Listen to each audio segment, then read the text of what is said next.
Chapter 625. Not good. Kenichi's aura is being suppressed. Fonlin Temple's Mei Yu, who was watching the fight, said softly with a worried expression, "Hey, you really are a coward." Crabhead provoked. Just as he finished speaking, Bin Kenichi, who had been hesitating all this time, had a determined expression. He took a step forward and shouted as he punched Crabhead's abdomen. "Hey!" The Crabhead looked at Bin Kenichi, who was panting because he had just broken through the mental barrier, with a ferocious expression. He sneered, then reached out his hand to cover his abdomen and shouted at Bin Kenichi, Wuya, you little brat, you punched the moment my abdominal muscles relaxed. Yeah, go die, little brat." Following this, the Crabhead furiously raised its left arm and slashed down towards Bin Jian. However, just as Crabhead's hand blade was about to land on Bin's head, a powerful hand suddenly grabbed Crabhead's wrist, causing Crabhead's hand blade to suddenly stop in midair, unable to move an inch further. Hey, what do you want to do to my cute chief disciple?" The man was wearing jeans and a black shirt. He had a square face, but there was a long scar on his face. His black hair was neatly combed to the back of his head. He looked at the Crabhead with a ferocious expression. "Woo, master. He is. Fight 100 Dan. And I Gue Jisoo." Crabhead's disciples shouted in panic. "What? Are you here to challenge us?" And I Gue Jisoo laughed and said, "Wuya, let me go." Crabhead shouted with a headache. "Kenichi, thank you for looking after the house. I saw your punch just now. It was very powerful." And I Gue Jisoo turned to Bin Kenichi and praised. "Have you been hiding and watching all this time?"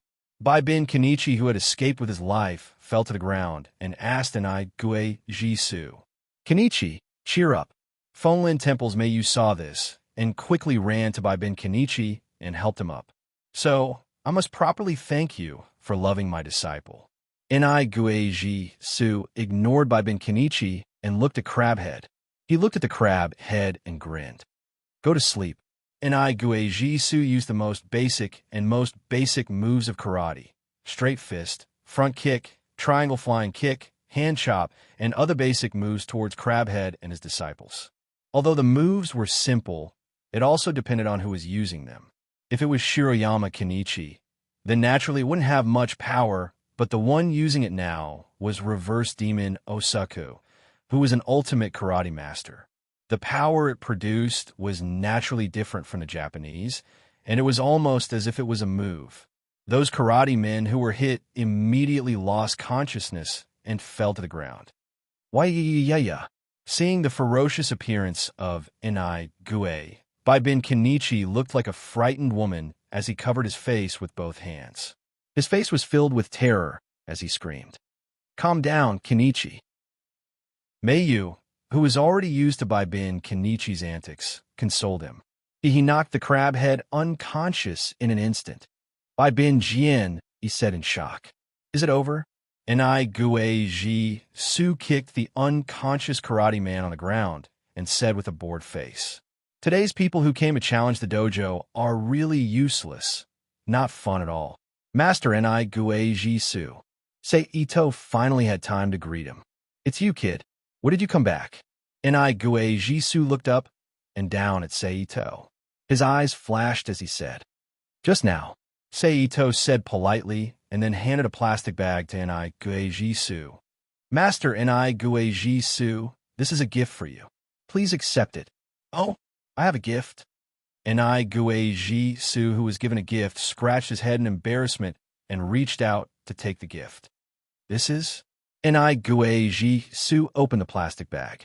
He lowered his head and looked inside. "China, Erdwo too. I think you will like it," Sei Ito said.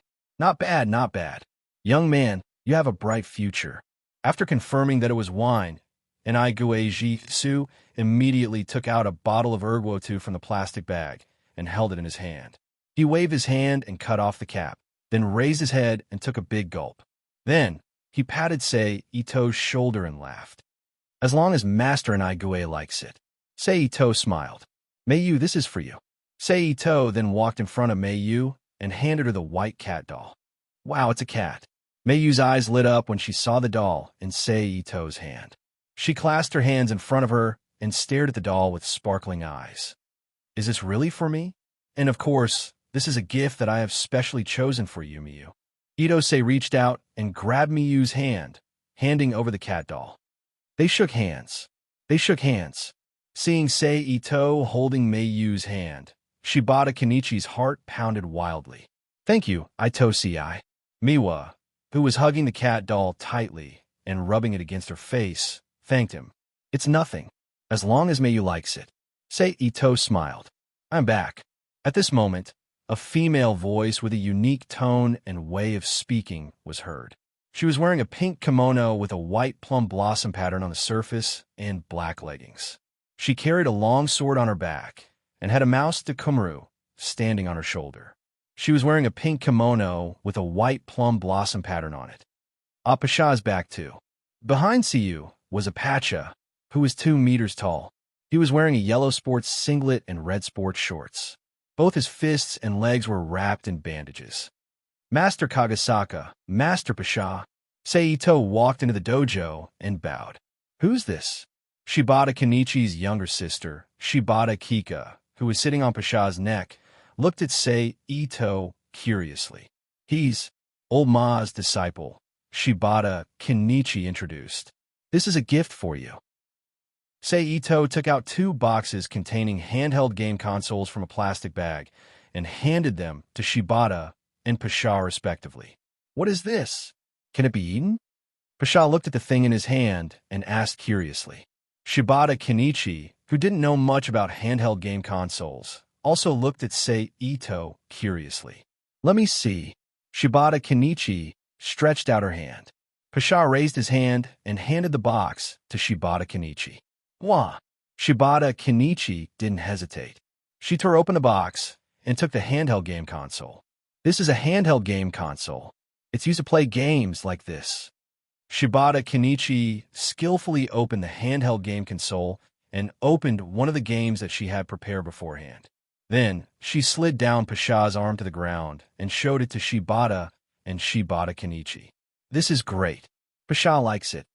After a while, Pasha looked at Sei Ito and said happily, I like it too. Shibata Kenichi, who was still speaking in 3 sentences, looked at Sei Ito expressionlessly. I'm glad you like it. I didn't know what you liked, so I could only guess. I was worried that you wouldn't like the gift I gave you, Sei Ito said, slightly relieved. As long as it's a gift. I like it all, Shibata Kenichi said. I know. I'll give you something next time. Sei Ito smiled. Just call me Shigeru. Shibata Kenichi looked at Sei Ito and said, okay, Shigeru, Sei Ito said. Very good, Shibata Kenichi replied. Then, she lowered her head and played the handheld game console according to Shibata Kenichi's instructions. Hey, the 2 of you, stop playing. Send these injured people to Chiyoyu first. Nikki Jishu, who had almost finished a bottle of sorghum wine, said to Shibata Kenichi and Shibata Kenichi. Pasha got it. Pasha replied and stood up from Shibata Kenichi's side. He walked up to the unconscious men in black and carried them to the wooden cart outside the dojo. Then, he returned to the dojo and carried the other unconscious men to the wooden cart in the same way. Then, he walked to the front of the cart and lifted the handle. Shibata Kenichi and Shibata Kenichi jumped onto the unconscious men and squatted down. They were going to Akiyuki Kenichi, which was behind the Anshan Lake. Wait for me. I have something to give to Master Akiyuki. I'll go with you, Sei Ito said as he walked up to the wooden cart. Okay, Pasha said. Then, the 3 of them walked slowly toward Akiyuki Kenichi. A minute later, the 3 of them arrived at the gate of Akiyuki Kenichi. They saw Akiyuki Kenichi, who was waiting for them with his arms crossed. Master Akiyuki. Sei Ito quickly walked up to Akiyuki Kenichi and bowed. Oh, it's you. You're back. Akiyuki Kenichi smiled. Yes, Sei Ito said and handed the scroll to Akiyuki Kenichi. This is my gift to you. Please accept it. Oh, what a surprise. Thank you. Chiyoyu of Goiwe Temple took the scroll and smiled. Chiyoyu, the wounded are all in place. Apacha is going back. At this moment, Apacha's voice sounded. Okay.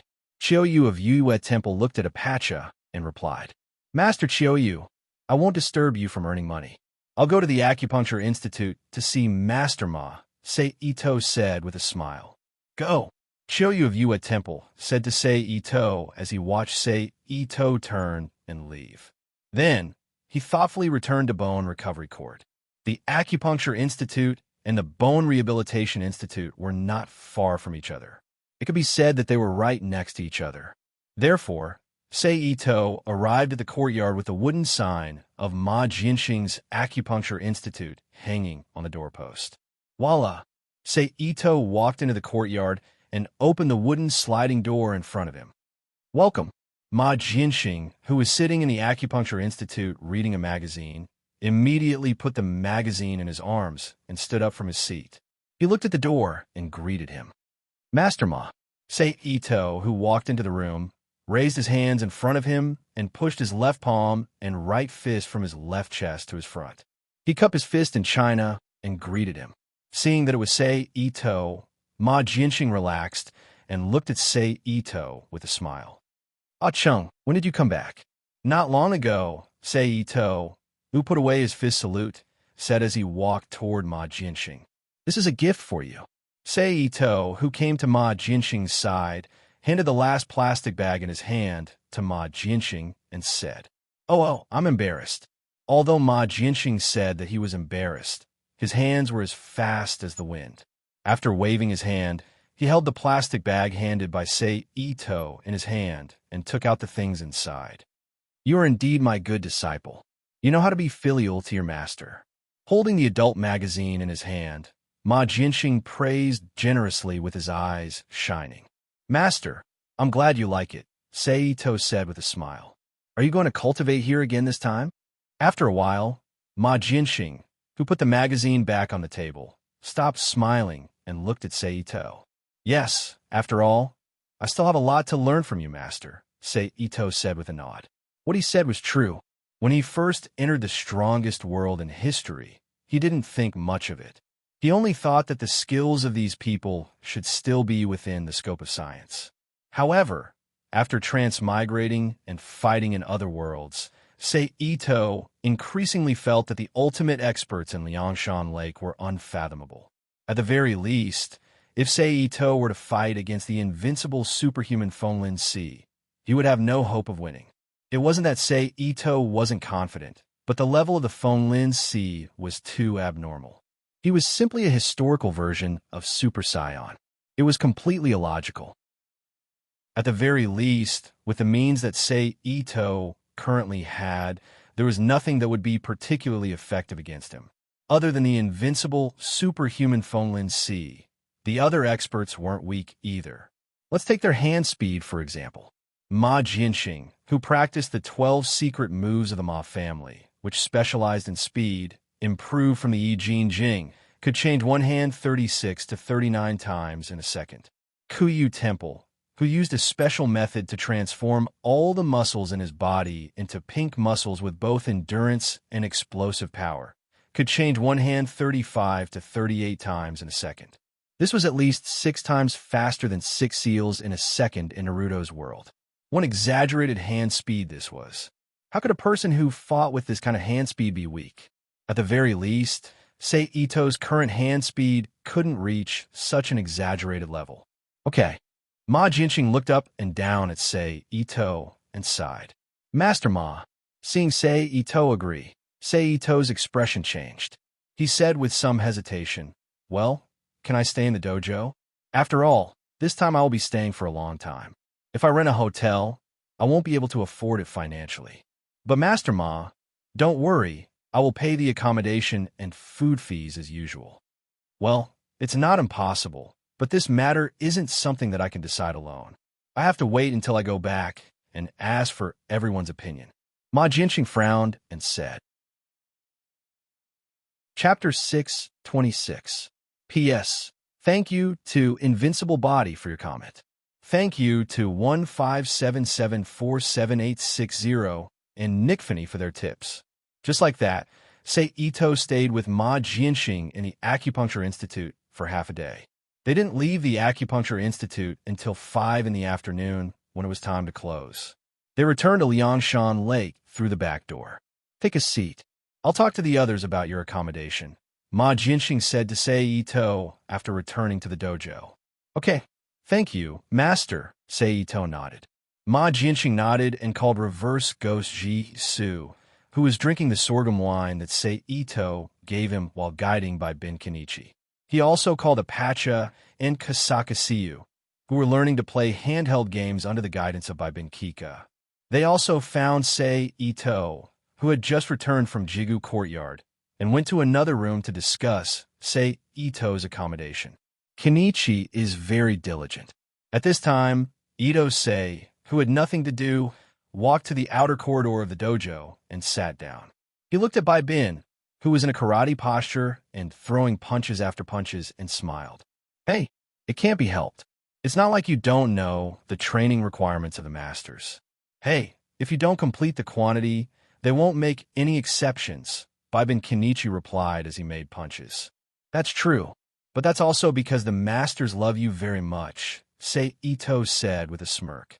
Compared to this weird way of loving, the normal way is better, Baibin Kenichi said with a frown. Haha, Sei Ito immediately laughed. What are you laughing about? At this time, Fonlin Temple's Meiyu walked out of the dojo with a tray with a clay teacup on it. She knelt down beside Sei Ito and asked. Sei Ito smiled and explained, It's nothing, I'm just discussing the love between masters. Is that so? Could it be that Kenichi has finally realized the hidden kindness of his masters? Miwa of Fonlin Temple asked as she handed the teacup to Sei Ito. Haha, right? Probably. Baibin Jieni, who was being stared at by Meiyu, laughed dryly. I came back this time. Sei Ito, how long are you planning to stay? Not wanting Meiyu to see through him, Baibin Kenichi changed the topic. I'm not sure, but I probably won't be leaving anytime soon. Sei Ito held the bottom of the teacup with one hand and took a sip with the other. Well, for the sake of convenience, I've just gotten rid of Master Ma. You can let me stay in Liangshan Lake for the time being. Hearing Sei Ito's words, Baibin Kenichi stopped what he was doing in shock. He turned to Sei Ito and said anxiously, Sei Ito, are you really going to stay here? You've received the same training as me, so you should know the consequences of staying here. Look at me. This is the portrayal of a bloody man. Kenichi, do you hate living here? Before Sei Ito could say anything, Baibin Kenichi's eyes widened. Fonlin Temple's Meiyu looked at Baibin Kenichi with tears in her eyes. No, how could that be? That's not what I meant. Seeing Meiyu's teary eyes, Baibin Kenichi immediately panicked and began to explain clumsily. Sei Ito didn't participate in the interaction between Baibin Kenichi and Fonlin Temple's Meiyu. Instead, he focused his mind and guessed the results of the meeting in the other room. Let's push the time back a minute or so. I say, old Ma, why did you call us here? Leaning against the doorpost with one hand on his chest and the other hand pouring sorghum wine into his mouth, Enai Jishu, who had never been able to hide his thoughts, took the initiative to ask. I think it has something to do with the disciple Ito Sei. His whole body was full of the temperament of a philosopher. Chiyoyu of Keipetsu Temple said as he stroked his beard. That's right. Ma Jinxing nodded. Then, he told them the reason for calling them here. Before returning from the Acupuncture Institute, that disciple asked me to do something. He wants to live in Liangshan Lake. Live in. And Jishu stopped pouring wine and turned to look at old Ma with a frown. Yes, Ma Jinxing nodded. Old Ma, are you going to accept him as an official disciple? Chiyoyu asked with a serious expression. Don't worry, I won't mess around. I won't break the rule that inner disciples of Liangshan Lake can only be accepted with the approval of the elders. I'm just asking about him. Ma Jinxing knew what they were worried about, so he quickly explained, according to him, he'll pay for the accommodation and food. With the financial resources he showed last time, he might be able to help Miyu solve the financial problem of Liangshan Lake. At the end of his sentence, Ma Jinxing had a sinister smile on his face. I see, it's not impossible.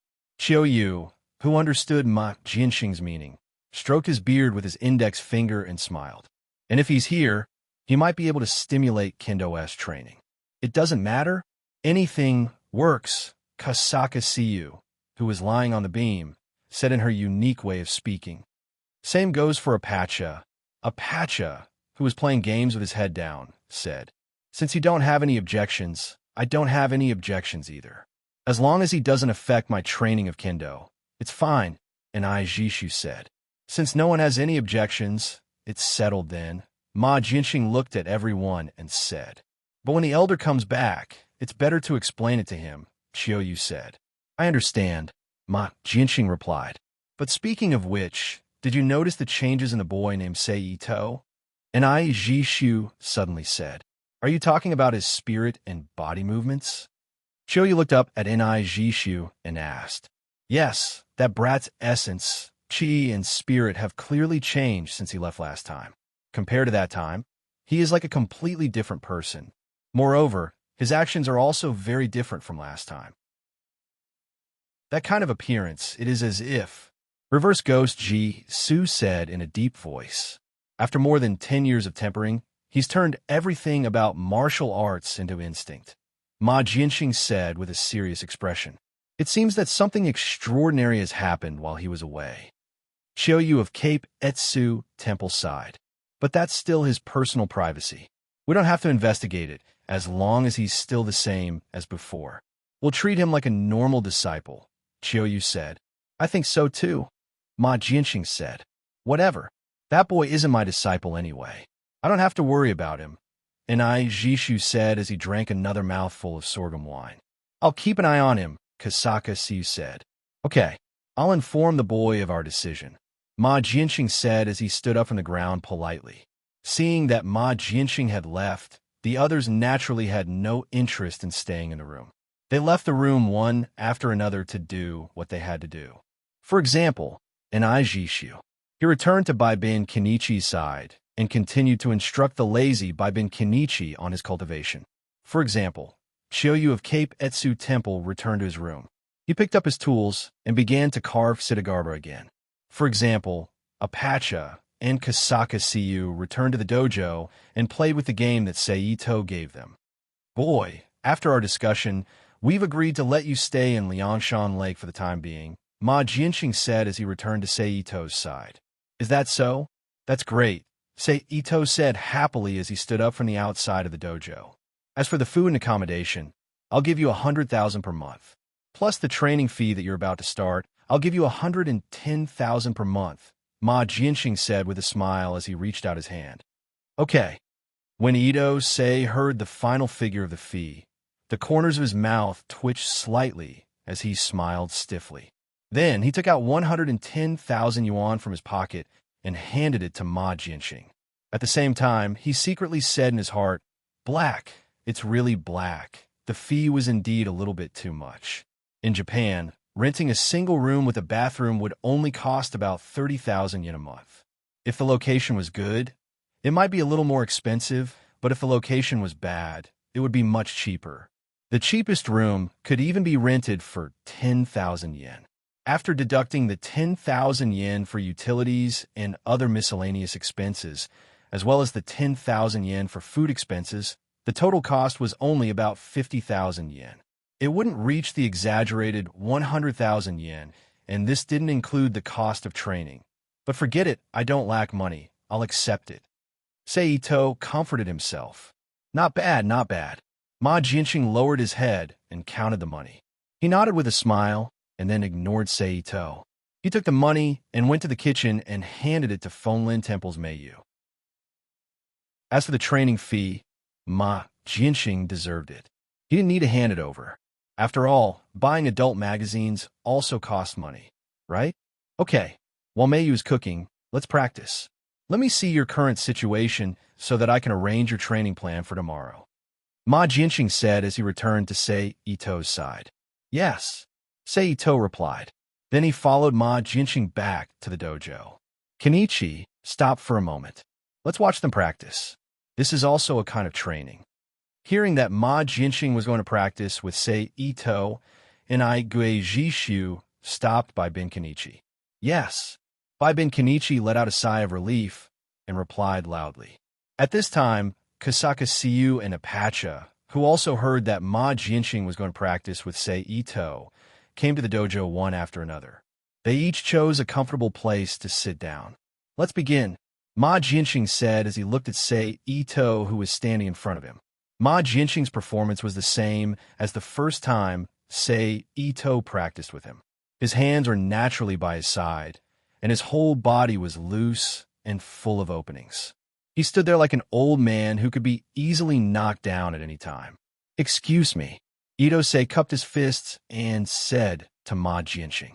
Then he assumed the posture of Xing Yiquan martial artist. His eyes were fixed on Ma Jianxing's eyes, and the muscles of his whole body started to tremble. Seeing Sei Ito's performance, Enai Gue Jishu raised his eyebrows and made a sound of surprise. What's wrong, Master Enai Gue?" Bai Bin Kenichi, who was the closest of Enai Gue Jishu, heard Enai Gue Jishu's sound of surprise and asked, "Watch carefully." Reverse Ghost didn't explain to Bai Bin Kenichi. Even if he explained, Bai Bin Kenichi probably wouldn't understand. Thus, he only told Bai Bin Kenichi to pay attention and didn't bother with Bai Bin Kenichi anymore. He continued to drink while casually looking at the two people in the dojo. At this time, Sei Ito let out a low shout. His body suddenly turned into a black shadow and appeared in front of Ma Jianxing. He stretched out his hand towards Ma Jianxing's head. Ma Jianxing's feet didn't move. His body was slightly tilted, and his head was slightly tilted. He dodged Sei Ito's fist by a hair's breadth. Sei Ito was already prepared for his attack to miss. After the fist energy was released, he immediately swept his arm horizontally towards Ma Jianxing's head. After all, Ma Jianxing was only 1.5 meters tall. He only reached Sei Ito's chest. For Sei Ito, the most comfortable place to attack was Ma Jianxing's head, not his chest, which was bigger and harder to dodge. However, being small also had its advantages. Ma Jianxing's body suddenly bent down and easily dodged the sweeping arm. He then stood up again. Sei Ito, whose attack had missed again, raised his right leg and bent his knee towards Ma Jianxing's chest. Ma Jianxing's feet tapped the ground and jumped back. It was only at this time that Ma Jianxing's feet finally moved away. Ito-sei, whose knee attack missed, quickly dropped his right leg. With the recoil force of his foot landing on the ground, he moved his body to the front of Ma Jianxing. He stretched out his palm like a knife and chopped towards Ma Jianxing's neck. Ma Jianxing twisted his foot and quickly leaned back to dodge Sei Ito's attack. At the same time, he circled to Sei Ito's side. However, he only came to the side and didn't attack Sei Ito. Sensing Ma Jianxing coming to his side, Sei Ito's left leg quickly stepped forward to act as a fulcrum.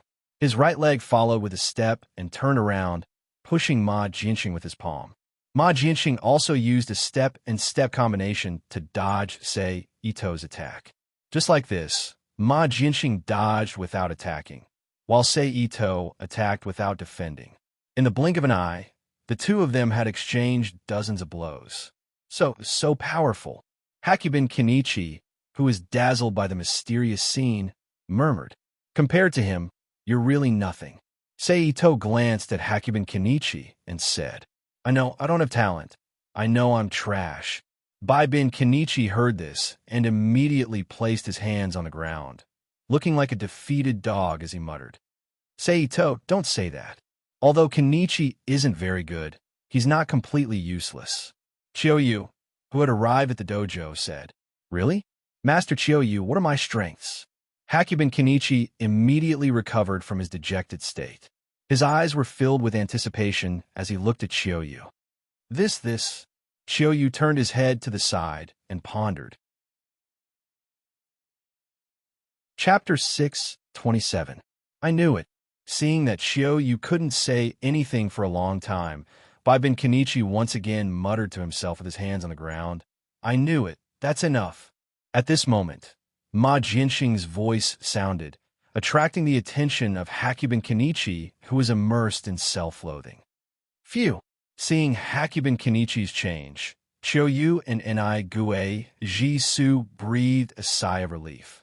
Although they wanted to use, say, Ito to attack Hakuben Kenichi and give him the motivation to practice martial arts, they were afraid that if they hit him too hard, Hakuben Kenichi would lose his confidence in martial arts practice. So even if they didn't achieve the expected result, it was fine as long as Hakuben Kenichi was still the same old Hakuben Kenichi. You made great progress. If I didn't see it with my own eyes, I wouldn't believe that someone could cultivate martial arts to this level in less than a month. Ma Jinxing looked at Sei Ito and said, and in your techniques, in addition to the original China boxing, I also saw traces of Muay Thai, karate, jiu-jitsu, ancient martial arts, and jiu-jitsu. You've absorbed and integrated all of them into your own attack system. In terms of martial arts talent, you're the only young person I've seen in so many years. Master Ma, you're too kind, Sei Ito said modestly. It's not an exaggeration. Ma Jinxing shook his head, then raised his hand to stop Sei Ito, who was about to say something. But your problem also lies in the techniques you've integrated. I'm willing to listen to Master's teachings, Sei Ito said respectfully as he cupped his fist. I don't know how you learned those techniques, but I'm sure you didn't receive any guidance from a proper master. Otherwise, you wouldn't be in this situation now. Ma Jinxing put down his arm and looked at Sei Ito seriously. Those techniques have caused many unnecessary movements and loopholes in your offensive and defensive movements. So in order to fix your movement problems from tomorrow onwards outside of practice, you have to relearn the basics of Muay Thai, karate, and jiu-jitsu, Ma Jinxing said. Yes, Sei Ito answered seriously. Then he turned around and bowed to Chiyoyu and I, Gui, and Apache. I'll have to trouble the three of you in the coming days. What a quick-witted brat. Reverse Ghost, Ji Su curled his lips. Perhaps it was because he had received, say, Ito's wine or something else, but he didn't refuse. Looks like Jin, he has found a companion. Chiyoyu of Cape Etsu Temple stroked his mustache and smiled. Apache will work hard until you succeed. Apache said happily when he saw that he had another disciple to teach. Everyone, it's time for dinner. Meiyu of the Fenglin Temple, who was wearing an apron, came to the training ground and greeted everyone. Okay. Everyone responded like children. Then, everyone got up from their seats and walked to the dining room together. What followed was a dinner that was unique to Liangshan Lake, because Bin Kenichi had accidentally mentioned food snatching on the first day of his stay. The victim was naturally Bin Kenichi, the person who had brought up this matter. Basically, it was considered good if he could eat half of the food during a meal. And this was the result of the teachers holding back in case Bin Kenichi didn't have any physical training on the second day. On the first day, Bin Kenichi had been snatched so much that he couldn't even eat a single grain of rice. In the end, he was reminded by Chiyoyu of the Fenglin Temple. Meiyu of the Fenglin Temple delivered supper in the middle of the night. Okay, I'll take you to your room. After the meal, Meiyu of the Fenglin Temple cleaned up the dishes and wiped her hands with a towel. Then, she smiled at Sei Ito. As expected, Meiyu will become a good wife in the future. I really want to take you home. Sei Ito, who was leaning against the doorpost with his arms crossed, stood up and looked at Meiyu of the Fenglin Temple. Don't talk nonsense. Meiyu of the Fenglin Temple blushed and whispered shyly. I'm not talking nonsense. This is the truth. Sei Ito smiled and said, Meiyu, not only are you cute and have a good figure, but you are also good at housework. It would be strange if such a perfect woman didn't attract people. Okay, don't talk anymore. I'll take you to your room. Meiyu of the Fenglin Temple, whose face had turned even redder from Sei Ito's straightforward praise, quickly walked out of the kitchen and said in a somewhat hurried tone, Okay. Seeing Meiyu of the Fenglin Temple not daring to look at him, Sei Ito, who was rather cute, chuckled and casually followed her. Soon, the two of them arrived at one of the 3 buildings in the dojo. After entering the building and seeing the situation inside, Sei Ito said with a stunned expression, it's really broken. Although he had long known from the manga that the buildings here were seriously damaged, it was still not as direct as seeing it with his own eyes. Everywhere he looked, there would be a long crack.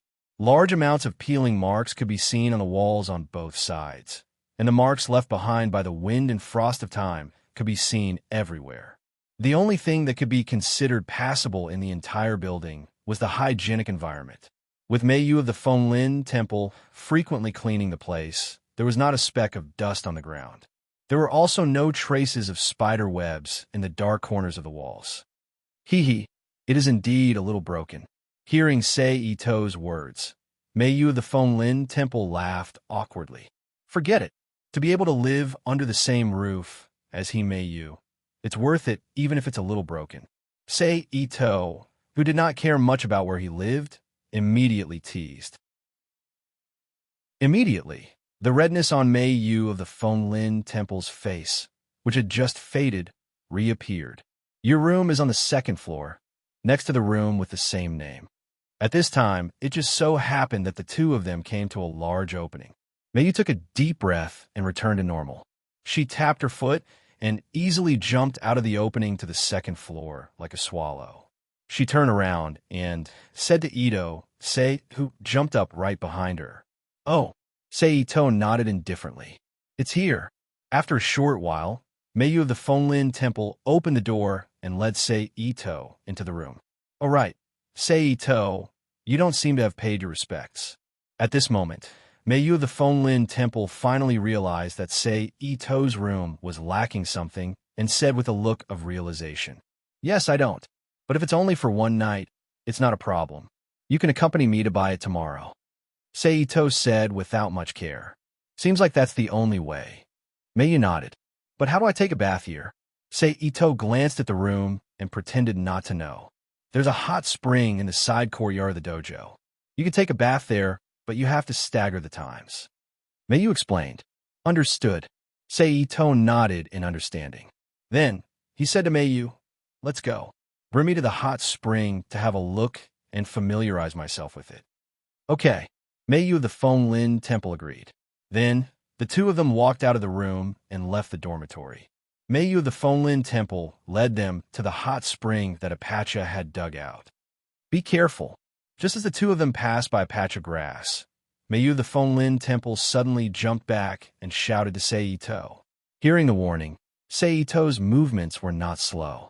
Using his right foot as the axis, he quickly turned and easily dodged a slender black shadow that flew at him from the side. Thump! The shadow that Ito Sei dodged was nailed to the ground in an instant, making a muffled sound. Is this a trap? Sei Ito looked at Meiyu of the Fenglin Temple with a puzzled expression. Yes, it's a trap that Siyu placed around the hot spring to prevent Master Ma from peeping, Meiyu of the Fenglin Temple explained. Fenglin Temple's Meiyu explained. However, when she mentioned Master Ma and peeping, her face flushed with embarrassment. Whoosh! Hearing this, Sei Ito smiled in understanding. He reached out and grabbed the slender bamboo by his feet and pulled it out from the ground. Then, he raised the part that was originally inserted into the ground and examined it. TSK. It's sharpened. Looking at the craftsmanship, other than preventing peeping, it can be used to injure others. Sei Ito sighed softly. Meiyu of the Fenglin Temple could only laugh dryly in response to Kasaka Siyu's style. Then, she looked around suspiciously and said, I don't remember there being any traps here yesterday. Could it be that Siyu is bathing in the hot spring and thus placed a trap here? Wait here for a moment. I'll go in and take a look. In order to confirm her guess, Meiyu said, Go ahead. Although Sei Ito also wanted to take a look at Kasaka Siyu's bathing scene, he knew that he might not be able to get anything good out of it. Thus, he suppressed his thoughts and nodded. Seeing that Sei Ito had agreed, Meiyu the Fenglin Temple did not say anything else. She leaped up and dashed toward the hot spring that should be not far away. It was not until more than 2 minutes later that he returned to Ito Sei's side. Siyu is bathing in the hot spring. We can only come back later, Meiyu said with an apologetic expression. Okay. Ito Sei naturally had no objections to this. He nodded and agreed. Then, he walked back to the dormitory with Meiyu while talking and laughing. Go ahead. If there's anything I don't understand, I'll ask Kenichi, Sei Ito said to Meiyu after returning to the bedroom that had been arranged for him. Okay. Meiyu of the Fonlin Temple did indeed have some matters to attend to. When she heard Sei Ito's words, she agreed. After bidding farewell to Sei Ito, she turned and walked towards the entrance. Now that I've entered Liangshan Lake, I'll just focus on cultivating with my masters before the main storyline begins. I'll get rid of all my bad habits. Sei Ito closed the door and walked to the center of the room to sit down cross-legged. Chapter 628. The following night was silent.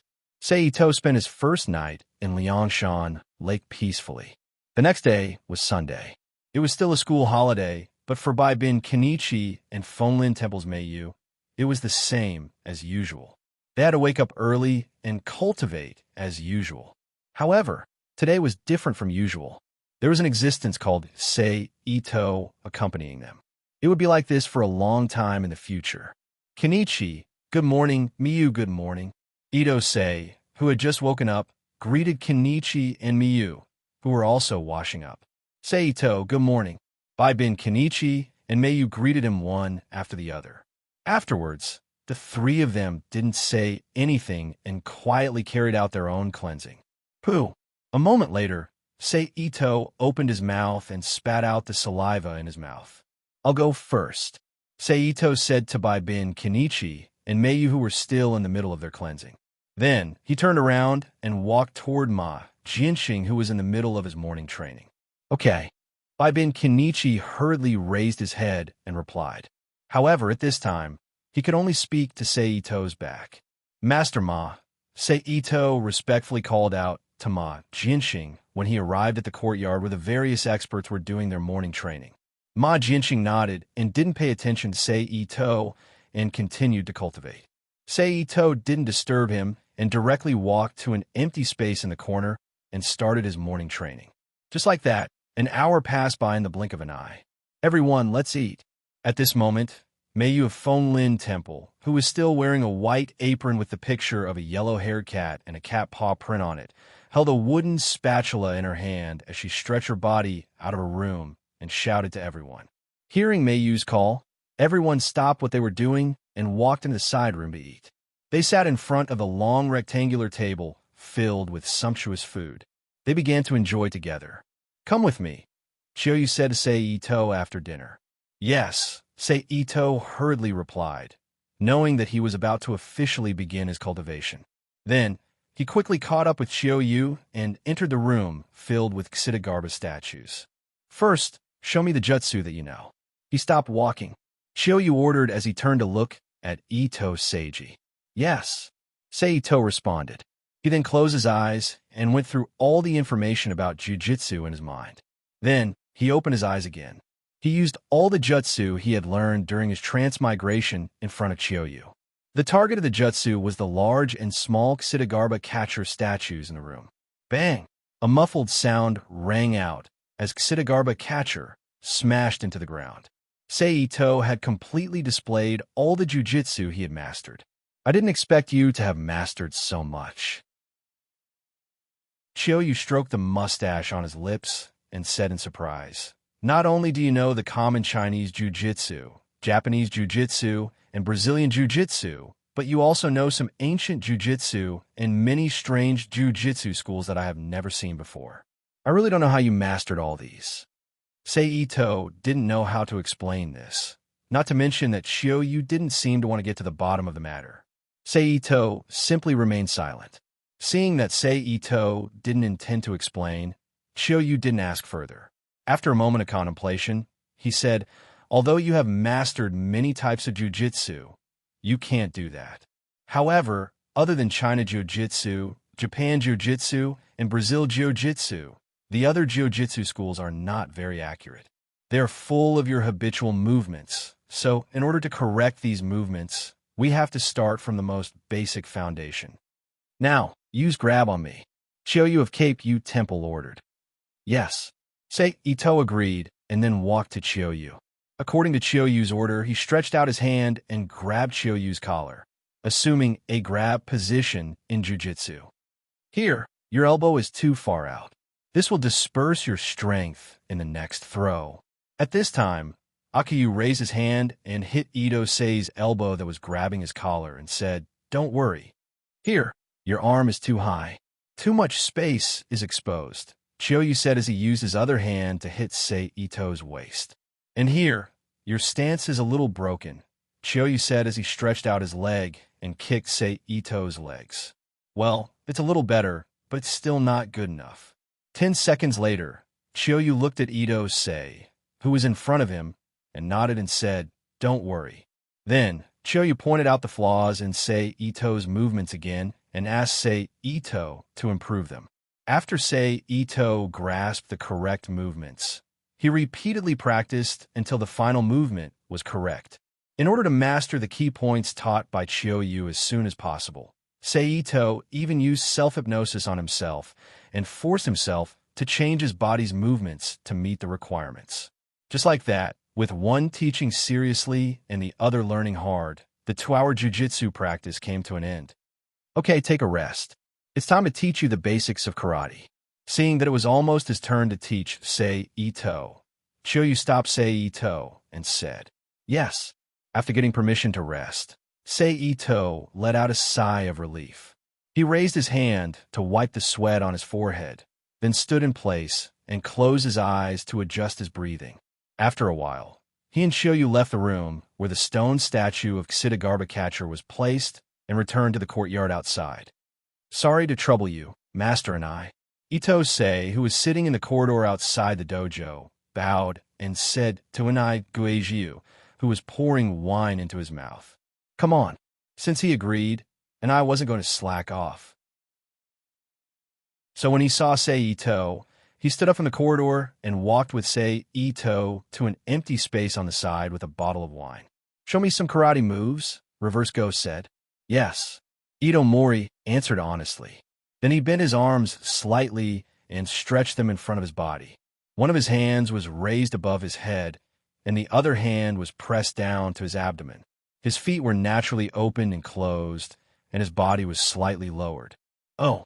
Sei Ito, who knew that Inai was talking to himself, didn't say anything. He still stood in the same place, waiting for Ni's next instruction. At this time, Reverse Ghost, who had finally finished the can of beer in his hand, clenched his fists and rubbed them gently a few times. Then he threw the aluminum ball that had turned into a metal ball aside and walked to Ito-sei. "Boy, attack me with your karate." "Yes." Sei Ito answered crisply, and then he kicked out at Ni's front foot. There's something wrong with the movement. The position of the supporting foot is out of shape, and the foot movement of the front kick is off, Ni's Ghost said as he waved his hand to deflect Sei Ito's front kick. "The front kick is like this. Watch carefully." Ni's Ghost turned sideways and demonstrated the correct front kick to Sei Ito. "You do it again." After the demonstration, Ni's Ghost turned back to Sei Ito and ordered. "Yes." Sei Ito answered straightforwardly and copied Ni's front kick. "Not bad. Show me 2 more times," Ni's Ghost asked when he saw that Sei Ito's movements were correct. Sei Ito didn't talk nonsense and directly performed the karate front kick twice in front of Ni's Ghost. "Okay, next a straight punch," Ni's Ghost said when he saw that Sei Ito had indeed mastered the front kick. "Show me a straight punch."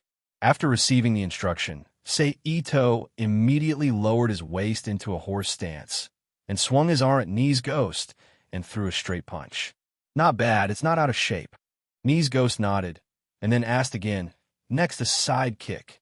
Next, Ni's Ghost guided Sei Ito one by one on the basic moves of karate, such as kick, punch, throw, grab, throw, lock, twist, reverse technique, and other basic moves, so that Sei Ito could eliminate unnecessary and wrong moves and correct the deviation of the force exertion technique.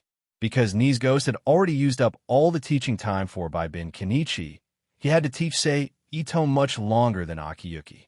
It took him a full 4 hours to finish teaching Sei Ito, and the only time to rest during the training was during lunch. Finally, it's Apache's turn. Apache, who couldn't wait to teach his disciple, immediately ran to Sei Ito's side after Ni's Ghost finished, and shouted while waving his arms in Muay Thai. "Yes, thank you, Master Apache." Sei Ito didn't care about Apache's attitude, and directly saluted. Okay, let's start with the most basic Muay Thai posture.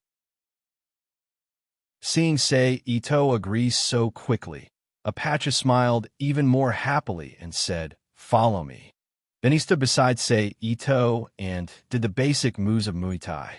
Sei Ito also followed suit, trying to learn Apache's movements and muscle changes as much as possible.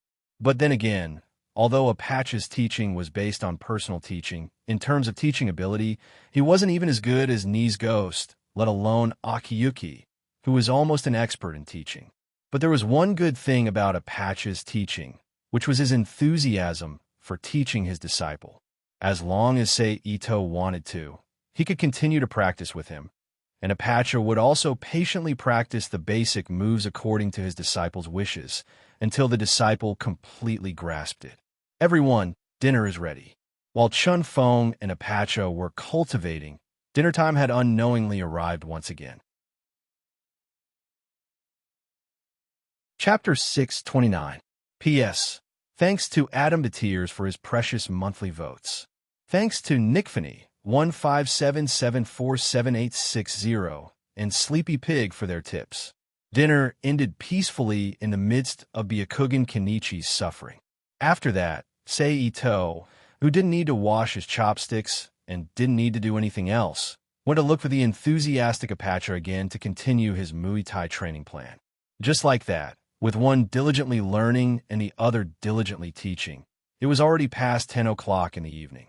After 7 to 8 hours of continuous teaching, Sei Ito, who had self-hypnotized himself to adjust his body and memorize the standard movements without looking at them, basically reviewed all the basics of Muay Thai.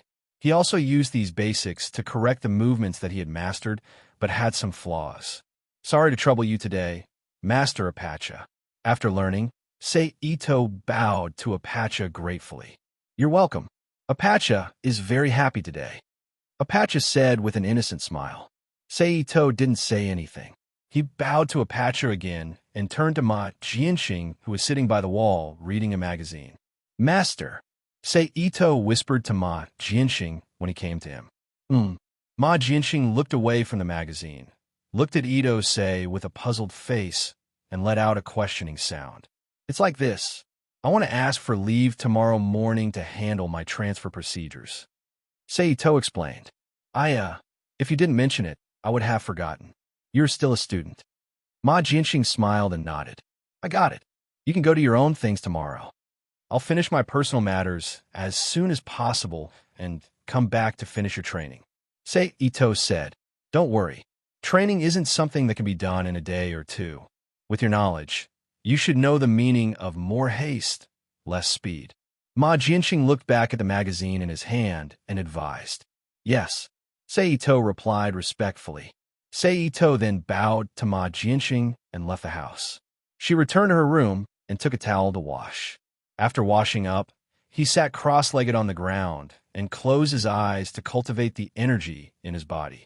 At the same time, he recalled the jujitsu, karate, and Muay Thai movements that he had learned from Aku, Reverse Ghost, and Apache.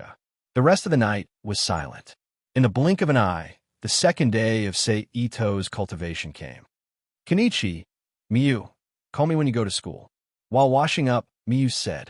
Ito-sei said to Byakugan Kenichi and Fomlin Temple's Meiyu. Oh, okay. Bai Binjian replied in a daze. Then, the three of them stopped talking and began to tidy up their personal hygiene. After cleaning up, they went to the dojo one after another to begin the morning training for Ito-sei, Hakuben Kenichi, and Fenglinji Miwa. Compared to yesterday's training, today's morning training was much easier for Bai Bin Kenichi. However, that was only for someone like Bai Bin Kenichi, who was already used to Liangshan Lake's training. If it was someone else, they could definitely make that guy lose a layer of skin, even if he didn't die.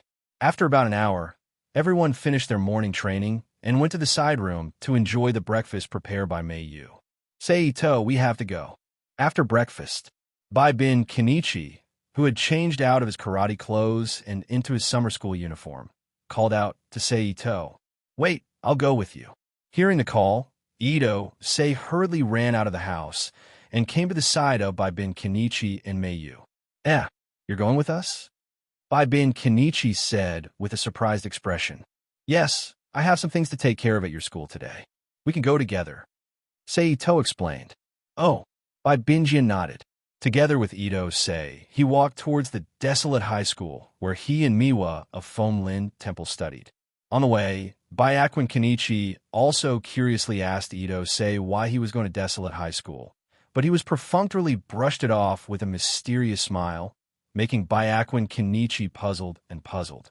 Ah, kitten. At this time, Mayu happily called out and quickly ran away from Ito and Bin Kenichi. She ran to a telephone pole on the side of the street and squatted down. Her eyes were like stars as she stared at a stray cat that was looking for food in the garbage. So cute. Here she comes again. Bin Kenichi saw this and sighed helplessly. Does Mayu do this often? Ito asked. Yes. Basically, as long as we meet a cat on the road, Mayu will be unable to move. She will stay there and look at the cat until it leaves. Bin Kenichi sighed.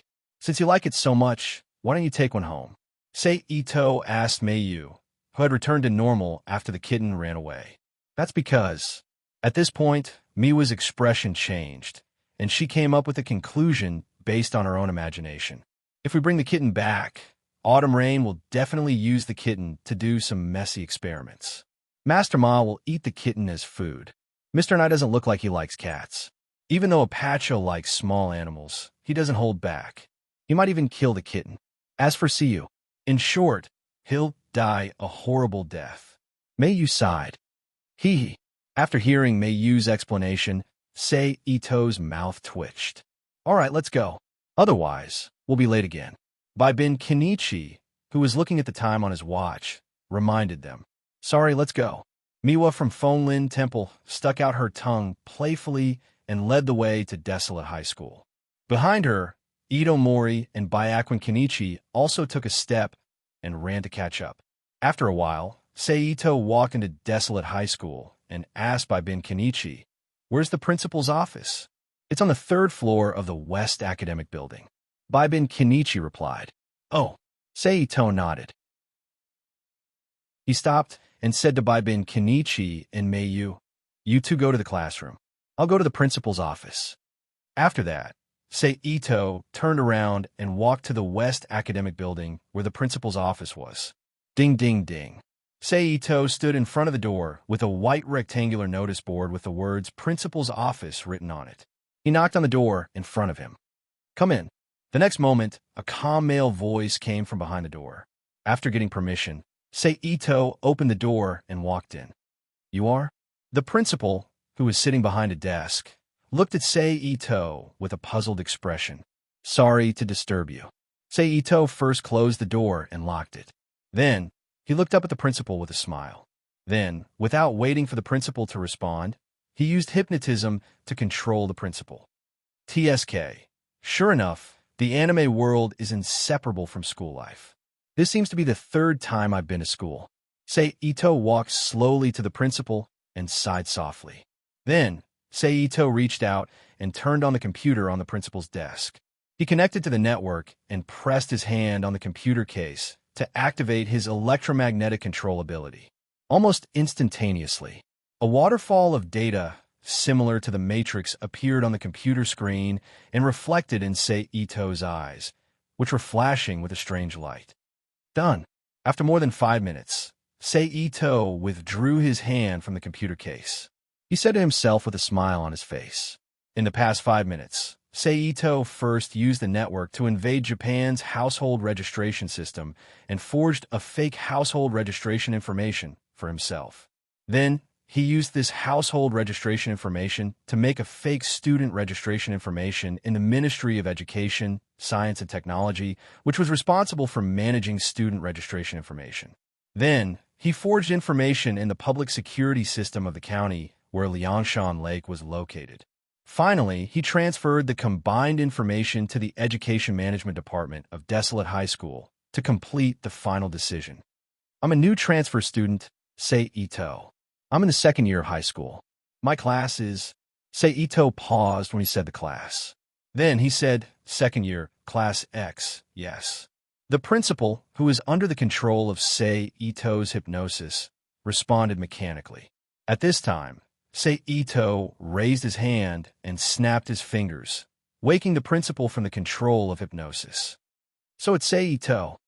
The principal, who recovered from the hypnosis, was stunned for a moment. Then, he immediately put on a smile and looked at Sei Ito. I didn't expect you to report to school so early. As he spoke, he reached for the phone on the desk and dialed a few numbers at random.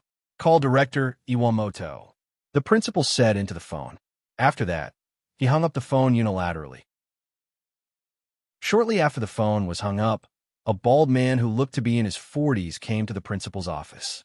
Principal, you were looking for me. The bald man named Iwamoto said humbly to the principal. Yes. The principal nodded pretentiously. Then he pointed at Sei Ito and said, This is Sei Ito, who just transferred from another school. Please send him to second-year class X on my behalf. Okay. Iwamoto nodded. Okay, go ahead. The principal nodded and said when he saw Iwamoto agree. Then, the bald man named Iwamoto left the principal's office with Sei Ito and headed to second-year class X. The two of them didn't speak along the way. Soon, they arrive at the entrance of second-year class X. Teacher Xiaolu, please come out. The bald man opened the horizontal sliding door in front of him and said to the female teacher who was in the middle of class. Director Iwamoto. Teacher Xiaolu walked out of the classroom and closed the horizontal sliding door. This is the newly transferred student, Sei Ito. He will officially join your class today. Iwamoto bent his arm and introduced him to Teacher Xiaolu. Hello, Teacher Xiaolu. Please take care of me in the future.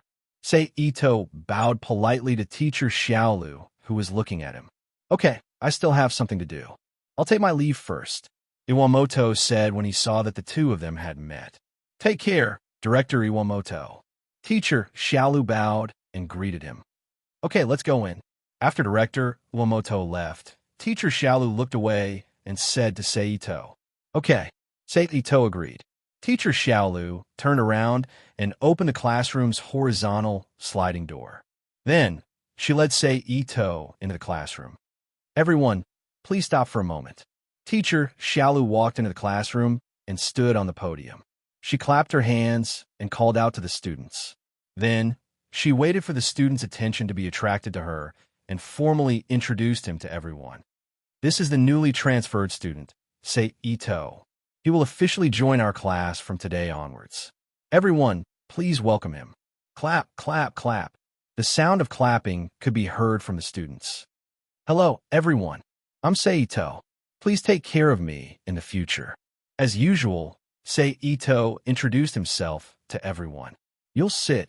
After Sei Ito finished his self-introduction, Teacher Xiaolu's gaze slowly swept across the classroom as she muttered to herself in a low voice. Teacher, I'll sit next to that student. Before Teacher Xiaolu could make a decision, Sei Ito pointed to the empty seat next to a female student at the back of the classroom. Okay, you can sit next to Nanjo. Teacher Xiaolu didn't think there was any problem with Sei Ito's request. She nodded and agreed. After receiving permission, Sei Ito smirked and walked toward the female student whose expression had been strange ever since he entered the classroom. Hello, I'm Sei Ito. Please take care of me in the future. After walking to the empty seat and sitting down, Sei Ito turned his head and said to the female student beside him. Then, he lowered his voice so that only he and the female student could hear him and said, We meet again, eighth fist hero of Ragnarok. Nanjo Kirisawa, you bastard. Nanjo Kirisawa clenched his teeth and said with the same lowered voice. After class, I'll wait for you on the rooftop. Sei Ito straightened his body and said to Nanjo Kirisawa, using the secret sound transmission technique. At this time, Teacher Xiaolu, who saw Sei Ito sit down, picked up the teaching materials in front of her and continued to teach from the point where she was interrupted. For Sei Ito, this level of class was naturally not difficult. What's more, he didn't come to school to study, but to make it easier for him to cut into the plot. Therefore, he didn't put the class in his heart. On the surface, he pretended to be listening attentively, but secretly, he was multitasking, correcting the martial arts techniques in his mind. Compared to Seito's leisure, Nanjo Kirisawa, who was sitting next to him, didn't feel so good. It was as if there were thousands of ants crawling all over his body. It was very uncomfortable. Under this kind of torment, the short 10 minutes of class time felt longer than a few years for Nanjo Kirisawa. But fortunately, no matter how long it was, it still had an end. After more than 30 minutes, following a series of ding-ling-ling sounds, teacher Xiaolu finally stopped her teaching and announced the end of class. Following the shout of the word end of class, all the students who were sitting in class immediately relaxed and became noisy in the classroom. Chapter 630. Wah! With a loud noise, Seito stood up from his seat. Then, Seito glanced at Nanjo Karashira, turned around, and walked out of the classroom. Just as Seito left the classroom, Nanjo Karashira also stood up from her seat, turned around, and walked out of the classroom. She followed behind Seito, who was not far away, and walked towards the school's rooftop. A moment later, the two of them arrived at the rooftop one after the other. However, as soon as the two of them arrived at the rooftop, Nanjo Karashira immediately used a roundhouse kick on Seito's head, who had his back facing her. TSK, still so impulsive, Seito didn't even turn his head as he reached out to block Nanjo Karashira's roundhouse kick. Seeing that her roundhouse kick was blocked, Nanjo Karashira wasn't discouraged. She immediately twisted her waist in midair and kicked out with her other leg that was originally used as a support leg.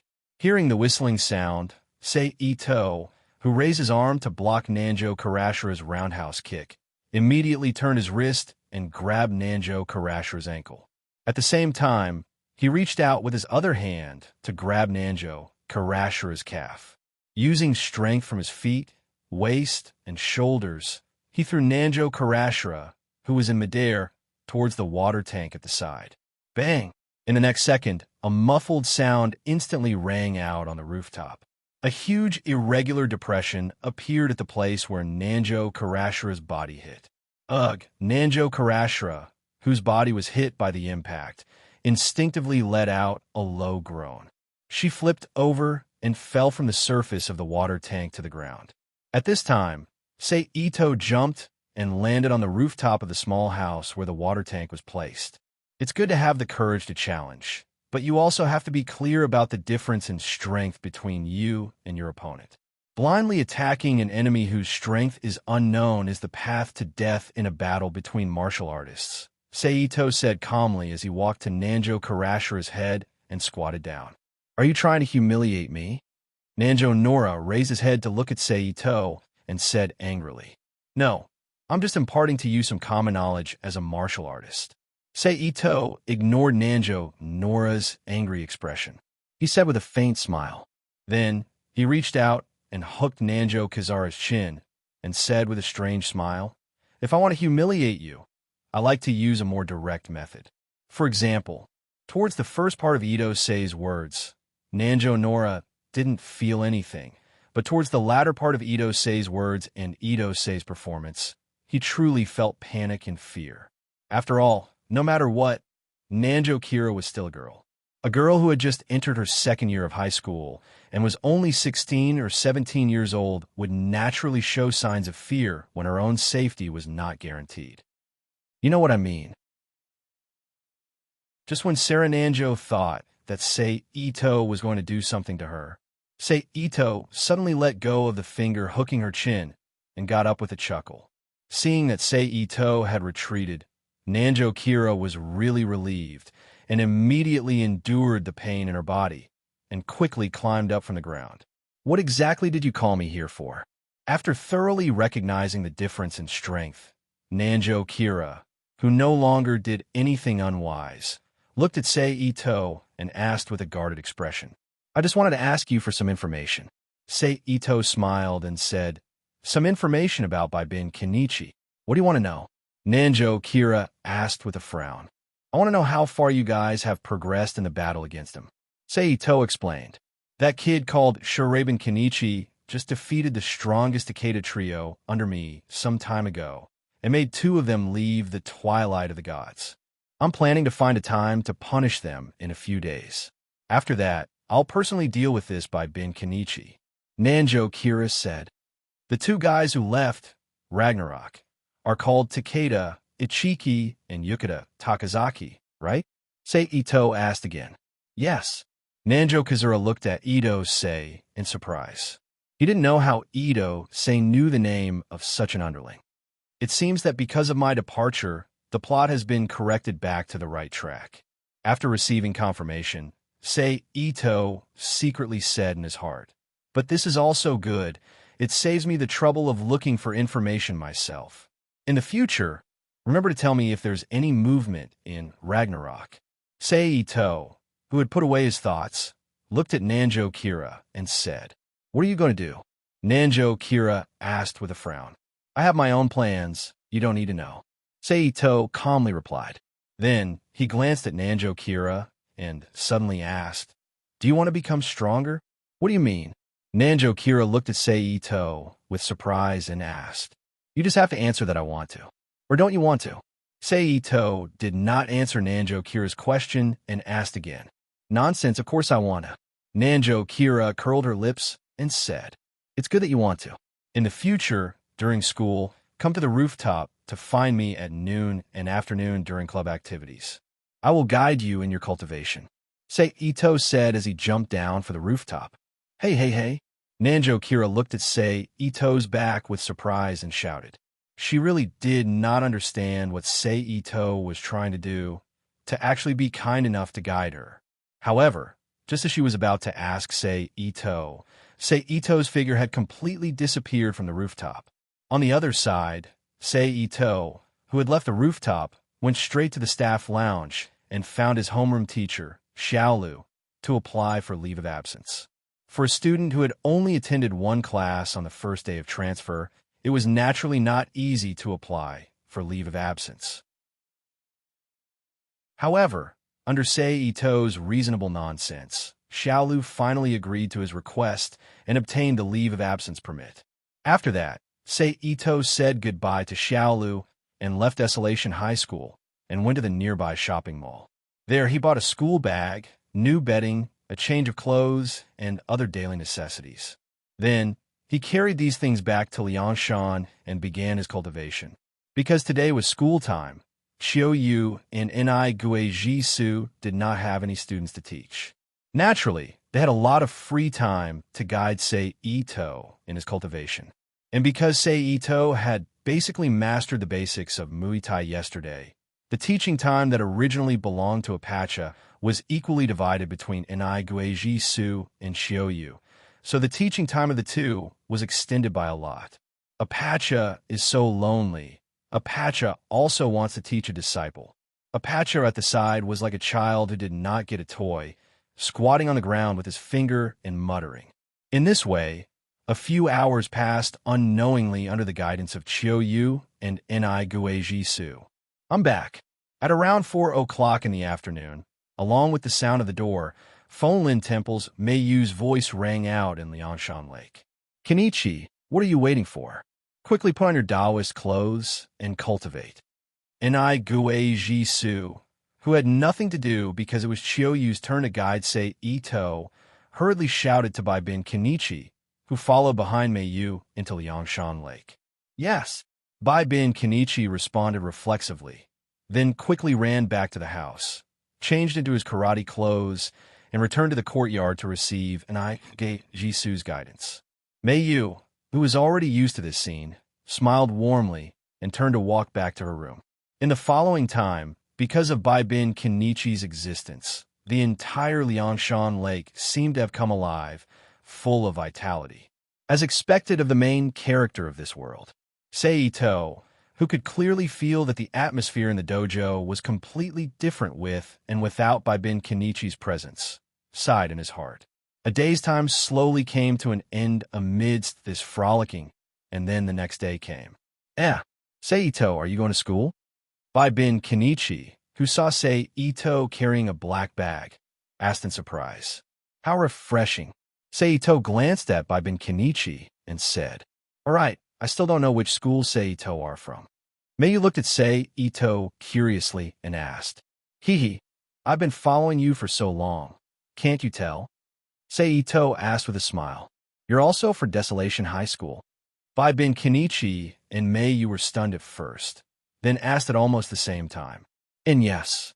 Seito flipped his hand and took out a student ID with his picture stuck on it, and handed it to Baibin Kenichi and Mayu.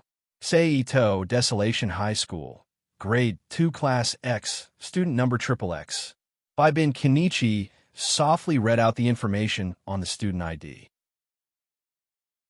It's really you, Mayu said. Then, she was stunned again and looked at Seito and asked, Did you go to our school yesterday to handle the transfer procedures? Smart. Ito-sei casually put away the student card and looked at Mei-yu from Fonlin Temple. Then, he looked at Baibin Kenichi and Mei-yu with a smile and said, You're grade 1, and I'm grade 2. Come, call me senior.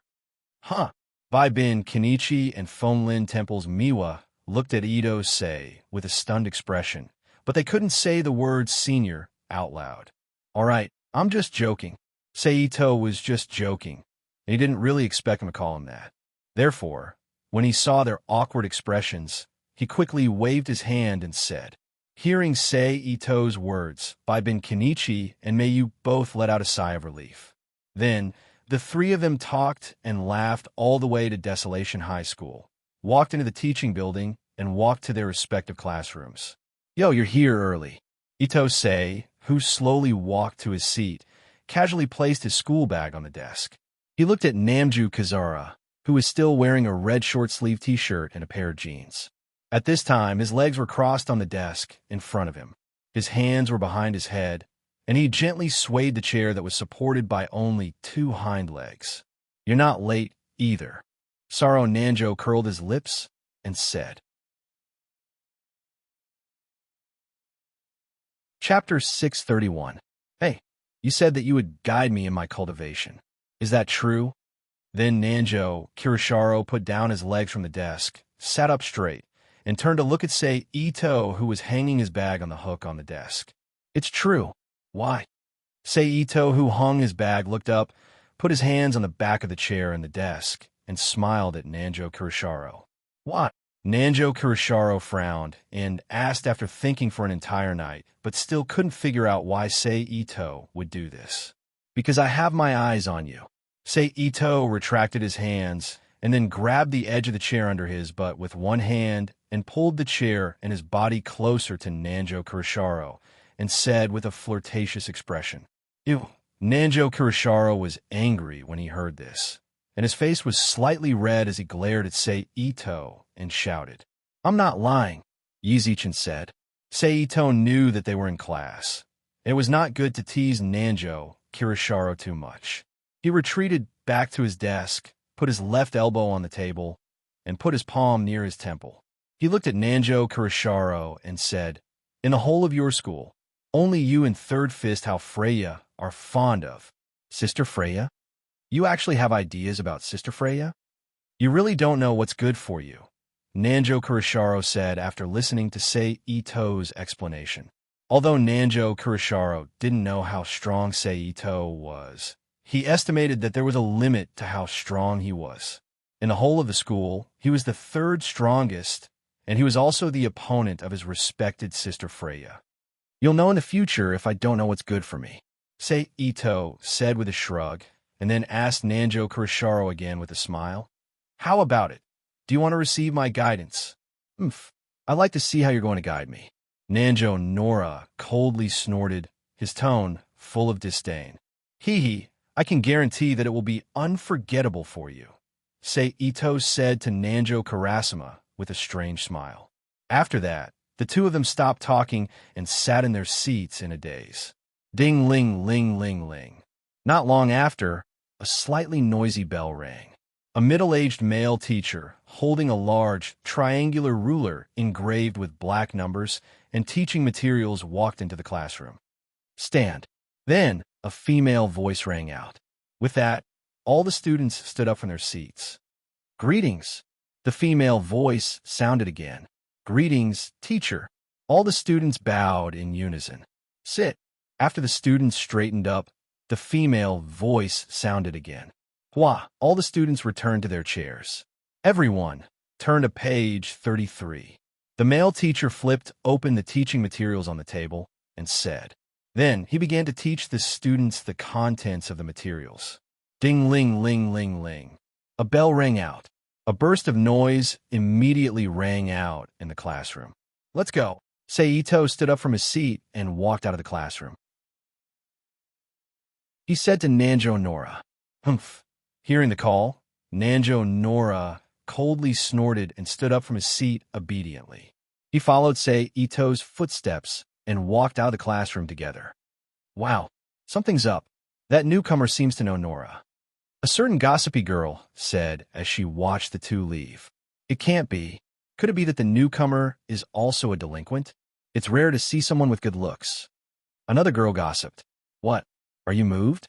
Another girl looked at the previous girl and asked with a smile. How could that be? My goal has always been Prince Tanimoto. The previous girl clasped her hands in front of her chest, and her eyes flashed with a heart shape. Prince Tanimoto would like you? Stop joking. The gossipy girl said disdainfully. After that, it was the jealousy between the girls. Sarcastic remarks. On the other side, Seito, who was the center of the topic, had already arrived at the school's rooftop with Nanjo Nora. How are you going to guide me? Seeing Seito stop, Nanjo Nora, who also stopped, looked at Seito and asked, You can rest assured. Since I said that I will guide you, I will definitely have a way to guide you. Seito turned to look at Nanjo Nora and said with a smile, But before that, let me take a look at your foundation. Now, use all your strength to attack me until I say stop. Seito continued. That's what you said. The corner of Nanjo Nora's mouth curled up as he hurriedly confirmed. Yes, I said it. Don't worry about it. Seeing the change in Nanjo Nora's expression, how could Seito not understand her thoughts, and said with a chuckle, That's good. Watch my leg. Nanjo Nora quickly took a step forward. She performed a mid-kick towards Seito. Seito took a step back and calmly dodged Nanjo Nora's attack. Nanjo Kirasuro, who didn't expect to be defeated in one strike, didn't stop moving. He immediately used his left leg, which had been kicked out horizontally as a support leg, and used his other leg to perform a roundhouse kick towards Ito-sei. Seito moved his feet horizontally. As if he was taking a stroll, he dodged Nanjo Nora's attack from the side. Seeing that her attack missed again, Nanjo Nora changed her legs. A front kick was aimed at the vital part of Ito-sei's lower body. Aya, this place can't be kicked by you. Otherwise, what if you become a widow in the future? Seito said flirtatiously as he dodged the kick. You bastard, who's going to be a widow? Nanjo Nora, who was angered by Seito's flirtatious words, immediately landed on the ground and used her other leg to kick towards Seito. Of course it's you. If something happens to me, I'll naturally look for you to take responsibility. The result of you taking responsibility is to become a widow. What's wrong with that? Seito took a step back and turned his body, dodging Nanjo Nora's kick, and continued to tease her. You bastard, if something really happens to you, I'll throw you into a banshee shop. I believe you'll definitely be welcome there. Nanjo Nora changed her attack and continued to kick Seito. How cruel, Seito said softly as he dodged. No wonder you became a delinquent. This has nothing to do with being cruel. Nanjo Nora also shouted as she attacked. Just like that, the two of them fought and dodged for a few minutes. That's enough, Seito said as he reached out and grabbed Nanjo Nora's ankle that was kicking over. Then, he released his palm and looked at Nanjo Nora, who was standing upright, and said, Your basic skills are very solid. I can see the level of your daily training. Your body is flexible, your flexibility is not bad, and your adaptability to battle is also very clever. Overall, your martial arts level is far beyond your peers. No wonder you're the 8th fist hero. Now that I've finished talking about your strengths, let me talk about your weaknesses. Then, without waiting for Nanjo Nora to speak, Seito spoke again. I just took a look at your fighting style. It's the type that pursues speed and dexterity. I think this has something to do with the fact that you're a woman and your strength and stamina are lacking compared to men. However, your body, or rather your movements, are too heavy. Too heavy, Nanjo Nora repeated, not knowing what was going on. In other words, your heart still can't let go, Ito explained. Heart still can't let go, Nanjo Nora muttered to herself with a confused expression. The three elements of martial arts are heart, body, and skills. Among them, the most important is the heart. Without the heart, your martial arts training will be useless no matter how good it is. Ito ignored Nanjo Nora's confusion and continued to explain. For now, your moves and skills are enough, but your heart isn't enough. It affects your performance of martial arts, causing your movements to be heavy and lose the dexterity that you originally pursued. What should I do? Nanjo Nora looked at Ito with a serious expression and asked. Let go of your heart and let yourself fly, Ito said in a deep voice. Let go of my heart and let myself fly. Nanjo Nora frowned as she pondered. This time, Ito did not explain any further and allowed Nanjo Nora to think on his own. After all, this kind of matter of releasing one's mind could only be done by oneself. The help and guidance of outsiders would only cause things to become counterproductive. After a moment, Nanjo Nora, who still could not grasp the slightest clue, raised his head and looked at Ito again, wanting to find the answer to his question from him. You don't understand? Ito smiled as he looked at Nanjo Nora and asked. Nanjo Nora nodded honestly, admitting that he didn't understand. I won't tell you exactly how to do it. This kind of thing can only be comprehended by yourself. If you can comprehend it, then you'll learn it. If you can't comprehend it, then there's nothing I can do, Ito said unscrupulously as he spread out his hands. You bastard. Nanjo Nora, who felt that he was being tricked, gritted his teeth and growled. However, I believe in your aptitude. I believe that you will soon understand the meaning of my words. Otherwise, you wouldn't have appeared here. Otherwise, you wouldn't have appeared before me and become the eighth fist hero, Ito said as he looked at Nanjo Nora with a chuckle. What do you mean? Nanjo Nora, who felt that Ito's words had a hidden meaning, frowned and asked again. Buddha said, Can't say, Ito said with a mysterious expression. Go to hell. Nanjo Nora, who was tricked by Ito, again roared angrily as he sent a high kick towards Ito's head. Since you're the one who delivered yourself to me, then I won't be polite. Ito's mouth slightly curled up as he raised his hand to block Nanjo Nora's long leg, as he said with a smile. Then, without waiting for Nanjo Nora to understand the meaning of his words, he directly stepped forward and stood in front of Nanjo Nora. To be continued. If you like this work, you are welcome to vote for it. Your support is my greatest driving force.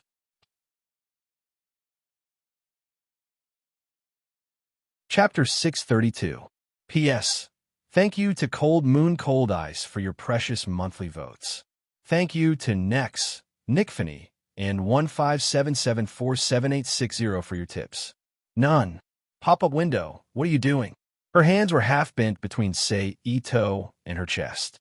One of her legs was held by Ito's single arm, and her body was restrained by Ito's arm. She raised her head slightly and looked at Ito, who was close at hand with a face full of anger and panic. Of course, I'm doing what I want to do. Ito, who was looking down at Nanjo Kira, chuckled. Without waiting for Nanjo Kira's reaction, he lowered his head and kissed Nanjo Kira's slightly opened lips. Nanjo Kira, who did not expect such a change, immediately opened her eyes wide. She stared blankly at the blue sky beside Ito's ear, allowing Ito's tongue to move freely in her mouth.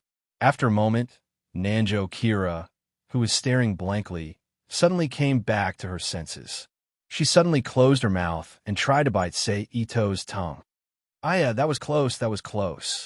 Just as Nanjo Kira's teeth were about to close, Ito fiercely pulled his head back and retreated from Nanjo Kira's face. Scram! In the next second, the crisp sound of teeth clenching rang in Ito and Nanjo Kira's ears. You bastard, I'm going to kill you. Nanjo Kira ignored the slight pain from her teeth after the forceful bite and desperately struggled to curse. Come on, kill me. Ito took the opportunity to let go of Nanjo Kira and stepped back. He smiled at Nanjo Kira who was standing on the ground again. Go to hell. Nanjo Kira, whose mind was completely burned by anger, roared and instantly rushed in front of Seito. She used her taekwondo, which was almost instinctive to Seito, to attack Seito. So fast, as expected of a martial artist with the potential to move. Anger can really stimulate her to improve her strength. Seito, who was nimbly moving his feet to avoid Nanjo Kira's continuous attacks, thought, "It's just a pity that I have no clue about this world. I don't have any clue on how to cultivate, and those people in the Angshan Lake won't teach me. It seems that I can only deduce it from the way the boxer Jiang trained Takeda, Ichiki, and the way the boxing Saint trained Adipanta. All right, you can stop now." After letting Nanjo Charisma vent for more than 10 minutes, Ito-sei raised his hand to catch Nanjo Charisma's kick. Looking at the somewhat panting Nanjo Nora, he said, "Bastard, I won't let you go." After struggling a few times, Nanjo Kira realized that she couldn't retract her leg that was grabbed by Seito. She was like an angry little beast, fiercely staring at Seito and roaring. "I'll accompany you anytime." Seito flipped his arm, turning his upper hand into a lower hand grip. Then, he suddenly pulled back with force. He reached out and hugged Nanjo Kira, who lost her balance and fell into his arms due to the external force. He smiled evilly, "But before that, you're a prey in my palm. I can take whatever I want." When he said, "Take whatever you want," Seito's hand that was hugging Nanjo Kira's waist slowly moved down. It fell on Nanjo Kira's butt and gently kneaded it. Feeling the abnormal feeling coming from her, but Nanjo Kira's face, other than the anger and humiliation that originally existed, also had a trace of undetectable embarrassment. "Well, there's not much time left for lunch break. Let's go eat something and rest. Otherwise, when it's time for the club activities in the afternoon, you probably won't have the strength to accept my training." Seito, who was kneading for a moment, let go of Nanjo Kira, turned around and walked towards the iron gate leading to the teaching building, and said lightly, "In addition, as a reward for training you, starting tomorrow, you'll have to prepare lunch for me." Seito, who was walking to the door, stopped, turned around, and looked at Nanjo Kira, who was still standing in the same place and staring at his back. He smiled and said, "Remember to make it yourself, don't like takeout." Finished. He turned around again and gradually disappeared into the doorway. Bastard. After Seito completely disappeared, Nanjo Kira, who was still standing on the rooftop, cursed fiercely, her chest rising and falling rapidly. On the other side, Seito, who had left Nanjo Kira, casually found an empty corner in the campus. He flashed into the Rubik's Cube world and appeared in Mayuzumi's house. At this time, Mayuzumi and Roly-Poly were sitting opposite each other at a short table, eating lunch with their heads lowered. "That's great. We can eat ready-made food." Seito, who was minding his own business, walked to the table and sat down. Seeing Seito appear, Mayuzumi glanced at Seito and ignored him, continuing to quietly eat her food. Roly-Poly immediately stood up from the table. She turned around and walked out of the room, and soon returned with a bowl and chopsticks. She handed the bowl and chopsticks in her hand to Seito, then sat back down at the table and continued to eat. "Thank you, Roly-Poly." Seito, who reached out to take the bowl and chopsticks, thanked her. Roly-Poly raised her head and smiled at Seito, then lowered her head and focused on eating her food. Then, the three of them maintained the traditional etiquette of not speaking while eating and quietly finished their lunch. After lunch, Mayuzumi walked to Seito's side and sat down. Seito, HM? Seito, who was lying on the tatami, sat up and turned his head to look at Mayuzumi with a puzzled expression, waiting for her to continue. "I used the school website you mentioned to check, and found that the martial arts section on the website is somewhat different from what I understand. It is somewhat similar to the advanced martial arts section, so I might not be able to guide those children in their cultivation," Mayuzumi, who was looking at the courtyard, said faintly. "I know." After hearing Mayuzumi's words, Seito lay back down on the ground and spread his arms. "Since you know, why do you still want me to be the teacher of the martial arts class?" Mayuzumi turned to look at Sei Ito and asked with a frown. Because I believe in your ability, Sei Ito said without hesitation. Ability? Mayuzumi turned back to look at the yellow dirt road in the courtyard, her eyes slightly dazed as she muttered to herself. Ability? Yes, ability. I believe that with your aptitude, those things won't be a problem for you at all. Seito said with certainty. Also, when you left that world, didn't you say that you wanted to become stronger and not let some things happen again? As long as you understand those martial arts things, I believe that your strength will definitely be much stronger than it is now. Hearing Sei Ito's words, Mayuzumi's eyes flickered twice, but she didn't say anything. Besides, the content of the martial arts class is currently learning some basic things, which is the breathing and expiration part of all martial arts. With your strength, it's definitely more than enough to guide them.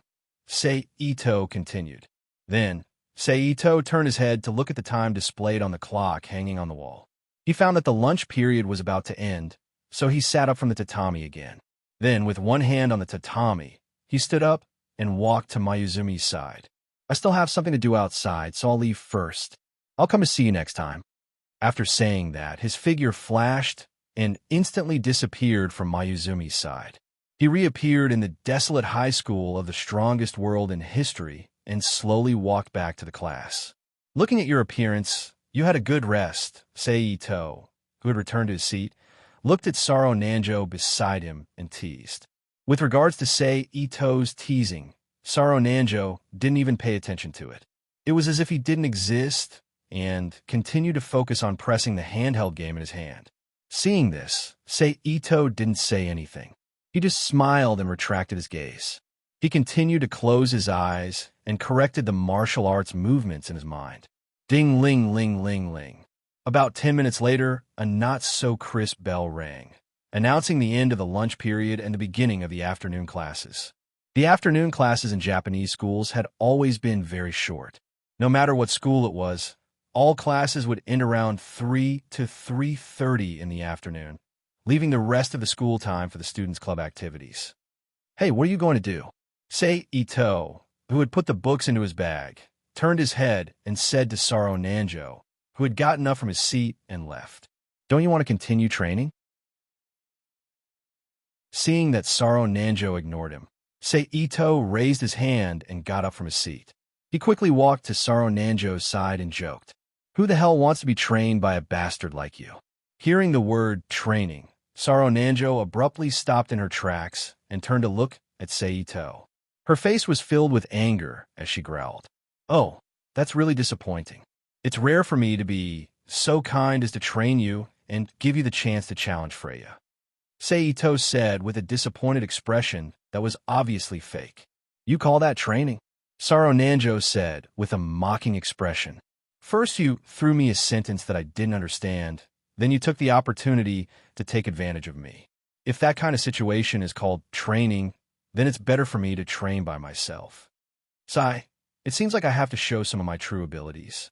Sei Ito, who was still walking side by side with Saro Nanjo, lowered his head and sighed. Then he suddenly reached out and grabbed Saro Nanjo's arm. As he led her out of the school building, he said, "Follow me." "What are you doing? Let go of me." Saro Nanjo, whose arm was grabbed in front of everyone, shouted anxiously with a red face. Sei Ito ignored Saro Nanjo's words and continued to ignore the gossipy gazes of the surrounding people. He continued to drag her out of the school building, left desolate high school, and walked toward the abandoned building that Saro Nanjo often stayed in. This direction is Saro Nanjo, who had stopped resisting after leaving the school gate and allowed Sei Ito to pull her, looked at the familiar buildings around her and guessed in her heart. Sure enough, not long after, the abandoned building that she couldn't be more familiar with appeared in front of Saro Nanjo's eyes. "Hey, let go of me, quickly." Saro Nanjo, who didn't want her underlings to see her like this, hurriedly stopped in her tracks. She used her hand to pull Sei Ito's fingers that were holding her wrist as she said in a panic, "I can let go of you if you want, but you have to be obedient." Seeing that Saro Nanjo was fiercely resisting, Sei Ito also stopped in his tracks and turned around to look at Saro Nanjo. To be continued. If you like this work, you are welcome to vote for it. Your support is my biggest motivation.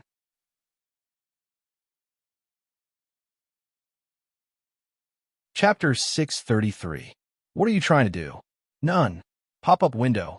Through this day of interaction, Nanjo Karishira, who had already labeled Sei Ito as a bad person in her heart, subconsciously took a step back and asked while staring at Sei Ito with a guarded expression.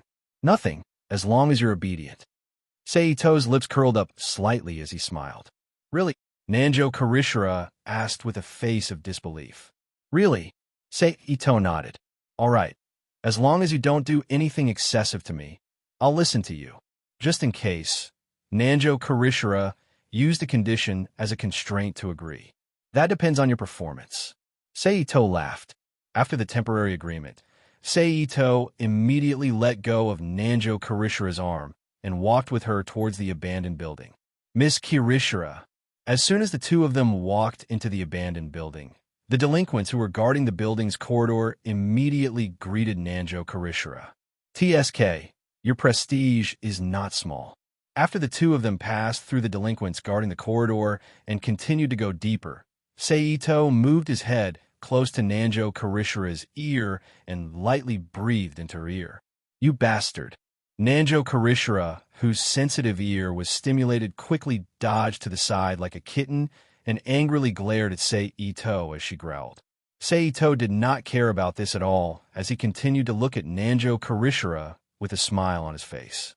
Nanjo Karishira, who clearly knew the thickness of Sei Ito's skin, snorted coldly and ignored Sei Ito as she turned around and quickly moved towards the stronghold inside. Along the way, there were constantly patrolling delinquents who took the initiative to greet Nanjo Karishira. After a short while, the two of them arrived at the room with a worn red leather sofa in the middle and a water dispenser in the corner. Opposite the water dispenser, there was a leather sandbag hanging from the wall. Miss Kizara. Inside the room, several hoodlums greeted Nanjo Kizara, who had just walked in. It's you. After those delinquents, White Bird, who was dressed like a European aristocrat but was actually a woman, suddenly rushed in between Sei Ito and Nanjo Kirisaros, taking up a stance to shield Nanjo Kirisaros behind her. He stared at Sei Ito warily and shouted in a deep voice. Seeing White Bird's reaction, those hoodlums who didn't understand the situation also subconsciously pulled out their short sticks, daggers, metal chains, and other weapons and slowly surrounded Sei Ito. Everyone stop! Just as the battle was about to break out, Nanjo Nora quickly shouted. Miss Kizara. White Bird slightly tilted her head, her gaze still not leaving Sei Ito as she shouted at Nanjo Kirisaros. Don't worry, White Bird. Nanjo Kirisaros comforted. Then he shouted at the other hoodlums, all of you, leave first. Yes, Miss Kizara. Seeing that their boss had spoken, those hoodlums immediately stopped attacking and put away their weapons. Then they turned around and walked out of the room. At this time, seeing that Sei Ito still didn't move, White Bird also slowly withdrew her stance and retreated to the side. She still stared at Sei Ito with a wary gaze. As long as he made the slightest mistake, she would launch a strong attack. Lily. Sei Ito's gaze was full of interest as it moved back and forth between White Bird and Nanjo Kirisaros. He chuckled. Say it. What are you doing here? Nanjo Kirisaros looked at Sei Ito and asked. I'll let you know what real martial arts is, so that you won't think that my guidance is fooling you. Hearing Nanjo Kirisaros' question, Sei Ito put away the smile on his face and slowly walked to the sandbag. Isn't it? Nanjo Kirisaros sneered. Watch carefully. Sei Ito ignored Nanjo Kirisaros' sneer. His left palm was placed on the sandbag, his back facing Nanjo Kirisaros as he shouted. Bang! Just as his voice fell, an explosion suddenly sounded in the room, followed by a hua-hua-hua sound. A large amount of fine yellow sand poured down from the back of the sandbag like a waterfall. Seeing this, Nanjo Kirisaros' pupils suddenly contracted. He quickly rushed to the side of the sandbag and turned his head to look at the back of the sandbag. Then, a huge hole appeared on the back of the sandbag. How did you do this? Nanjo Kurosaros reached out to check the damage of the sandbag. After confirming that it wasn't an illusion, he turned his head to look at Seito. He asked in a deep voice, "Chi?" Using chi to explode. Seito retracted his palm and looked at Nanjo Kurosaros as he explained. "Chi," Nanjo Kurosaros said in confusion. Chi is a kind of energy that exists in everyone's body. Through martial arts training, humans can master and control chi, thus using chi to do many incredible things.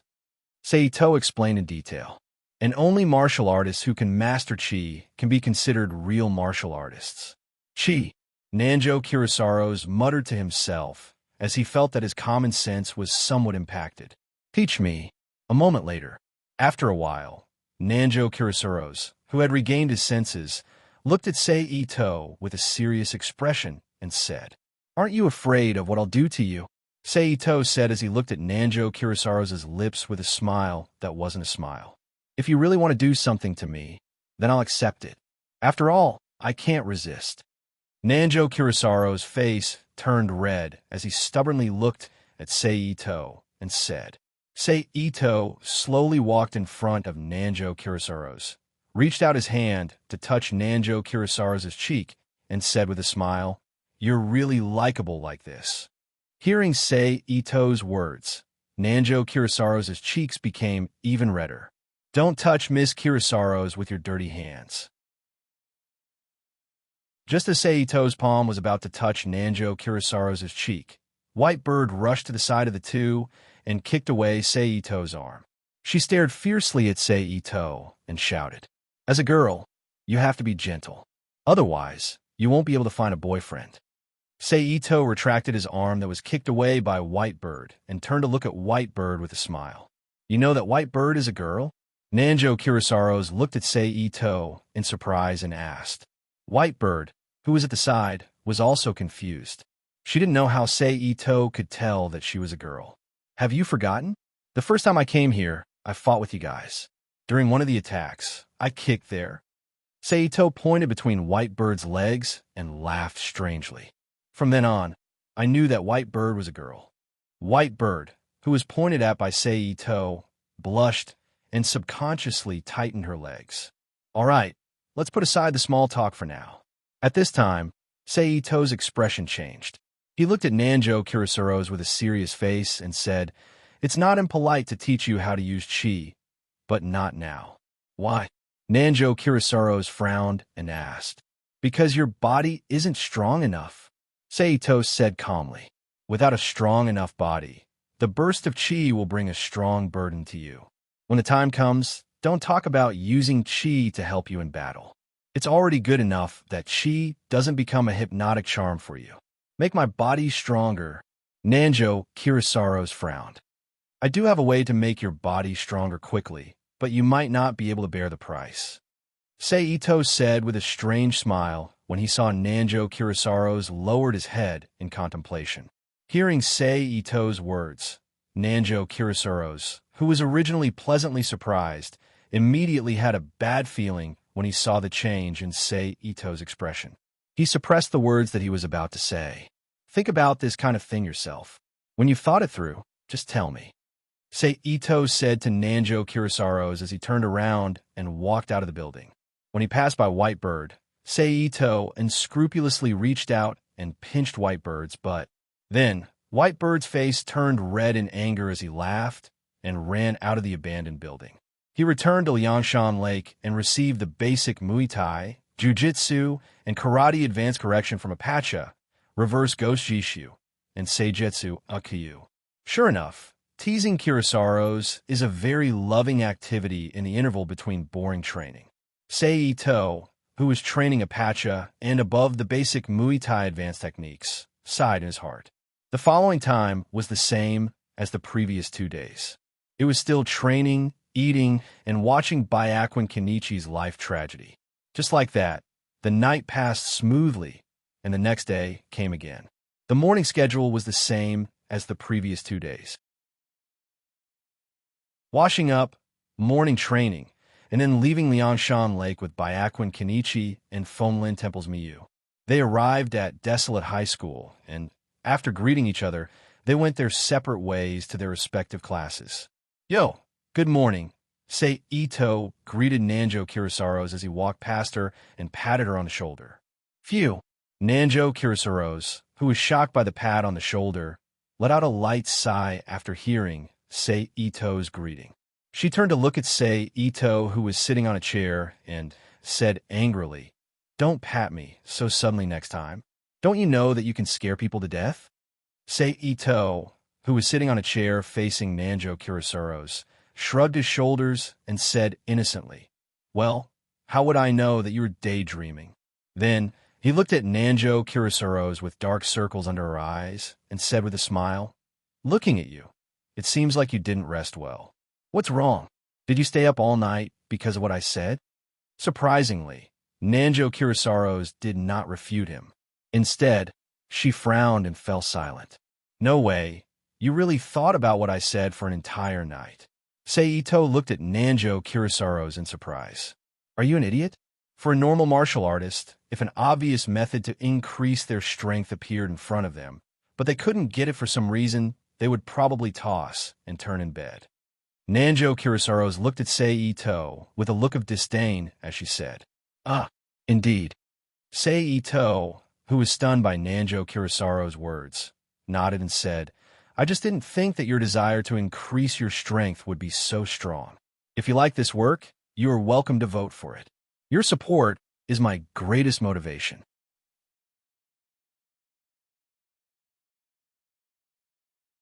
Chapter 634. That's because I've been thinking about teaching you a good lesson all this time.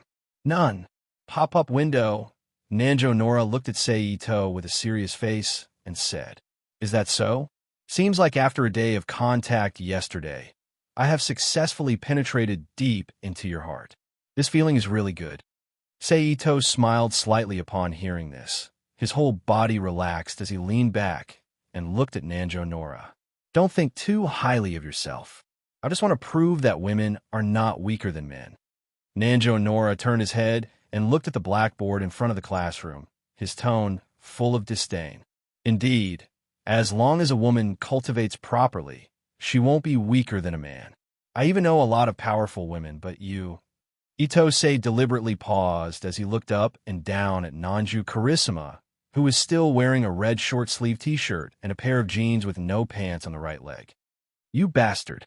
From Sei Ito's words and actions, Nanjo Nora once again turned his head and glared at Sei Ito as he growled in a low voice.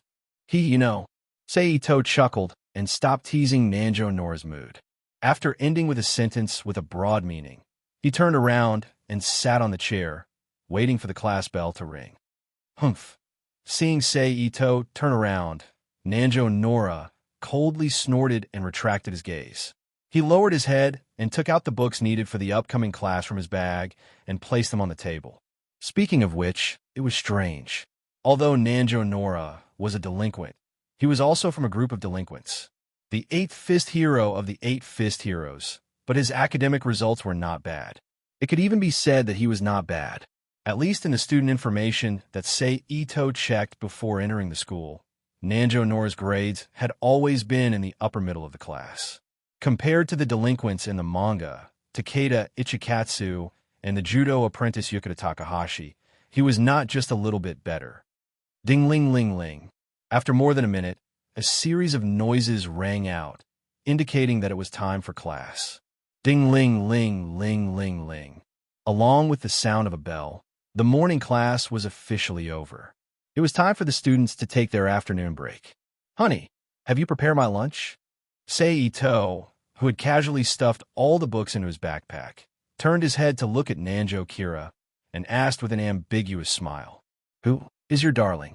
Nanjo Kirisaro, whose face was flushed red from being addressed as dear, looked around in panic.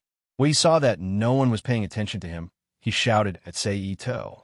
But even so, however, Nanjo Kira still took out a lunchbox wrapped in a pink silk cloth from his bag. It was clearly shaped like a lunchbox. Blushing, she quickly stuffed it into Sei Ito's hands. "Wow, what did I just see? Taro G is giving lunches to the freshmen." But as luck would have it, a boy just happened to see Nanjo Kira stuffing his lunchbox into Sei Ito's eyes and immediately exclaimed in surprise. "What? It's true." Following that boy's words, the remaining students in the class all looked at Nanjo Kira and Sei Ito in shock. "Wow, it's true. Look, isn't that lunchbox in Sei Ito's hands?" Another sharp-eyed student shouted. "How could this be?" A boy who was obviously interested in Nanjo Kira said in a rather frantic manner. "Are the two of them in love?" Another girl's eyes flashed with gossip. "That freshman called Sei Ito is really good. He's only been in school for 2 days, and he's already got taro in his hands. Later, I'll definitely look for him to learn how to pick up girls." Another boy said. In short, all kinds of gossips could be heard in the classroom. Ravaged by the gossip, Nanjo Kirasuro, whose face was red with pain and shame, suddenly stood up from his seat. He reached out to grab Ito Sei, who was beside him, and quickly pulled him out of the classroom. "Wow, the two of them are so daring," a girl said with a face full of admiration. As for whether there were other gossips behind, that was no longer related to Sei Ito and Nanjo Kira. Because with the speed of the two of them, when the girl's voice fell, they had already left the classroom and could no longer hear any sounds coming from the classroom. However, at this time, Nanjo Kira, who was still in a state of panic, did not notice. She still grabbed Sei Ito's arm and ran to the rooftop under the gaze of the other students in the school. Bang! A loud muffled sound rang out. Nanjo Kira, who had run to the rooftop, slammed the connecting door shut and leaned her back against the slightly cold door. Her chest quickly rose and fell. "Now, even if you jump into Tokyo Bay, you won't be able to wash away the fact that you're my girlfriend," Sei Ito, who was in front of Nanjo Kira, said with a cheerful smile. "Ah!" Hearing Sei Ito's words, Nanjo Kira shouted loudly, as if venting her anger. "Okay, let's go over there for lunch." Sei Ito reached out and grabbed Nanjo Kira's arm and pulled her to the bottom of the water tank. "It's all because of you, bastard. If it wasn't for you, how could such a thing happen?" Nanjo Kira fiercely shook off Sei Ito's hand and angrily said as she glared at him, "Even if you throw a tantrum, it's useless. The rumors have already been spread, and with their current mentality, any explanation is just a cover-up. It will only confirm the fact that you and I are dating." Sei Ito once again pulled Nanjo Kira's arm and continued to pull her to the bottom of the water tank, as he stated. This time, Nanjo Kira didn't shake off Sei Ito's arm and just silently followed behind Sei Ito with an unhappy expression as they walked to the bottom of the water tank. Right now, the best solution is to tacitly accept this fact and not explain it. This way, in less than 2 days, they will forget about this matter due to the novelty of the past and won't add to your worries. Sei Ito lightly said as he came to the bottom of the water tank and sat down against the wall and reached out to pull Nanjo Kira, indicating for her to sit down as well.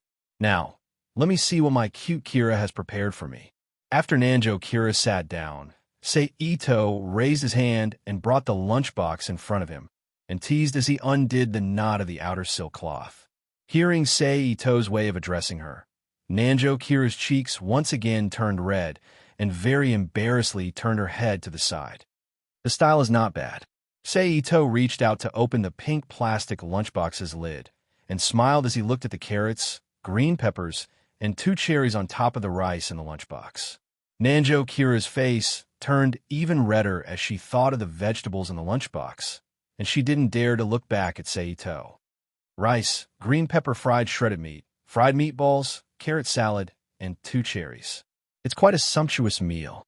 Sei Ito chuckled as he listed out the contents of the lunchbox. "I'll start eating." Sei Ito reached out to take the chopsticks on the lunchbox's lid and clasped his hands together to recite the Japanese pre-meal etiquette. Then, Sei Ito used the chopsticks to pick up a meatball from the lunchbox and put it into his mouth and lightly chewed. At this time, Nanjo Kira, who heard Sei Ito eating, quietly pricked up her ears. She wanted to hear Sei Ito's satisfaction with the food she made. After all, no matter what kind of girl she was, she would want the dishes she made to be praised, especially by men. It It would be best if it was from the man she liked. This could be said to be an affirmation of her feminine value. Very good. The meat is full of juice. Fresh and tender, very delicious. Sei Ito turned to look at Nanjo Kira, who was eavesdropping, and praised. Humph. Nanjo Kira, who was praised, lightly snorted, and a satisfied smile appeared on her face. Then, Sei Ito praised Nanjo Kira's good cooking skills while enjoying the lunch. Great lunch. It's a pity that it's a little too little, Sei Ito said with regret as he put the lid back on the lunchbox and put it aside. Then, he turned to look at Nanjo Kira and said, "Oh right, you haven't eaten yet, right? I'll send you to eat. Don't affect your cultivation later." "I know," Nanjo Kira replied and stood up from the ground. She walked around Sei Ito to the lunchbox and bent down to pick it up. Then, she took the lunchbox and walked down the stairs. "I really didn't expect Kira to have such good cooking skills." Sei Ito, who put his hands behind his head as a pillow, closed his eyes and enjoyed the gentle breeze from the sky. Bang! Soon after, with a muffled sound, Nanjo Kira's figure reappeared on the rooftop. "Let's begin," Nanjo Kira said when she saw Sei Ito looking at her. "Okay," Sei Ito replied and stood up from the ground. He walked in front of Nanjo Kira and confronted her. "Just like yesterday, you attack and I defend. But today, I'll add appropriate counterattacks to remind you of the loopholes in your movements. Pay attention." Sei Ito explained today's training method. "I understand." Nanju Kazara nodded in response. "Let's begin," Sei Ito announced with one arm behind his back. Seeing this, Nanjo Kira didn't say anything and pressed down on the green beret on her head with one hand. Jinbu stepped forward and kicked Ito Sei with a front kick. Seito leaned back and dodged Nanjo Kira's kick. Then he raised one of his hands. He blocked Nanjo Kira's kick that had been changed to a follow-up attack. Then he stepped forward. He came in front of Nanjo Kira. Nanjo Kira turned her body and used Sei Ito's leg as a support point. Her body turned 335 degrees horizontally and kicked towards Sei Ito's head with her other leg. Sei Ito lowered his body and moved sideways, dodging the kick from under Nanjo Kira's body. Seeing that he had missed his target, Nanjo Karasuma turned his body around and landed on the ground again. He then used a roundhouse kick to kick Ito Sei, who was at the side. Sei Ito blocked Nanjo Kira's roundhouse kick with one palm. Her body quickly turned and leaned against Nanjo Kira's leg. Then, she smashed her elbow towards the side of Nanjo Kira's neck. Nanjo Kira's body immediately fell forward. While dodging the elbow attack, she supported herself with both hands on the ground.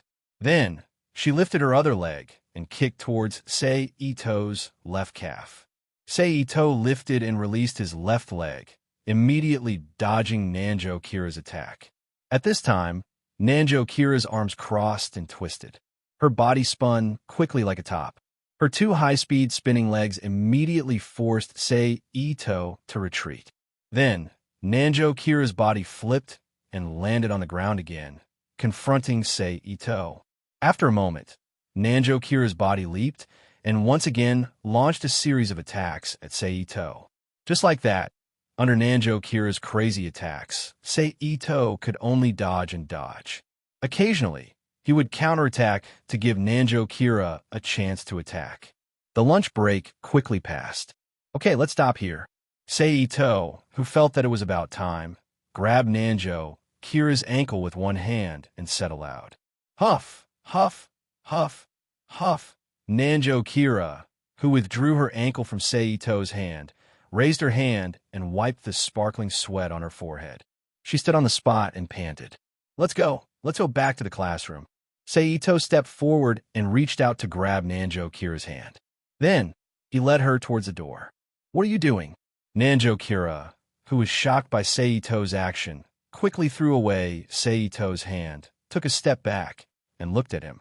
Of course, it's to speed up the popularity of the students in the class. Only this way can their gossipy mood quickly weaken until they finally get used to it, Sei Ito said with a matter-of-fact look. "Really?" Nanjo Kira said with some disbelief. "Really? Seito stepped forward again and grabbed Nanjo Kira's hand. Then, he pulled her towards the door and said, "So what if it's fake? Anyway, the two of us have already kissed. What's there to be afraid of holding hands?" "You bastard." Nanjo Kira's face turned red. She lifted her leg and kicked Seito's right calf. "All right, you won't be able to kick me. Just follow me obediently." Seito's right leg quickly lifted up and then fell forward as if he was walking normally. He dodged Nanjo Kira's left leg that was sweeping downwards and continued to pull her forward. Nanjo Kira, who knew that she couldn't do anything to Seito, no longer resisted. She let Seito lead her away from the rooftop and back to the teaching building. Then, they slowly returned to the class. Wow, so bold. As the two of them returned to the class hand in hand, even louder noises of gossip immediately rang out in the class. Hearing the noise, Nanjo Kira's cheeks immediately turned red. She shyly threw away Seito's hand and quickly ran back to her desk and sat down. Seito, on the other hand, had a very unscrupulous smile. He ignored the gossipy eyes of the surrounding students and slowly walked back to his seat. Then he sat down. "Awesome." A male student sitting in front of Seito turned around and gave Seito a thumbs up. He carefully glanced at Nanjo Kira and said, "To be continued. If you like this work, you're welcome to vote for it. Your support is my biggest motivation."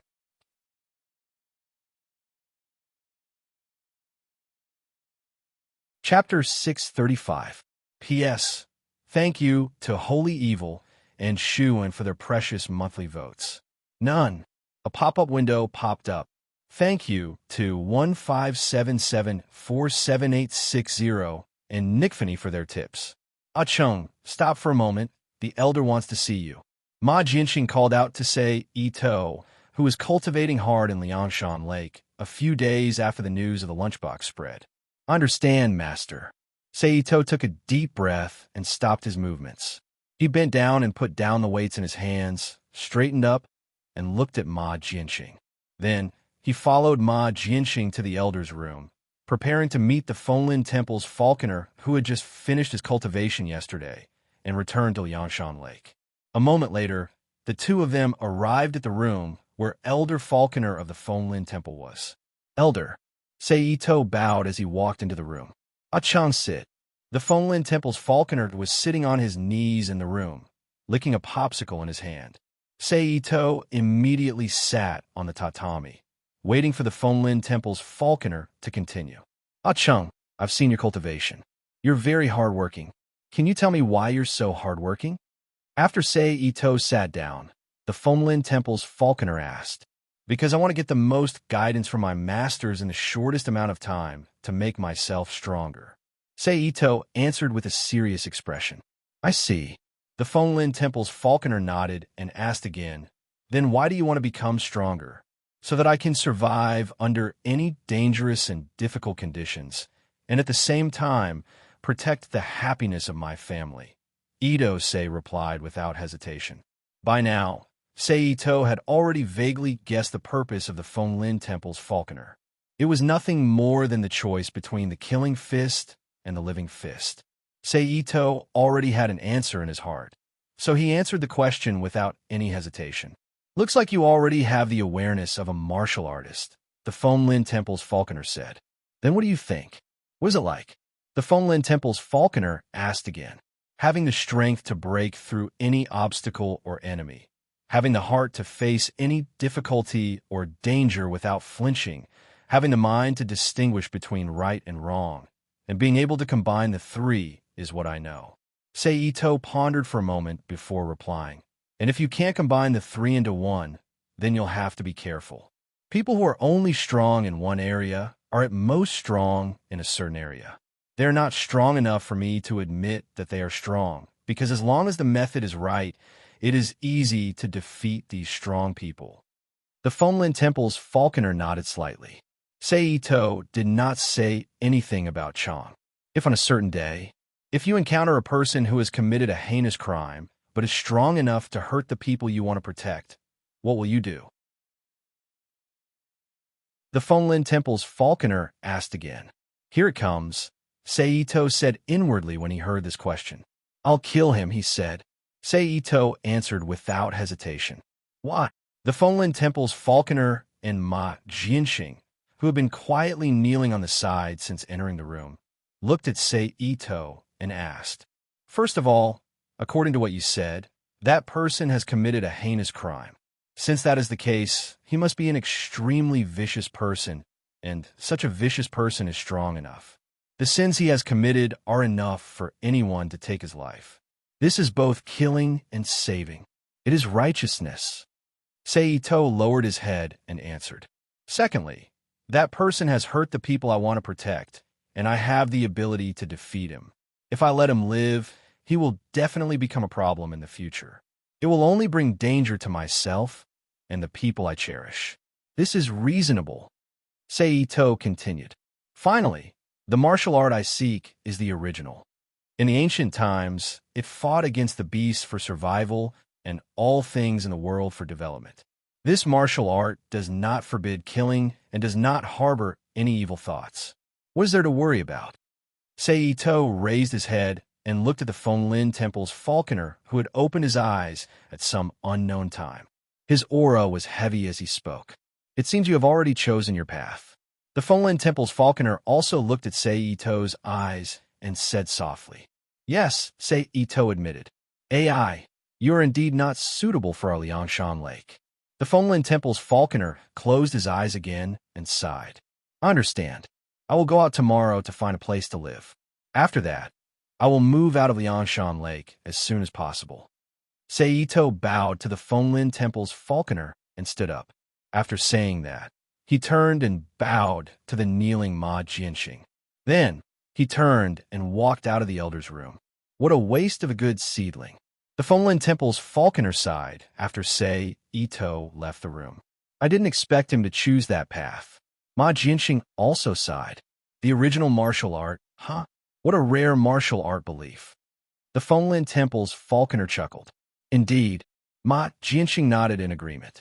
While the Fenlin Temple's falconer and Ma Jianxing were discussing Seito in the room, Seito, who had returned to the training hall, picked up the weights on the ground and continued to train. Although it was a pity that he could not receive the guidance of the masters in Liangshan Lake in the future, as long as he was not out of Liangshan Lake, Seito would not stop training. Moreover, in the days before the elder's return, Seito had been diligently training, just like how he answered the Fenlin Temple's falconer's question. He had basically corrected all the movement deviations in Muay Thai, Karate, and Jiu-Jitsu. Even if he left Liangshan Lake, there would not be too much of a problem. The following night was silent, and time once again entered the next day. Good morning, my dear. As usual, after washing up, morning training, and enjoying the breakfast prepared by Fenlin Temple's Meiyu, he went to Desolate High School with Baibin Kenichi and Fenlin Temple's Meiyu. After returning to their respective classes, Seito greeted Nanjo Kazara. After a few days of getting used to it, Nanjo Kazara had already tacitly accepted Seito's way of addressing her. It was not like the first 2 days when this dear address was called out. It made Nanjo Kazara blush and her heart flustered. By the way, my dear, I have something to ask of you, Seito said to Nanjo Kazara again as he hung his bag on the hook beside the desk. What is it? Nanjo Kazara looked at Seito strangely and asked, I heard that you are renting an apartment by yourself, right? Seito did not immediately say what he wanted to ask of her, but first asked Nanjo Kazara. Yes, why? Hearing Seito's inquiry, Nanjo Kazara suddenly had a bad premonition in her heart. She frowned and looked at Seito. That's good. Seito laughed and then explained. It's like this. The place I'm currently living in is no longer habitable for some reason, and I'm too lazy to look for a new place to rent. Since you are renting an apartment by yourself, then let me move over this way. What kind of joke is this? Nanjo Kazara stood up from her seat like a cat whose tail was stepped on. She looked at Seito and shouted, You actually want to move over to my place? Wow, what explosive news. Nanjo Kazara's voice just fell. The crowd, which had quieted down because of her shout, immediately became noisy again. All the students looked at Sei Ito and Nanjo Kazara with a gossipy face. Hearing the noise, Nanjo Kazara remembered that she was in class. Her face turned red, and she stepped forward to grab Sei Ito's arm. She pulled Sei Ito and quickly ran out of the class. They ran toward the rooftop that the two of them went to every day at noon and after school. Bang! The door to the rooftop was heavily closed by Nanjo Kazara. What exactly do you mean? Nanjo Kazara glared at Sei Ito and said loudly, "It's what I meant when I told you in class. I want to move over to your place." Sei Ito shrugged and said with a "you already know the answer" expression, "Bastard, do you know what you were saying?" Nanjo Kazara shouted angrily, "Of course I know. What I mean is that I want to live with you." Sei Ito put down his hands. He walked in front of Nanjo Kazara and lowered his head to look at Nanjo Kazara, who only reached his shoulder. Cohabitation. Nanjo Kazara stuttered as her face turned red from Sei Ito's straightforward expression. "Yes, cohabitation."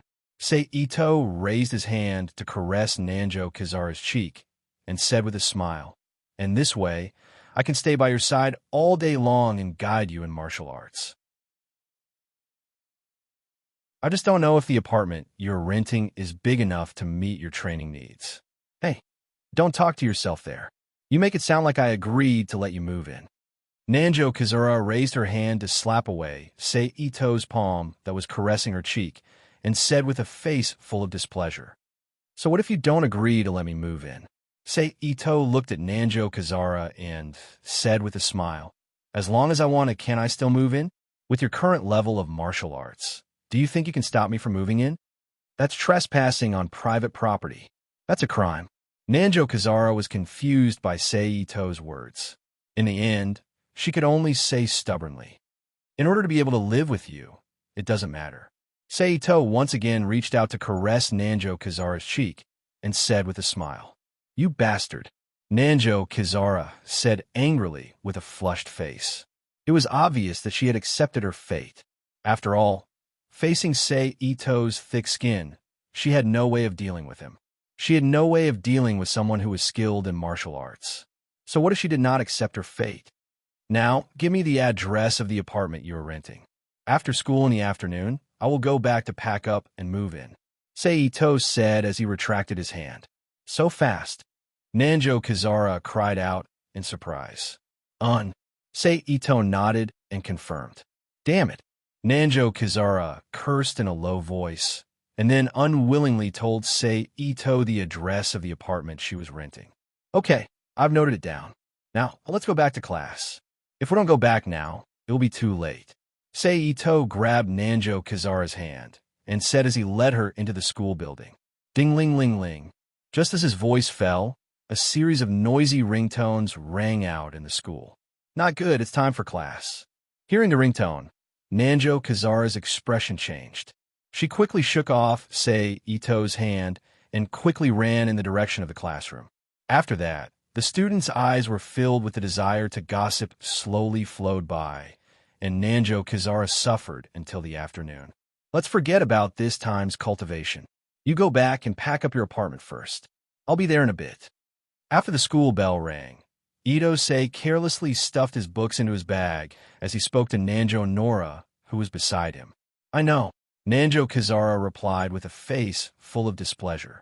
She then got up from her seat and walked out of the classroom with her bag. Sei Ito saw this and smiled. He also picked up his bag and walked out of the classroom. Then, he directly left Desla High School and went to the nearby shopping mall. In the shopping mall, Sei Ito did the same as when he first returned to Liangshan Lake. According to the hobbies of each master in Fenglin Temple's Miyu, he bought the corresponding items for them. Then, he carried these items back to Liangshan Lake. The first person he saw was Master Ma Jianxing, who was sitting cross-legged in the hallway of the dojo, reading adult magazines. "Master, I've troubled you during this time."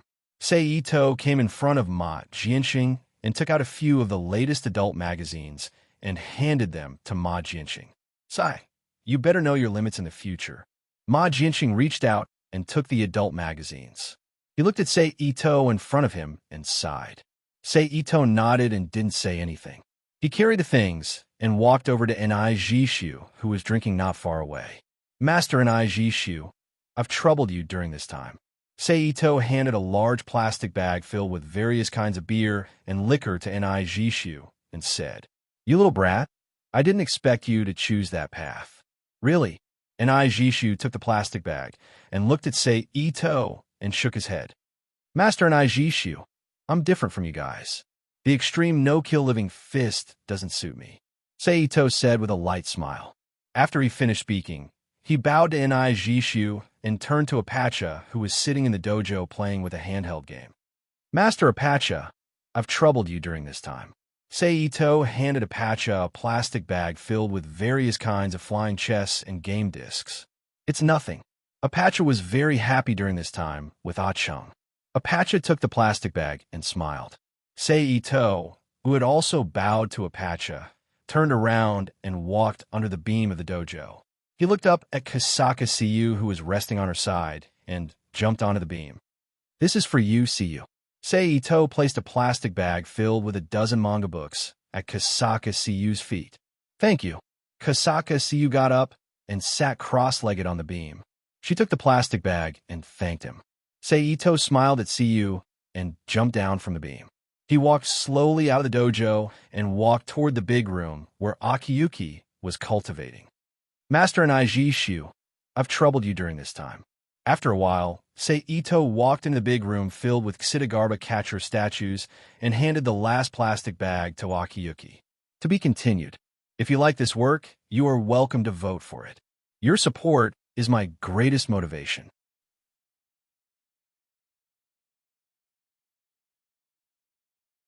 Chapter 636. Is this the place? None. A pop-up window. After delivering all the items, Ito-sei, who packed up his things and left Lianshan Lake, stood in front of a 7-story apartment building and whispered to himself. He then retracted his gaze and strode into the apartment building. Ding-dong, ding-dong. After a while, Seito arrived at the 3rd floor of the apartment building and stopped in front of a black-colored security door. He reached out and pressed the doorbell. Creak. Soon, with a soft sound, the tightly shut security door was opened from the inside. Then, Nanjo Kurosuro, who always wore a red short-sleeve t-shirt and a pair of one-leg jeans, appeared behind the door. Come in. Nanjo Kurosuro reached out and pushed the door open. He stepped aside and said with an unhappy expression. Seito smiled at Nanjo Kurosuro and walked into the room with the package in his hand. The apartment that Nanjo Kurosuro rented was not small. It was the kind of apartment that had a bedroom, bathroom, kitchen, utility room, and a small living room. Where's my room? Seito, who took off his shoes at the entrance, asked with a smile. Follow me. Nanjo Kurosuro curled his lips and led Seito to one of the 4 doors. Creak. Nanjo Kurosuro reached out and opened the door. He took the lead and walked into the room. Seito then followed him into the room that would be his bedroom in the future. The room was square-shaped. It was not big, only about 10 square meters. It was just enough to put a bed and some miscellaneous items. This couldn't have been a utility room before, right? Seito, who casually glanced at the room, guessed. That's right. Nanjo Kurosuro's lips curled up as he admitted. If you're not satisfied, you don't have to live here. Satisfied? How could I not be satisfied? I'm 100% satisfied to be able to live with my dear. Seito threw the package on a mattress on the floor and turned to look at Nanjo Kurosuro. Humph. Nanjo Kurasuma's cheeks reddened slightly as he turned his head and snorted. It's just that this apartment is too small. It's not suitable for you to cultivate at night. Seito returned to the living room and looked around the room. You don't really want me to train in the apartment, do you? If I do that, I'll copy the neighbors left, right, and downstairs. Nanjo Nora frowned. Then forget it. Seito shrugged and said indifferently. Seito returned to the storage room that had been turned into his bedroom. He walked to the package on the mattress. He bent down and took out a folded piece of paper from his bag before returning to the living room outside. Give this to your father and ask him to buy the herbs on it, Seito said as he handed the paper in his hand to Nanjo Nora. What is this? Nanjo Nora took the paper and opened it curiously. He looked at the names of herbs that he had never heard of before and asked, "It's the ingredients for the medicinal bath to strengthen your body." Seito walked to Nanjo Nora's side and sat down. He reached out and grabbed an orange on the glass coffee table in front of him. He explained as he peeled it. "I got it." Nanjo Nora nodded as he folded the paper again and put it in his pocket. "When you can, ask your father to get more at once. After all, there are only a few days left until summer vacation. If you don't plan to go out and play, we'll have special training during the summer vacation." Seito divided the orange in his hand into two halves and handed one half to Nanjo Nora. "Okay," Nanjo Nora said as he took half of the tangerine, broke off a small piece, and put it into his mouth. "Also, I plan to go see Freya in a few days," Seito said as he also put a small piece of orange into his mouth. "Sister Freya? Why are you looking for her?" Nanjo Nora was shocked when he heard this. Then he looked at Seito and quickly asked, "Because like you, I also want her." Seito didn't hide it and laughed lightly. "You bastard." Hearing Seito's words, Nanjo Nora didn't know why, but he suddenly felt a sour feeling in his heart. He immediately stood up from the sofa and looked at Seito and shouted angrily. After he finished speaking, he turned around and quickly walked into another room. With a bang sound, he slammed the door shut. "Oh, are you jealous? I was afraid that you wouldn't be jealous." Hearing the sound of the door, Seito chuckled as he muttered to himself. Then he threw another piece of orange into his mouth and chewed. He reached for the remote control on the coffee table and turned on the TV. After a while, Seito, who felt that the TV content was a bit boring, stood up from the sofa and returned to his bedroom. He opened the package and arranged his bedding. Arranging the bedding looked very simple. It didn't take long for Seito to make his bed. Then Seito once again walked out of the bedroom and went to the apartment's kitchen. He opened the refrigerator in the corner of the kitchen and checked the stock of vegetables in the refrigerator. She didn't know if it was because she had to prepare a bento for Seito every day, or maybe it was because of something else. The refrigerator had a lot of seasonal vegetables. It was enough for today's dinner. Seeing that there were a lot of vegetables, Seito pondered for a while and started to pick out the vegetables in the refrigerator. After more than a minute, Ito-sei, who had taken out all the needed vegetables, turned around and came to the side of the pool. He turned on the tap and washed the vegetables, preparing to make a housewarming meal for himself and Nanjo Kazara. Dang, dang, dang, dang, dang. Soon, a series of sounds rang out in the kitchen. What is this guy doing? In a bad mood, Nanjo Nora, who was lying on the bed and flipping through a manga, heard the sound and frowned. "Who cares? He could do whatever he wants. I don't want to care about this bastard." Nanjo Nora curled her lips and once again looked at the manga in her hands. But this time, no matter how she looked at it, she couldn't absorb any of the content. "Ah, so annoying." Nanjo Nora threw away the manga in her hands and scratched her hair with both hands as she cried out in a low voice.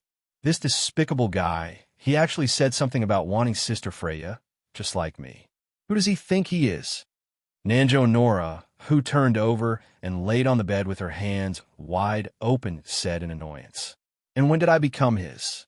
What narcissistic guy." Nanjo Nora's cheeks were red as she thought to herself. "Hua, chong, dang, dang, dang." Chaotic sounds continuously came from outside the door into the room and into the ears of Nanjo Nora, who was lying on the bed. This sound, it seems like the sound of cooking. Could it be that he knows how to cook? Nanjo Nora, who used her waist to sit up on the bed, listened to the sounds coming from outside the door and thought to herself, "I have to see if he's really cooking." Nanjo Nora, who was a little curious, stood up from the bed and quickly walked to the door. She gently opened the door and carefully poked her head out to take a look. This guy really is cooking." Nanjo Nora, whose nose was lightly twitched, whispered softly. At this time, Seito, who was wrapped in a white cloth apron with a kitten pattern on it, walked out of the kitchen with a plate of green pepper fried shredded meat in his hands and walked towards the coffee table in front of the sofa. "My dear, you're out. Just in time. Come over and help me take out the bowls and chopsticks." Seito, who just happened to see Nanjo Nora, smiled and greeted her. "Oh, Nanjo Nora subconsciously responded. Then she was stunned, curled her lips, and walked into the kitchen. She took out 2 sets of clean bowls and chopsticks from the dishwasher and brought them to the living room. After Nanjo Nora, Sei Ito also walked into the living room with a plate of tomato fried eggs. Go wash your hands first. There's still one more dish. It'll be ready soon. Sei Ito, who placed the plate on the coffee table, said to Nanjo Nora. Then, without waiting for Nanjo Nora to speak, he returned to the kitchen and started cooking the last dish. In just over 3 minutes, Sei Ito returned to the living room with the last dish of mapo tofu. I didn't expect you to know how to cook. Nanjo Nora looked at the 3 dishes on the coffee table that were emitting a tempting aroma and said in surprise, I know a lot of things. What you're seeing now isn't even the tip of the iceberg. Sei Ito smiled as he handed a bowl of rice to Nanjo Nora. Keep bragging. Nanjo Nora took the rice and picked up the chopsticks with a face full of disdain. Try it. Sei Ito, who was also holding the rice and chopsticks, smiled. I hope you won't be poisoned to death. Nanjo Nora picked up the shredded pork with green pepper with his chopsticks and said in a harsh tone, Not bad. Under Sei Ito's gaze, Nanjo Nora, who was chewing the shredded pork with green pepper with his eyes lit up, and then said in an insincere tone, Is that so? Then I'll work harder next time. Sei Ito, who saw Nanjo Nora's insincere tone, smiled. Then he picked up the food on the plate with his chopsticks and lowered his head to eat. Just like that, the two of them enjoyed the food in front of them in silence. I'm so full. After more than 10 minutes, Nanjo Nora leaned back on the sofa without a care for his image. His hands were lightly placed on his abdomen as he spoke with a satisfied expression. Then, he turned his head to look at Sei Ito and said with anticipation in his eyes, In the future, I'll leave all 3 meals at home to you. Wishful thinking. Sei Ito was unmoved and said, Today is the first day I'm staying here, so I made a meal to thank you. If you want me to cook again in the future, it'll depend on my mood. If I'm in a good mood, I'll naturally cook. If I'm in a bad mood, I'm stingy. Nanjo Nora curled his lips and said with a displeased expression. Sei Ito ignored Nanjo Nora's displeasure.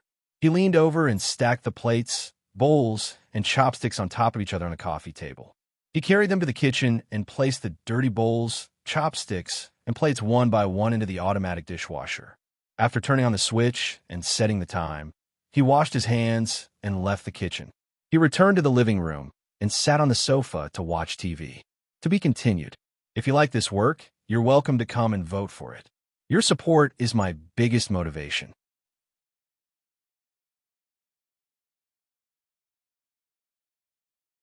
Chapter 637. P.S. Thank you to Sandgeek for your tip. None. Pop-up window, huh? In the abandoned building where Nanjo Kurosaro's used as a stronghold, with a sound of exhalation, Nanjo Kurosaro's rotated his body and kicked out a horizontal kick towards Ito Sei's waist.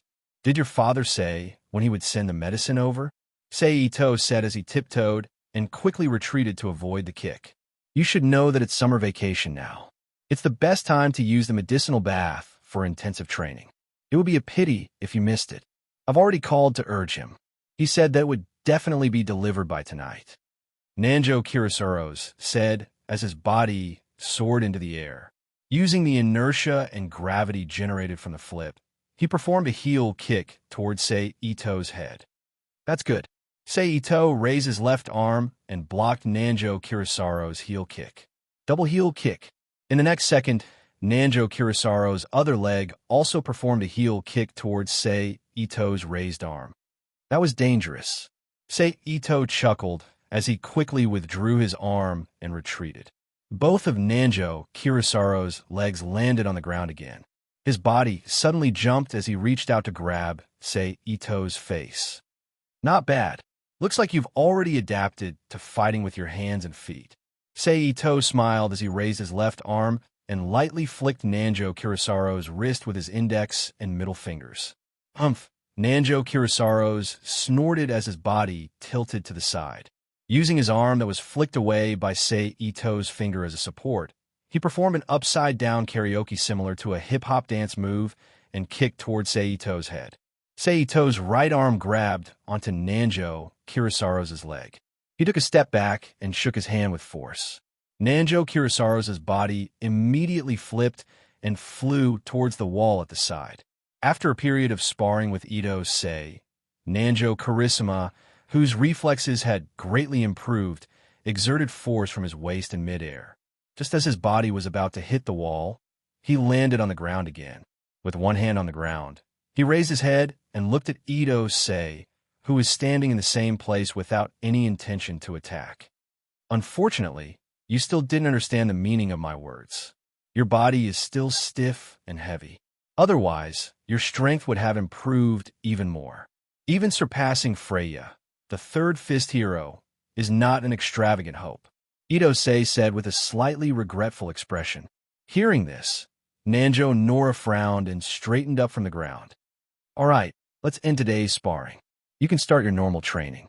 In this empty room, Ito Sei sat down on the only chair in the corner and said, "Oh." Nanjo Kirisaro's nodded. He walked to the side and squatted down. He picked up 2 weights on the ground that were filled with lead and tied them to his calves. Then, he picked up a weight belt that was similarly filled with rectangular lead and had the same length as his belt. He lowered his head and wrapped the weight belt around his waist. Then, Nanjo Kirisaro's walked back to the center of the field. He began to practice the basic movements of Taekwondo. Miss Kirisaro's a call for you. After a long while, Whitebird, who was still dressed as a European noble male, walked into the empty room where Nanjo Kirisaro's was training with a mobile phone in her hands. Huff! Nanjo Kirisaro's, who heard Whitebird's words slowly, stopped his movements. He exhaled lightly and wiped the sweat off his face with his arm. He then walked towards Whitebird. "Hello, who's looking for me?" Nanjo Kirisaro's said as he reached for the phone and placed it next to his ear. "Miss Kirisaro's, the things you wanted are here. Where should I unload them?" A male voice said from the phone. Nanjo Kirisaro's turned to look at Sei Ito, who was sitting in the corner, and said into the phone, "Send them to XXX building." "Okay." The man on the other end of the phone agreed. Then, Nanjo Kirisaro's cut off the call. "The things have been delivered." Nanjo Kirisaro's handed the phone back to Whitebird and said to Sei Ito, "Is that so? That's good." Sei Ito smiled and said, "This way, your martial arts improvement speed will be much faster." "I hope so." Nanjo Kirisaro's, who had already walked back to the center of the field, said. Then, he once again assumed the posture of Taekwondo and started to train. Whitebird, who had finished delivering the phone, did not leave. She stood to the side and watched Nanjo Kirisaro's training. "Whitebird, you can also use Kirisaro's current training method." Sei Ito, who was sitting with his arms crossed, glanced at Whitebird, who was standing to the side, and said softly, "Got it." Whitebird nodded and replied, "Also, when you have nothing to do, you can also spar with Kirisaro's. This way, not only can it increase your and Kirisaro's ability to adapt to the enemy, it can also digest the results of your training." Sei Ito continued. "Okay." Whitebird replied. "Also, Whitebird, when are you going to wear a skirt for me to see?" Sei Ito turned to look at Whitebird and said with a chuckle, "Okay, Whitebird, who originally thought that Sei Ito was still talking about something related to training, subconsciously agreed. However, she immediately reacted and snorted coldly. She no longer paid attention to Sei Ito. "Whitebird, if you could wear a skirt, you would definitely look good." Sei Ito continued to look at Whitebird's body under the man's clothes and laughed. 10 minutes later, Miss Kirisaro's. "There's a truck outside, saying that it's here to transport something for you." At this moment, a male delinquent ran into the empty room and said to Nanjo Kirisaro's, who was in the middle of training, "That's right, it's here to deliver something to me.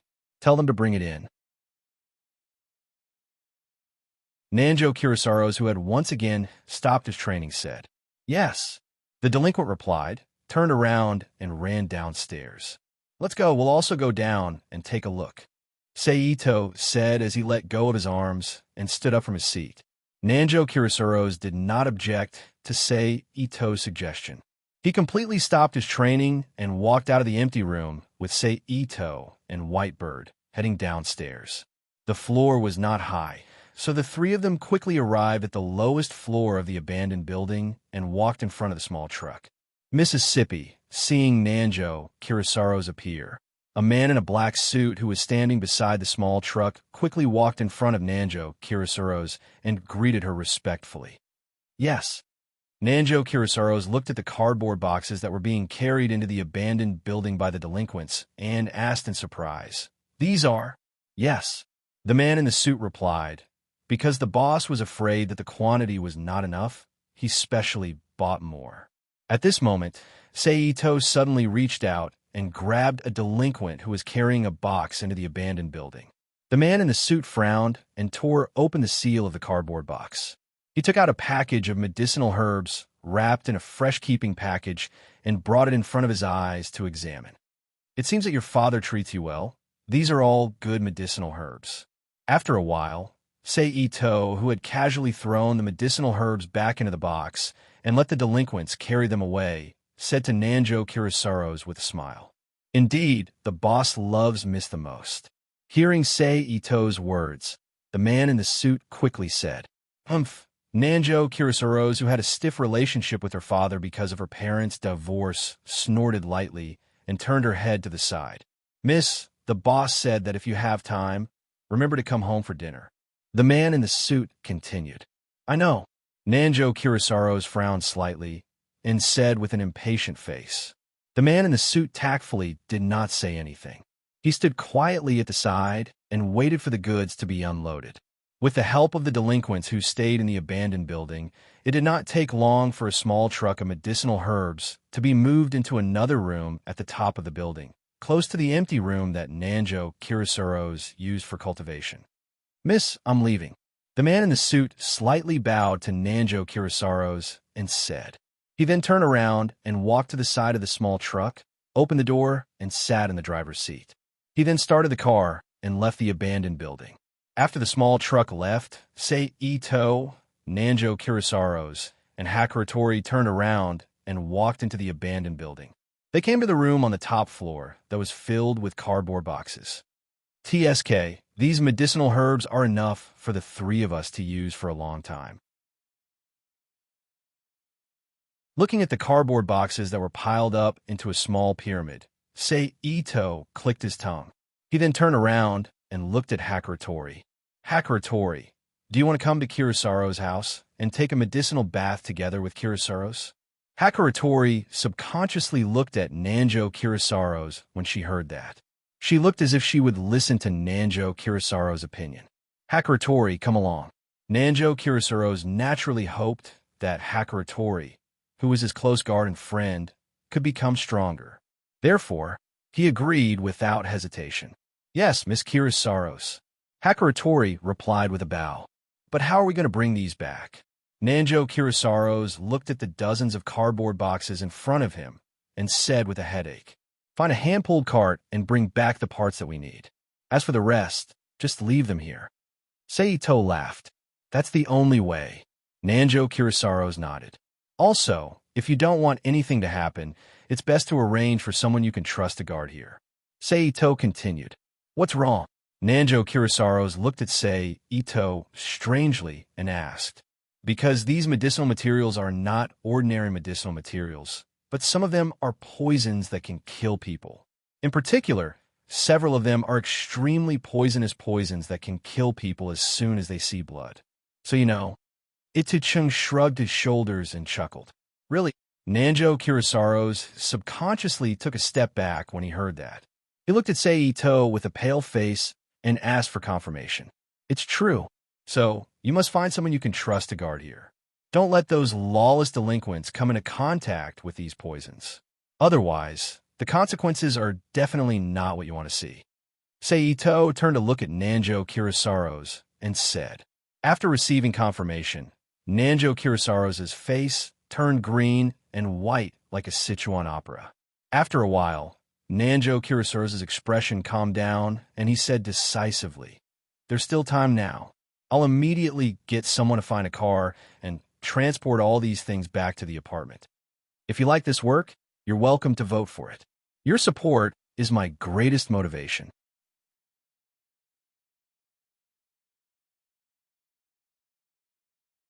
Chapter 638. P. Thank you to Rose, Emperor Wu, and the Fool's Love for their precious monthly votes. Thank you to Nex, Nickfany, and 15774786 for their tips. A few hours later, with the efforts of Sei Ito, Nanjo Karasuma, White Bird, and some of the delinquents, they finally moved the cardboard boxes that were originally stored in the abandoned building back to Nanjo Karasuma's apartment when the sky was completely dark. What are you going to do at night?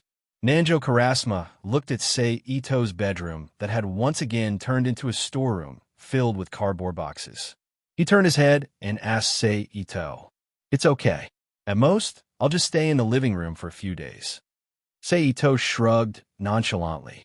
Then his expression changed as he looked at Nanjo Karasuma with a weird smile and continued, "Or I'll sleep in your bedroom." "In your dreams," Nanjo Karasuma said with a look of disdain. "All right, you stay here and wait for White Bird to come back. I'll go to the house to prepare the medicine." Sei Ito leaned over and stacked the cardboard boxes that were intentionally left behind at the beginning of the transportation into a pillar.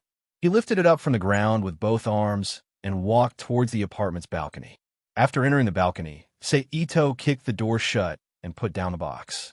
He tore off the seal on the box and took out the medicine according to the ratio of the herbs needed for the medicinal bath. He then began to grind and prepare the medicine. Dang dang. After a while, the sound of glass being knocked on woke Sei Ito up from his thoughts of preparing the medicine. White Bird bought the takeout. "Come out and eat." Nanjo Karasuma stood behind the door and shouted at Sei Ito, who was inside. "Got it. I'll be right there," Sei Ito replied. Then he shook his hand and took out a large piece of craft paper and spread it on the floor of the balcony. He poured the portion of the medicine that he had already grinded onto the craft paper according to the ratio. He then gently opened the balcony door and turned to the bathroom to wash off the dregs on his hands. He then returned to the living room and enjoyed the takeout lunch with Nanjo Karasuma and White Bird. After finishing the lunchbox, he returned to the balcony and began to grind the ingredients. Over an hour later, under Sei Ito's skilled hands, the ingredients for the medicinal bath were finally mixed and sealed in 2 large craft papers. "Who wants to go first?" Sei Ito, who had returned to the living room with 2 craft paper bags in his hands, looked at Nanjo Kira and Hakatori and asked, "Let Miss G. Sarah go first."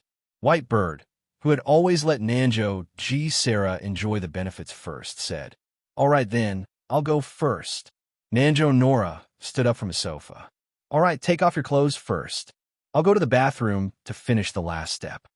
Sei Ito naturally had no objections and nodded in agreement. After saying that, he turned around and walked towards the bathroom. Japanese people had the habit of bathing, so no matter how small the room was, there would always be a bathtub in it. Therefore, Sei Ito only needed to rinse the bathtub clean and fill it with water to finish the last step. The water temperature isn't hot enough.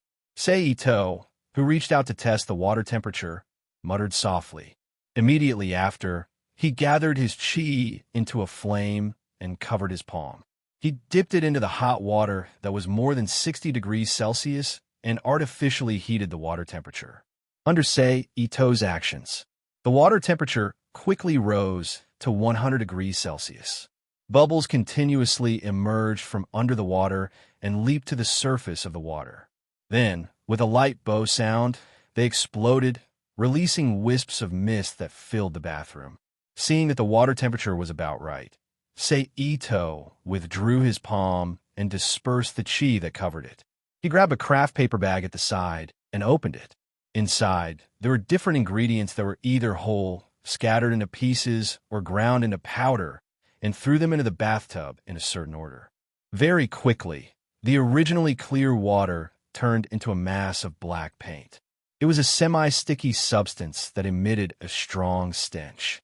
"What's that smell?" As the smell spread out, Nanjo Karasuma's voice came from behind the door. "The smell of medicine. Just wait." Sei Ito frowned and replied loudly, "Hurry up and finish it, it stinks." Nanjo Karasuma shouted. After more than a minute, Sei Ito, who had poured all the ingredients into the bathtub, turned his hand and took out a small tube that was only a little longer than a finger joint. Inside the tube was a sharp conical plastic tube that contained a light yellow liquid.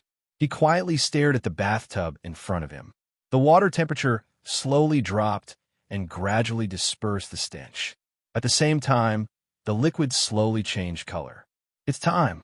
After another minute, seeing that the liquid had almost changed, Seito used his thumb to lift the cover of the small plastic tube and dripped the light yellow viscous liquid into the bathtub.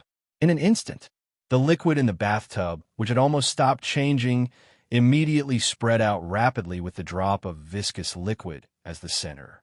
It didn't take long for the liquid in the bathtub to turn a bluer shade of blue than the sky.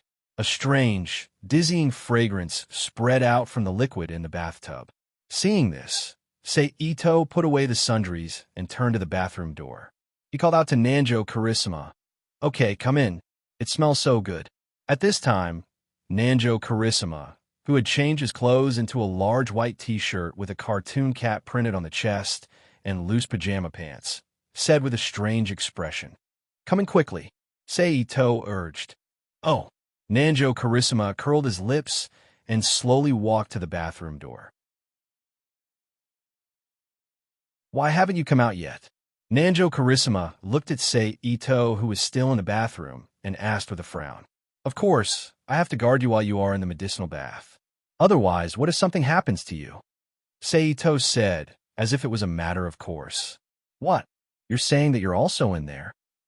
Nanjo Karissima's expression changed and shouted, "Of course. You have to know that these medicines are all highly toxic. Although a portion of the toxicity has been removed through mixing, it will still cause harm to the human body. If I don't watch over you, what if something happens to you?" Seito reached out and grabbed Nanjo Karissima's arm and pulled her into the bathroom. But, Nanjo Karissima's face turned red as she panicked. Then, Nanjo Karissima felt dizzy and fell down with a low groan. "Look, it hasn't even started yet, and you've already been hurt by the mixed fragrance of the medicinal bath. If I don't watch over you, what if you suddenly faint during the bath and drown?" Seito said as he reached out to support Nanjo Karissima. Bang! At this moment, the bathroom door opened and White Bird rushed into the bathroom with an anxious look on her face. Then, White Bird's figure flashed. She quickly rushed to Nanjo Karissima's side and reached out to support her as she retreated from Seito's side. She looked at Seito, who was standing still with a face full of vigilance, and asked Nanjo Karissima worriedly, "Miss Karissima, are you all right? Bring me out first." Her head was dizzy. Nanjo Karissima said weakly with her face flushed red. "Yes," White Bird replied. Then, she supported Nanjo Karissima and quickly brought her out of the bathroom. Seeing this, Seito shrugged his shoulders and walked out of the bathroom with a bored face. He came to the living room and sat on the sofa. He looked at White Bird and Nanjo Karissima, who were sitting on the other side of the sofa. Phew! Because the mixed fragrance of the poison had not completely spread into the room, Nanjo Karissima, who took a few deep breaths, was temporarily awake. "Why didn't you tell me that you had to be there when I was taking that medicinal bath?" Nanjo Karissima, who had recovered, immediately looked at Seito angrily and asked, "Because I didn't think it was necessary." Seito spread out his hands and said, "Because to me, you will be mine sooner or later. Seeing your body a day earlier or a day later makes no difference." "You." Hearing Seito's words, Nanjo Karissima's face flushed red. Nanjo Kazara's face turned red, and then he looked at Ito, angrily. "Then what about White Bird?" Nanjo Karissima pointed at White Bird and said. As the center of the conversation, White Bird's face also changed. She angrily stared at Seito. "Well, what's wrong with that? Anyway, she's your personal guard. After you follow me, she will also be one of my people. Seeing her body is even less of a problem." Seito said with a bored face. As the person involved, White Bird's face turned red when she heard this. However, she did not say anything. "You shameless, vulgar, shameless bastard." Nanjo Karissima grabbed the sofa cushion beside her and threw it at Seito. "All right, Hurry up and decide whether or not you want to take the medicinal bath. Otherwise, when the water turns cold, the medicinal bath's effect will weaken. Ito grabbed the cushion and put it aside. He looked at Nanjo Carissima and Whitebird and said, "Who the hell wants to take that damn medicinal bath?" Nanjo Carissima said without thinking. As for Whitebird, she followed Nanjo Carissima's opinion. If she said she did not want to take the bath, Whitebird would naturally not take the bath. "Tisk, it's rare for me to be so kind as to take out my family's secret recipe to help you guys increase your strength. You actually don't appreciate it." Ito curled his lips and said with a face full of displeasure, "Stop bullsh ting. Your actions are not kind at all. They are harboring evil intentions." Nanjo Carissima said loudly. At this moment, Nanjo Carissima, who was originally standing, suddenly went limp. She covered her forehead and fell onto the sofa. Miss Carissima, seeing this, Whitebird quickly helped Nanjo Carissima up. She called out with a face full of worry. Seeing that Nanjo Carissima's face was flushed red, Whitebird turned her head and glared at Ito. "What did you do to Miss Carissima?" "Nothing much. She was just poisoned by the mixed fragrance poison from the medicinal bath. Originally, she should have waited for a while before she became like this. However, because of her agitation, the mixed fragrance poison entered her body through her blood, causing the poison to take effect in advance." Ito explained with a face full of indifference. "As long as she soaks in the medicinal bath, the mixed fragrance poison in her body will naturally be removed." Hearing Ito's explanation, Whitebird's eyebrows unconsciously furrowed. "You this bastard." Despite feeling dizzy, Nanjo Carissima, who was conscious and had also heard Ito's explanation, looked at Ito with a flushed face. Her breathing fluctuated as she scolded. At this moment, Whitebird's eyebrows furrowed. She also unconsciously let out a low moan. "Looks like you've also been poisoned." Ito looked at Whitebird and chuckled. Hearing this, Whitebird's expression immediately turned ugly. "All right, you're still weak from the poison. Go to the bedroom and open the window to get some fresh air. You'll be able to recover after resting for a night." Ito stood up from the sofa and walked to Nanjo Carissima's side. As for Carissima, the mixed fragrance poison has already entered her blood. If she doesn't soak in the medicinal bath, it won't be removed. As Ito spoke, he bent down. Then, while Whitebird wanted to stop him but couldn't, he carried Nanjo Carissima horizontally and turned to walk towards the bathroom. "You let go of me." Nanjo Carissima, who was lying horizontally in Ito's arms, said weakly. "That won't do." Ito lowered his head and looked at Nanjo Carissima, whose cheeks were flushed red. Unfortunately, the door lock was broken by Whitebird. "It can't be locked and can only be left ajar," Ito said as he walked in the bathroom and stretched out his leg to close the door. Then, Ito carefully placed Nanjo Carissima's feet on the ground.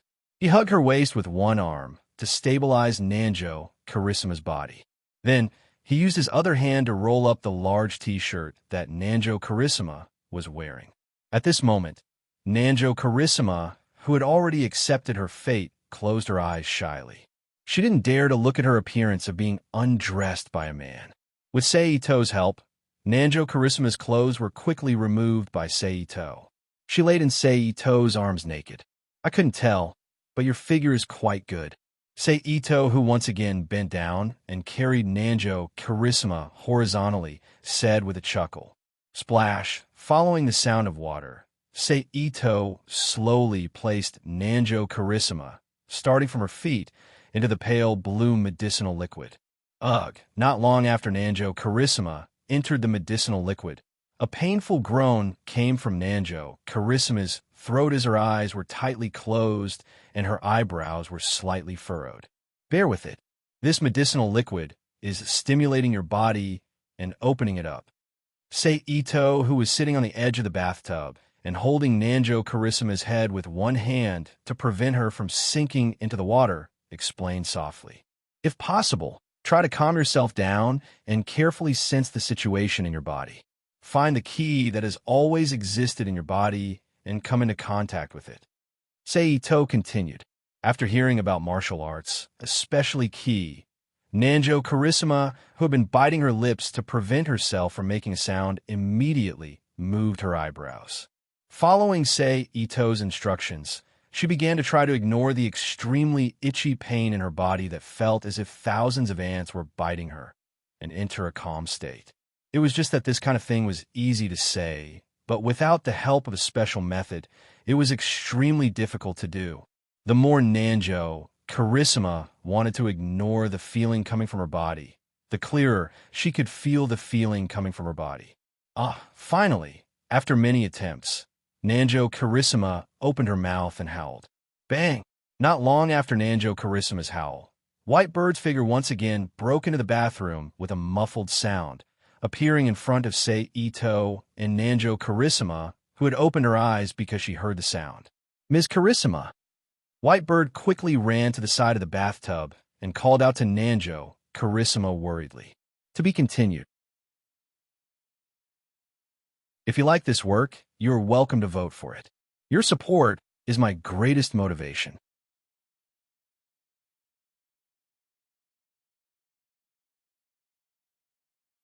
Chapter 639.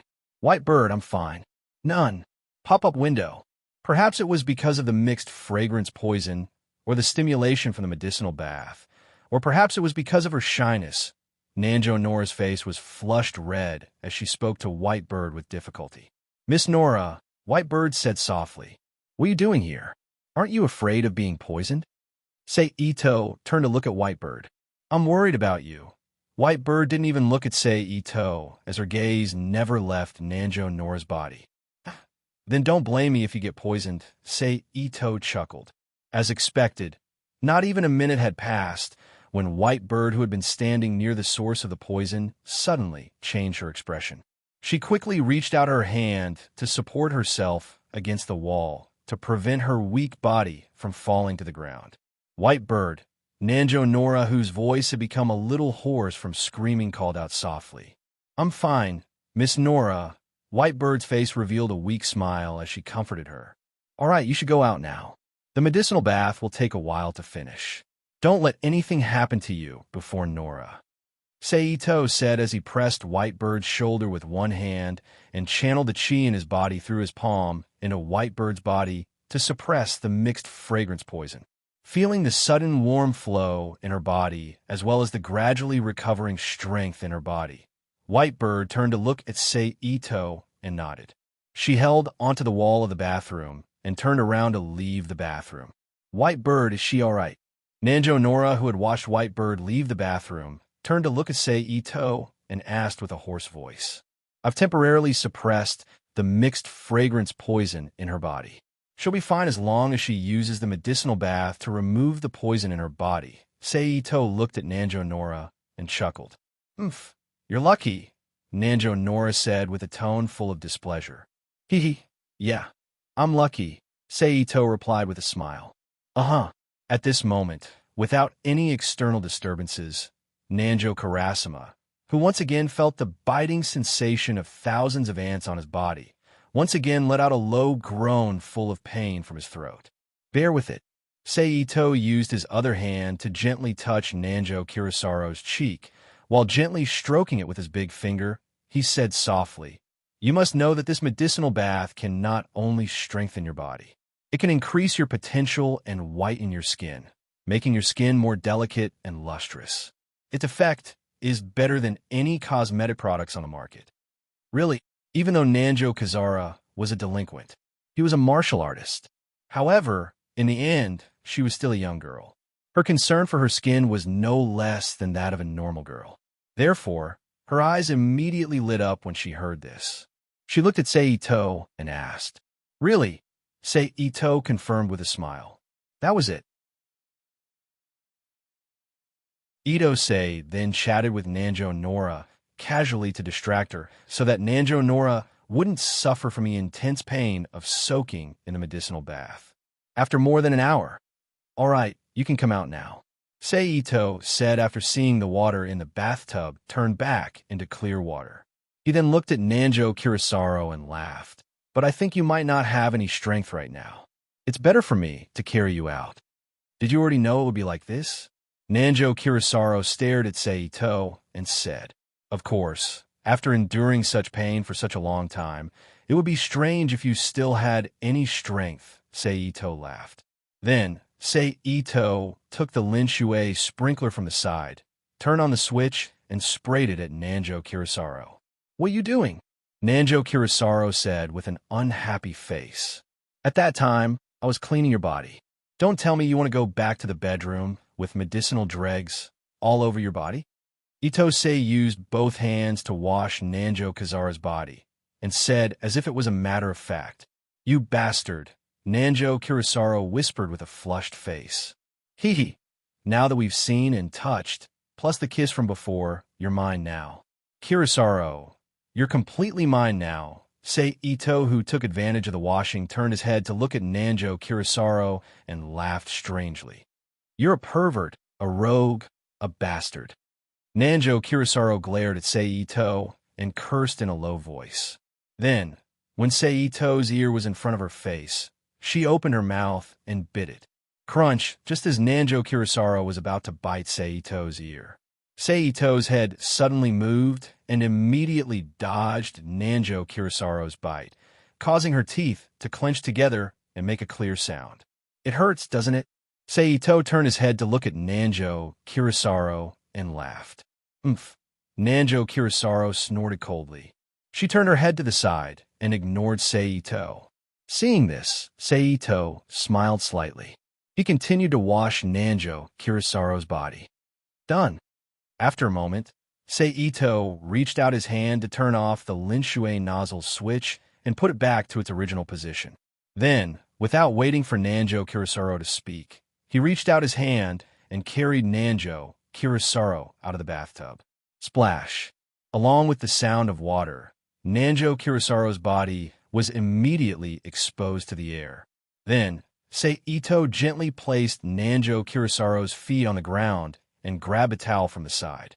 With one hand supporting Nanjo Kurosawa, he held the towel in the other hand and wiped Nanjo Kurosawa's body. After he was done wiping her, he bent down again and carried Nanjo Kira in his arms.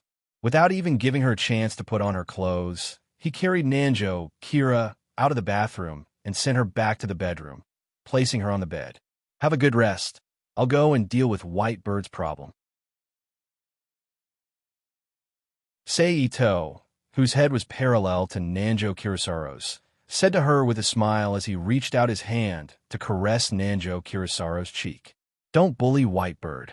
Nanjo Kurosawa stared into Seito's eyes and said, Don't worry, I won't bully her. Seito chuckled when he heard that. Then, he lowered his head and gently kissed Nanjo Kurosawa's lips. Perhaps it was because her body was seen and touched all over, or because of some other reason, Nanjo Kurosawa did not resist Seito's kiss. She closed her eyes and allowed Seito's tongue to entangle with hers. After a while, Itose raised his head and chuckled at Nanjo Kurosawa, whose face was flushed red and who was gasping for breath. He turned around and walked out of the bedroom and returned to the bathroom to prepare the medicinal liquid for Whitebird's medicinal bath. Did I become his just like that? In the bedroom, Nanjo Kurosawa, who was slightly tilting her head to look at the door, muttered to herself with a complicated expression. After more than 10 minutes, the medicinal bath for Whitebird was ready. Whitebird, come in. Seito, who was standing at the bathroom door, called out to Whitebird, who was sitting on the sofa and watching the television absent-mindedly. Oh. Hearing the call, Whitebird was stunned at first. Then, her face turned red and she answered softly. Following that, Whitebird raised both her hands and with a slightly hesitant expression, she untied the white scarf around her neck and put it aside. Then, she unbuttoned the white shirt she was wearing and slowly took off her clothes. Knowing that this was a reserved young girl belonging to Whitebird, Seito did not rush her and quietly stood outside the bathroom door to wait.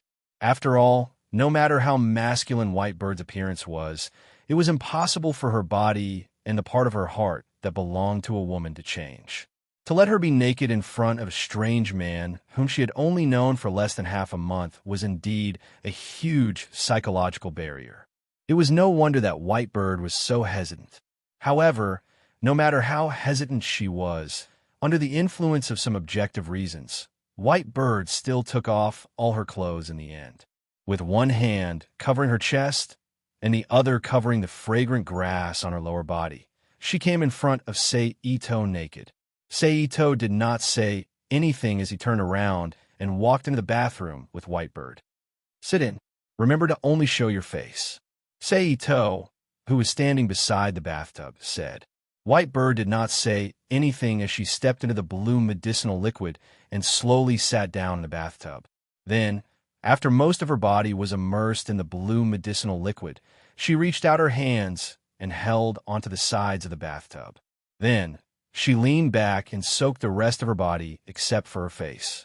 At this moment, Sei-Ito once again lowered his body and sat on the edge of the bathtub. He reached out his hands to hold Whitebird's head and said, "Put your hands into the medicinal liquid as well. I'll help you fix your head. I think you've already seen what's going to happen from Sorrow G, so I won't say much. Just bear with it. If you can't take it anymore, just tell me. I'll think of a way to lessen your pain." Sei-Ito looked at Whitebird and said, "I know." Whitebird's face was red as she said softly, "You're still as feminine as you are now." Sei-Ito looked at Whitebird, whose face was red and her eyes were evasive. Her tone had also become very feminine. Sei-Ito used both of his hands to hold her head and gently stroked Whitebird's cheeks with his thumbs. Hearing Sei-Ito's words and feeling the strange feeling coming from her cheeks, Whitebird's face, which was already red, immediately became even redder. Her eyes looked around frantically. At this moment, Whitebird's frantic eyes focused. She frowned and let out a muffled groan with a pale face. Seeing this, Sei-Ito stopped smiling and looked at Whitebird with a serious expression. "Looks like it's starting. Remember what I said. If you can't take it anymore, just tell me." Sei-Ito stopped smiling and looked at Whitebird with a serious expression. "I know." Whitebird clenched her teeth and said as she endured the increasingly strong numbness coming from her body. "Ugh." Whitebird tilted her head back and let out a low groan with a painful expression. However, Whitebird was a martial artist after all. Her endurance was not something an ordinary person could compare to. Therefore, even though the feeling coming from her body made her want to die, other than letting out a few muffled groans, she did not let out a single cry. This made Sei-Ito look at her in a different light. Walalala, Whitebird, who was in unbearable pain, kept struggling in the water. Waves of blue liquid immediately gushed out from the edge of the bathtub and splashed onto the tiled floor, creating a series of sounds. To be continued. If you like this work, you're welcome to vote for it. Your support is my greatest motivation.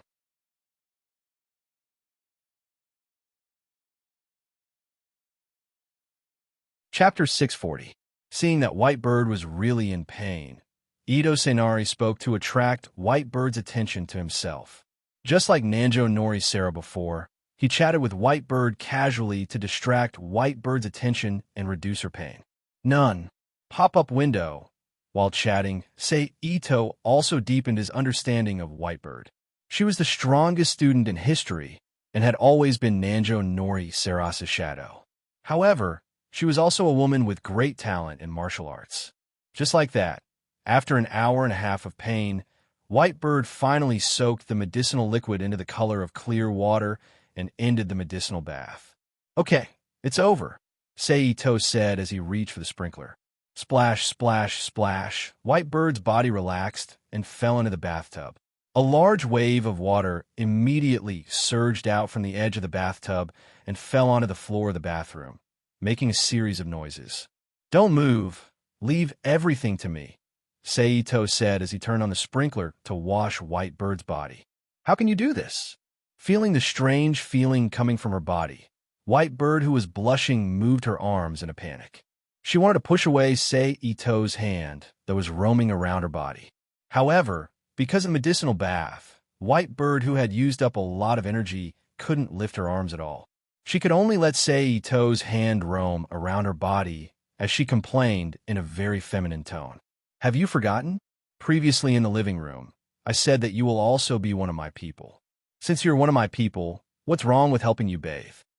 Ito turned his head and looked at Whitebird, who was blushing. But, Whitebird, who was in a dilemma and didn't know what to do, said incoherently. Okay, you can rest in peace. Ito retracted his gaze and continued to use the sprinkler in his hand to wash Whitebird's body. Seeing that things had turned out this way, Whitebird had nothing to say.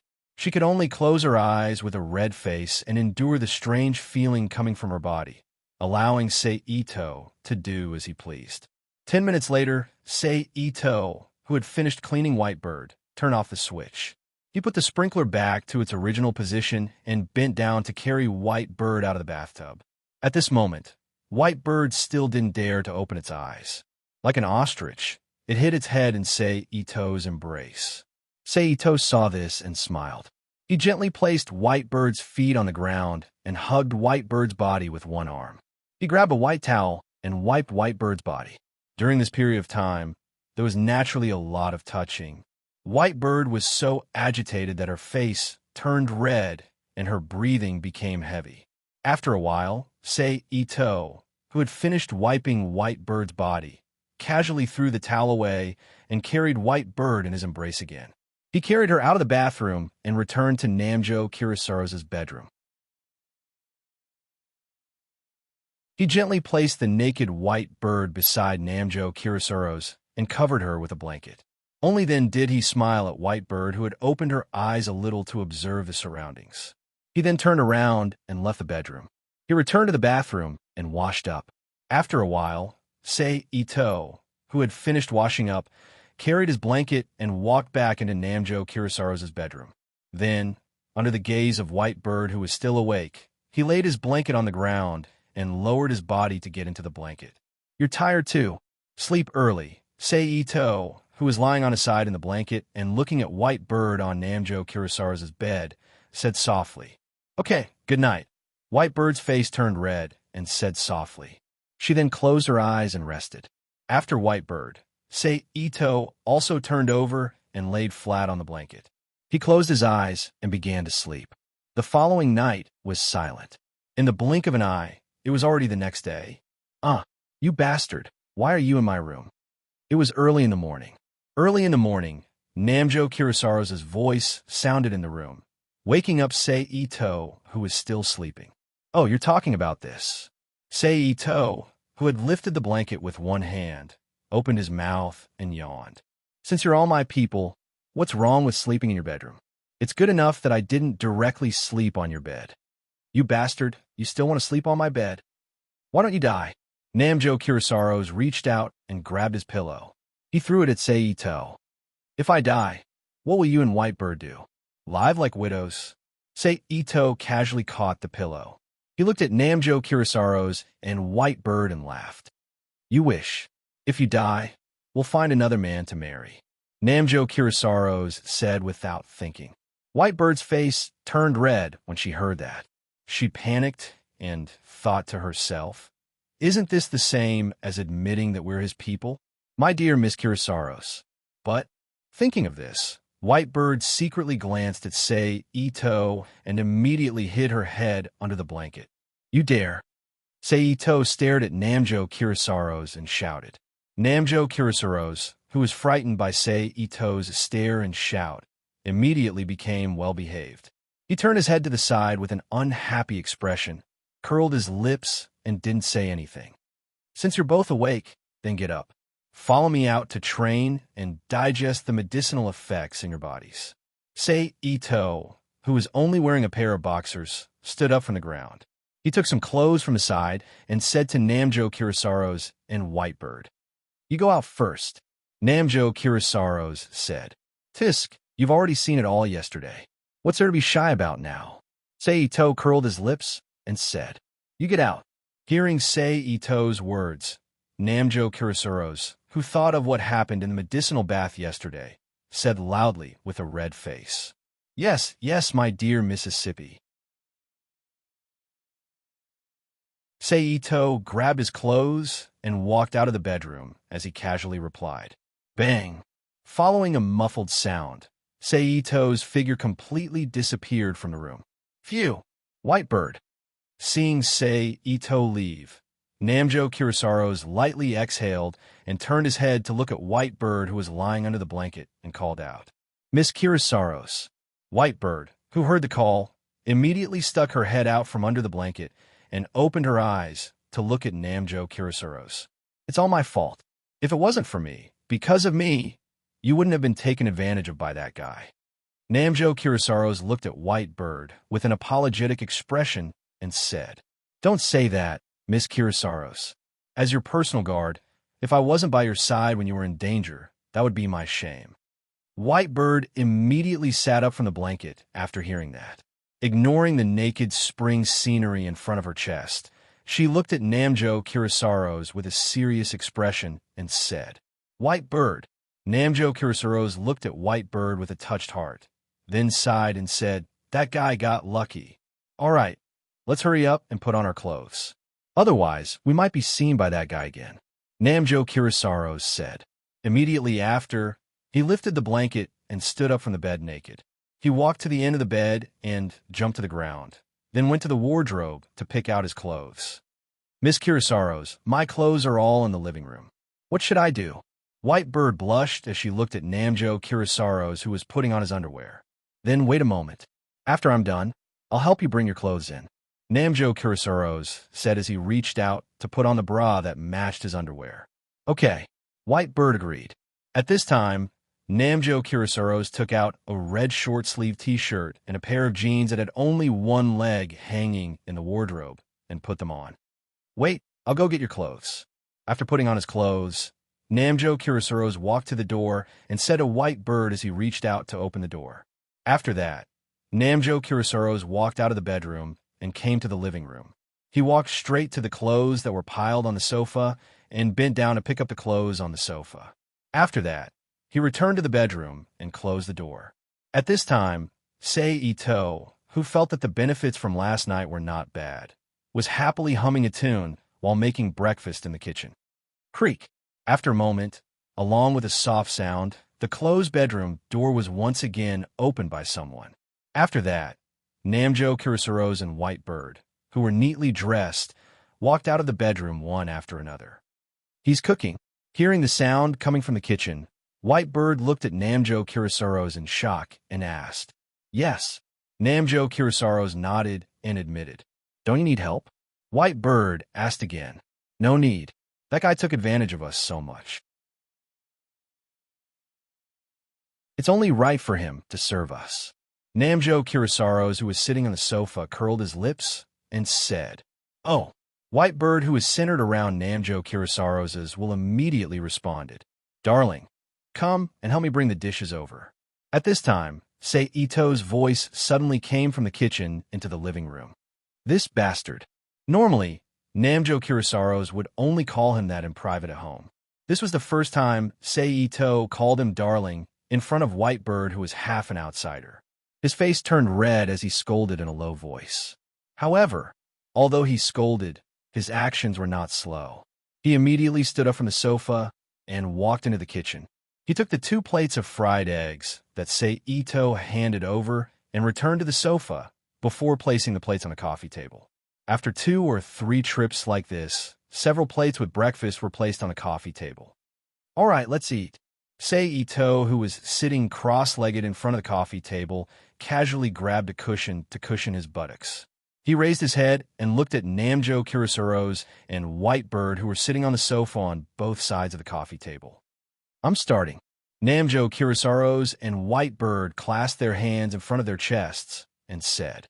After that, the 3 of them moved their chopsticks and ate this very Western-style breakfast. "Clean up a bit. We'll go out and find a place to cultivate and digest the accumulated medicinal power in your bodies," Seito said as he bent over to put away the dirty plates and chopsticks. After listening to Seito's words, Namjo Kurosaros and Whitebird had nothing else to say. They immediately got up and walked into the bathroom before lowering their heads and washing themselves. After a while, The two of them who had finished cleaning up returned to the living room and left the apartment together with Sei Ito, who had finished cleaning up. Namjo Kurosawa's led them to the nearby empty space. To be continued.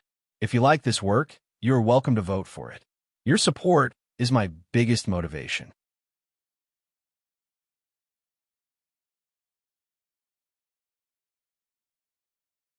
Chapter 641. P.S. Thank you to JJ for your precious monthly votes. Thank you to Nickfinney and 157747860 for their tips. That's enough. Sei Ito separated his hands and blocked the kicks from Namjo Kurosawa and Haori respectively. Then, with a twist of his wrist and a press, the attacks from the two were instantly neutralized. He retreated and looked at the two who were panting slightly and said, "After the exercise just now, the medicinal power accumulated in your body has already dispersed. After a day or two, it will completely integrate into your body and improve your physical fitness."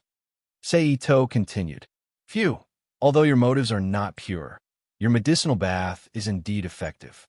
Now, I feel as if there is an endless amount of energy in my body, and my body has indeed become more agile."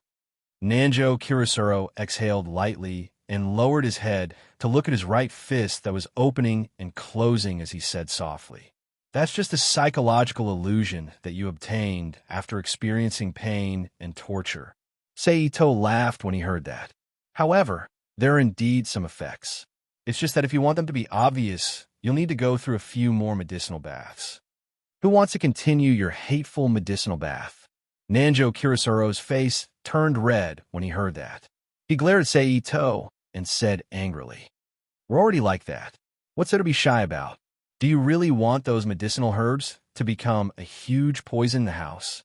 Sei Ito slowly walked in front of Namjo Kurosawa and Haori. He stretched out his hands to hug their waists and pulled them into his embrace as he softly teased. "Humph." Namjo Kurosawa coldly snorted and turned his head to the side, ignoring him. As for Haori, she lowered her head in embarrassment, not daring to look at Sei Ito. "All right, my dear. Later, bring me to see Third Fist Howie, Freya." Sei Ito's palm gently rubbed the tender flesh on Namjo Kurosawa's waist as he lowered his head to look at Namjo Kurosawa and said, "Do you still want to hit on Sister Freya?" Hearing Sei Ito's words, Namjo Nora frowned and said with displeasure, "As a martial artist, you have to be firm in your heart. Since I said that I would let her become one of my people like you, then I naturally won't go back on my words and let Freya truly become one of mine." Itose lowered his head and lightly licked Namjo Kira's ear as he explained softly. Nanju Kizura, whose sensitive ear was attacked, trembled and immediately jumped out of Sei Ito's arms like a frightened kitten. Her face was flushed red. She glared angrily at Sei Ito without saying a word. "Once we're done with Freya's matter, I'll bring you guys to meet Yomi, and then I'll bring you guys to see the real martial arts world," Sei Ito said to Nanjo Kira as he put down his empty arm and hugged Whitebird. "You know Yomi?" Namjo Nora asked in surprise. "I know." Sei Ito nodded and said, "I also know that the purpose of Ragnarok is to fight against Yomi. But I can tell you clearly, in the current Ragnarok, other than the First Fist Warrior Odin, none of the Yomi members are a match for you." "How is that possible?" Nanjo Kira exclaimed in disbelief. "Nothing is impossible. After all, the difference between your training methods is too big," Sei Ito said. Then he changed the topic and continued, "But it's useless to say this now. Before you guys see their training methods, you won't be able to recognize the difference between you guys. Now, you should bring me to see Freya first." "Humph." Hearing Sei Ito mention Freya again, Nanjo Kira snorted and turned to walk away. "Whitebird, don't dress so masculine in the future. It feels weird when I hug you like this, as if I'm hugging a man. It's very uncomfortable." Sei Ito held Whitebird in his arms and followed Nanjo Kira's footsteps as he said to Whitebird with a smile, "But I'm already used to this outfit," Whitebird said weakly. "Then change it," Sei Ito said decisively. Then he continued in a tactful tone, "Whitebird, you have to be more confident. Your figure is great, Don't let your good figure be covered by this outfit. That would be too regretful. I know. Whitebird's face turned red when she heard the praise. She said with a mosquito-like voice. After that, Sei Ito, who saw that the crowd was gradually increasing, let go of Whitebird and quietly followed behind Nanjo Kira, who was walking quickly in front of him, towards the third fist warrior Freya's location. As Freya's former subordinate, Nanjo Kira knew Freya's range of activities and her usual locations like the back of his hand, so it didn't take long. He brought Sei Ito and Whitebird to an abandoned warehouse. Ha ha ha ha ha. Then, a woman's voice clearly sounded from the warehouse. Sister Freya is inside. Nanjo Kira turned around and said to Sei Ito as he stood outside the warehouse. Let's go in. Sei Ito, who was walking slowly with Whitebird to Nanjo Kira's side, looked at the warehouse in front of him and said softly. Nanju Kirasaro didn't say anything. He took the lead and walked to the half-closed iron door of the warehouse. Then, with a crashing sound, he opened the iron door in front of him and walked into the warehouse with Ito Sei and Haori. In an instant, one by one, young girls of the same age as Nanjo Kira, wearing a strange short-skirt uniform and holding crutches, bayonets, swords, chain hammers, entered Sei Ito, Whitebird, and Nanjo Kira's sight. Behind these young girls, in a relatively large open space, there was a woman who wore sneakers, jeans, a dark blue sports vest, and an orange vest. She had short hair, a round face, skin color, and a thin scar on her left cheek.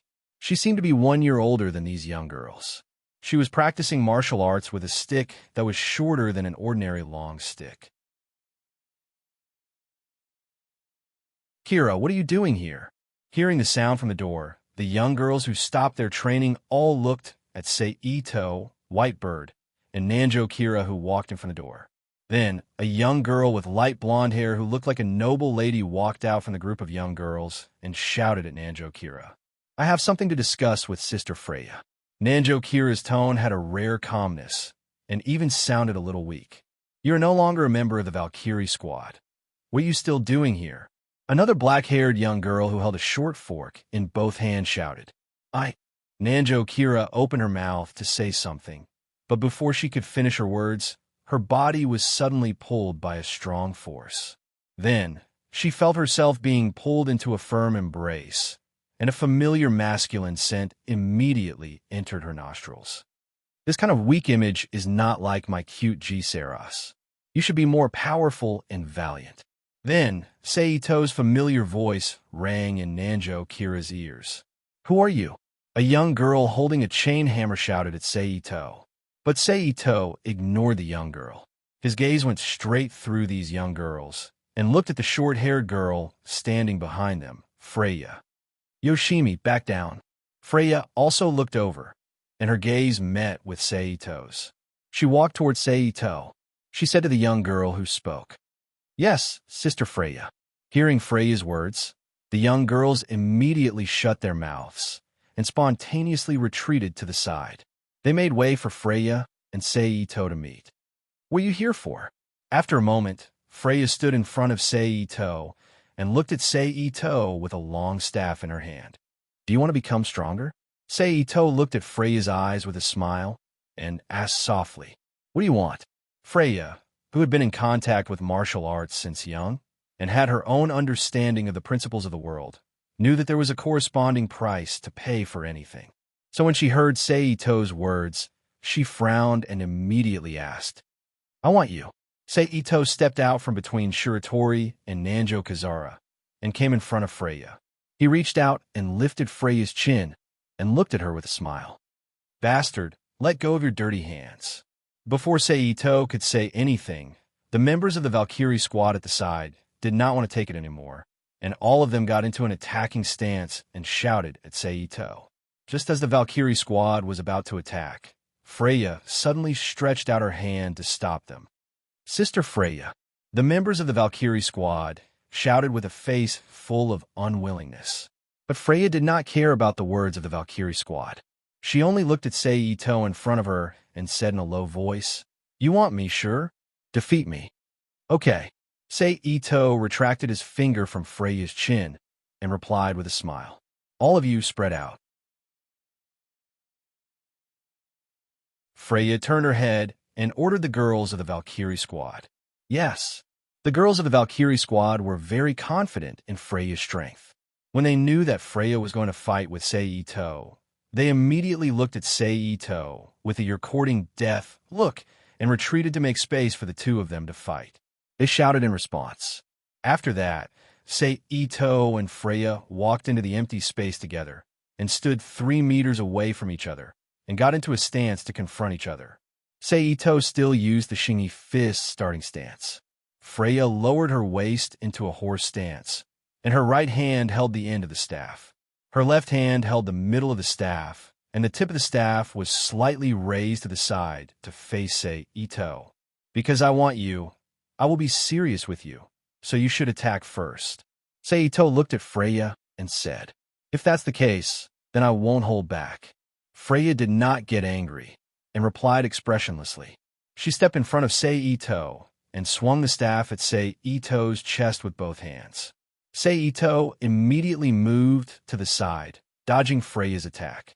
At the same time, he raised his left arm to block Freya's incoming staff and slapped the surface of Freya's staff with his right palm. In an instant, there was a crisp sound of kacha. With Ito-sei's palm as the center, a small section of the short stick turned over and fell to the ground on the side. Following that, Seito turned his body and rushed towards Freya's body with his back, while his left elbow struck at Freya's side. Freya's pupils shrank when she saw her staff break, but her reaction was not slow. She immediately tightened all her muscles and retracted her left arm to the side and collided with Seito's elbow strike. Bang! A muffled sound rang out, and Freya's body flew to the side as if she was hit by a speeding car. Sister Freya. The members of the Valkyrie squad shouted in disbelief when they saw this. Clang, clang, clang. It was only at this moment that the half of the short stick that had been flying out fell to the ground, making a series of sounds. Bang, crash. Following that, Freya's body also fell to the ground and pushed away a pile of debris on the ground, causing a series of noises. So strong. So he's actually this strong. Nanjo Kizura muttered to himself as he watched his idol, Freya, being sent flying by Ito Seiji in a single blow. Ugh! Freya, who fell to the ground and was about to stand up, suddenly let out a muffled groan. With a pained expression, she used her right hand to cover her left arm where Seito hit her and muttered to herself in silence. I won. Seito, who withdrew his stance and stood up naturally, looked at Freya, who was frowning and half squatting on the ground, and announced softly, Yes, you won. Freya stood up from the ground and looked at Seito expressionlessly. Ito-sei smiled when he heard Freya's admission of defeat. He walked up to Freya, who was standing with her arms crossed, and lifted her chin again. Then, from now on, you are mine. Freya was stunned for a moment before she nodded. Without waiting for Freya's reaction, in front of all the Valkyrie members, Nanjo Carissima and Whitebird, he lowered his head and kissed Freya's lips. This bastard, Nanjo Carissima, who saw this scene, turned his head to the side unhappily and cursed under his breath. Basically, it was the first time that the Valkyrie members saw a man and a woman kissing at such a close distance, and all of them cried out in surprise. As the person who was kissed, even though she said that if she won, she would become Seito's woman, Freya, who did not expect something like this to happen so quickly, widened her eyes and opened her mouth slightly with a blank expression, allowing Seito's tongue to invade her mouth and tease her tongue. I finally got you, little Yao. After a moment, Seito raised his head and used his right hand to lightly touch Freya's cheek, his thumb gently stroking the thin and long scar on her cheek. He looked at Freya with a smile and called her by her real name. What do you know my name? Hearing how Seito called her, Freya's face flashed with astonishment and surprise, and she asked subconsciously, If I don't even know the name of the woman I want, then I'm too incompetent. Don't you think so, my dear Freya, Miss Yao Fuga Hall? Seito, who was caressing Freya's cheek, laughed loudly.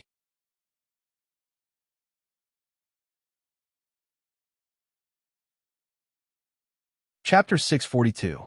Then, as my man, shouldn't you tell me your name? Freya sighed and looked at Seito. My name is Seito. Remember it well. Seito said with a smile as he looked into Freya's eyes. Seito, huh? I'll remember it. Freya said, Come, give me your arm. If you don't have my treatment, the hidden force will damage your arm if it stays there for too long.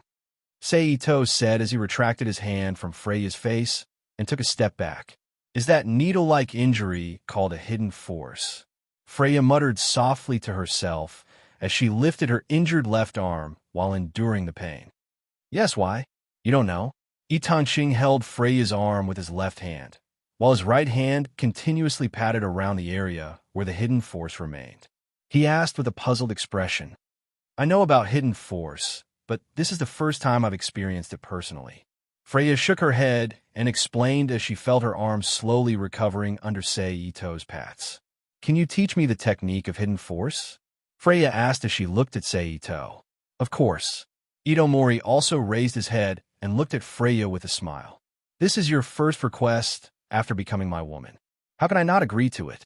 Freya blushed slightly and turned her head to the side with an embarrassed expression. However, the color of her skin was a little darker, and it covered the blush on her cheeks, so the members of the Valkyrie squad who were paying attention to this scene didn't notice it. It's done, Seito said as he retracted his hand after a while. Freya's gaze returned to her arm when she heard that the treatment was over. She turned her left arm around and felt the changes in her muscles to confirm the condition of her injury. Tell your girls to leave and follow me, Seito said after Freya confirmed the condition of her arm. Freya nodded and turned to the members of the Valkyrie squad. You can all leave now. Yes. The members of the Valkyrie squad looked at each other and replied in unison after receiving Freya's order. Let's go, Seito said as he wrapped his arm around Freya's waist and gently pulled her into his embrace. He walked towards Saro Nanjo and White Bird with her in his arms. Then, when he passed by Nanjo Kurashiro, he also reached out to grab her waist.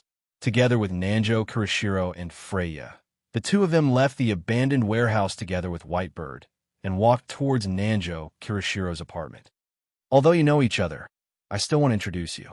This is Saro Nanjo, and that is White Bird. She is my woman, Seito said to Freya on the way to Saro Nanjo's apartment. I should have thought. Freya turned to look at the blushing Saro Nanjo and sighed. She then turned to look behind the three of them. White Bird, who was also blushing because of Seito's words, said, And you didn't even let White Bird go. You're such a playboy, Sister Freya. Saro Nanjo called out in a low voice with an embarrassed expression. Master Freya. White Bird also called out in a low voice with an embarrassed expression. Forget it. Although he's a little playboy, since he lost the bet, my Hyuga Hall will accept him. Freya said in a decisive tone. Oh, not bad. This is the woman I want. Hyuga Hall wants her. Hearing Freya's words, Seito immediately kissed Freya's cheek with a smile and laughed. Oomph.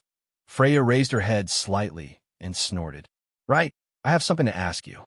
Freya then turned to look at Seito and said, What? Seito looked at Freya strangely. Previously, at the side of Triple X River, when we, the 8 fist magnates, were trying to stop you, why did you suddenly disappear? Freya stared at Seito with a serious expression and said, What kind of disappearance? Saro Nanjo looked at Freya and Seito in confusion and asked.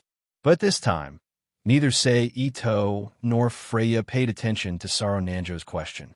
Do you want to know? Seito looked at Freya with a light smile. Yes. Freya nodded and confirmed. Well, when we return to Saro Nanjo's apartment, I'll tell you. Seito turned to look at the end of the street. He said softly, Of course, it also includes you, Saro Nanjo and White Bird. As if someone wants to know. Saro Nanjo turned his head to the side and muttered softly. Just like that. Under the strange gazes of the passers-by, Seito, Saro Nanjo, Freya, and White Bird finally returned to Saro Nanjo's rented apartment. Are you all ready? In the apartment. Seito looked at Saro Nanjo, Freya, and White Bird who were standing beside him and in front of him and asked in a serious tone. We're ready, Freya replied. Sorrow Nanjo and White Bird also nodded in confirmation. Well then, I'll now bring you all to witness the truth of the other side of this world, Seito said in a deep voice. Then, with a thought, he brought Sorrow Nanjo, Freya, and White Bird into the Rubik's Cube world, in the ecological city located in the southern plains. This place is Freya, whose expression did not change much from the beginning, looked at the surrounding buildings and people and asked in a low voice, "Where is this place? Weren't we in the apartment just now? Why are we here?" Sorrow Nanjo, whose emotions were much more vivid than Freya, asked repeatedly. Among the three, only White Bird immediately tensed up all the muscles in her body. She looked around cautiously and did not ask any questions. "This is my world." Seito opened his arms and said to the three of them with a strange smile on his face, "Your world." Freya retracted her gaze when she heard that. Sorrow Nanjo and White Bird looked at Seito and asked with a frown, "Yes, my world is different from the other world we were in just now, where you were born and lived," Seito explained. "Here, I could do anything I want, like this." At this point, Freya, Nanjo Carissima, and White Bird felt their vision change. They were separated from the bustling crowd and appeared in the boundless sky. "Look under your feet." Seito pointed downwards and reminded the three of them. Freya, Sorrow Nanjo, and White Bird looked down following Seito's finger. A huge city and the bustling crowd in the city immediately entered their eyes. It was a huge shock to them. "Are we floating in the air?" Sorrow Nanjo asked with a trembling voice. "Yes." Seito reached out and hugged Sorrow Nanjo, letting her back lean against his chest. He put his hands on her abdomen and lightly sniffed the faint fragrance of Sorrow Nanjo's body. "Then the last time you suddenly disappeared, was it because you entered this world?" Freya quickly recovered from her initial shock and asked Itose. She was more composed than the rest and quickly recovered from her initial shock. "No, at that time, I didn't have this world yet. I used a special method to go to another world." Seito turned to look at Freya and explained with a smile. "Another world?" Freya quickly grasped the main point of Seito's words and asked with a frown. "Yes, you must know that this world is not just the world you live in. There are countless different kinds of worlds," Seito said with a faint voice. "Some worlds are like the world you live in, a peaceful modern world. But some worlds are different. It is a world full of war and slaughter. There are also worlds with advanced technology, magical magic, superb martial arts, and martial arts. In short, there is nothing you can't think of that doesn't exist. Are they like the worlds in the manga?" As a girl who usually either played games or read manga, Sorrow Nanjo immediately found an accurate example and asked. "Yes." Seito nodded and confirmed. "But compared to the rigidity of the manga, the people in those worlds are alive. They have all kinds of intelligence and personalities. You can't compare them to some of the situations in the manga. Have you been to all of those worlds?" Freya asked again. "I have been to some of them." Seito nodded and answered. "In other words, you can freely travel between the worlds, right?" Freya was indeed an outstanding woman who could enter a women's university in the future. She easily grasped the core of the problem and asked Seito. "That's right." Seito did not hide and admitted straightforwardly. "You can also bring people with you when you leave, right?" Freya lowered her head to look at the crowd in the city below and asked softly. "Yes." Seito confirmed. "Are you going to bring us with you now?" Freya raised her head to look at Seito again and asked with a serious face. "You are all my women. Naturally, you have to come with me," Seito said with a matter-of-fact look, then pulled out a finger and pointed at the city below. "If you're worried about the problem of the Kuga Kanaryu, I can bring your dojo, your grandfather, and your father here and settle them down in the city below to continue spreading the martial arts of your Kuga Kana. You should know that in the city below, everyone is practicing martial arts." Seito retracted his hand and placed it on Sorrow Nanjo's abdomen again and chuckled. "Everyone is practicing martial arts." Freya, Sorrow Nanjo, and Haori all said in surprise. "Yes, I will bring you there to see it now. Say Ito smiled, and then with a thought, he brought Freya, Saro Nanjo, and Haori back to the city below and took them to see the living conditions in the city.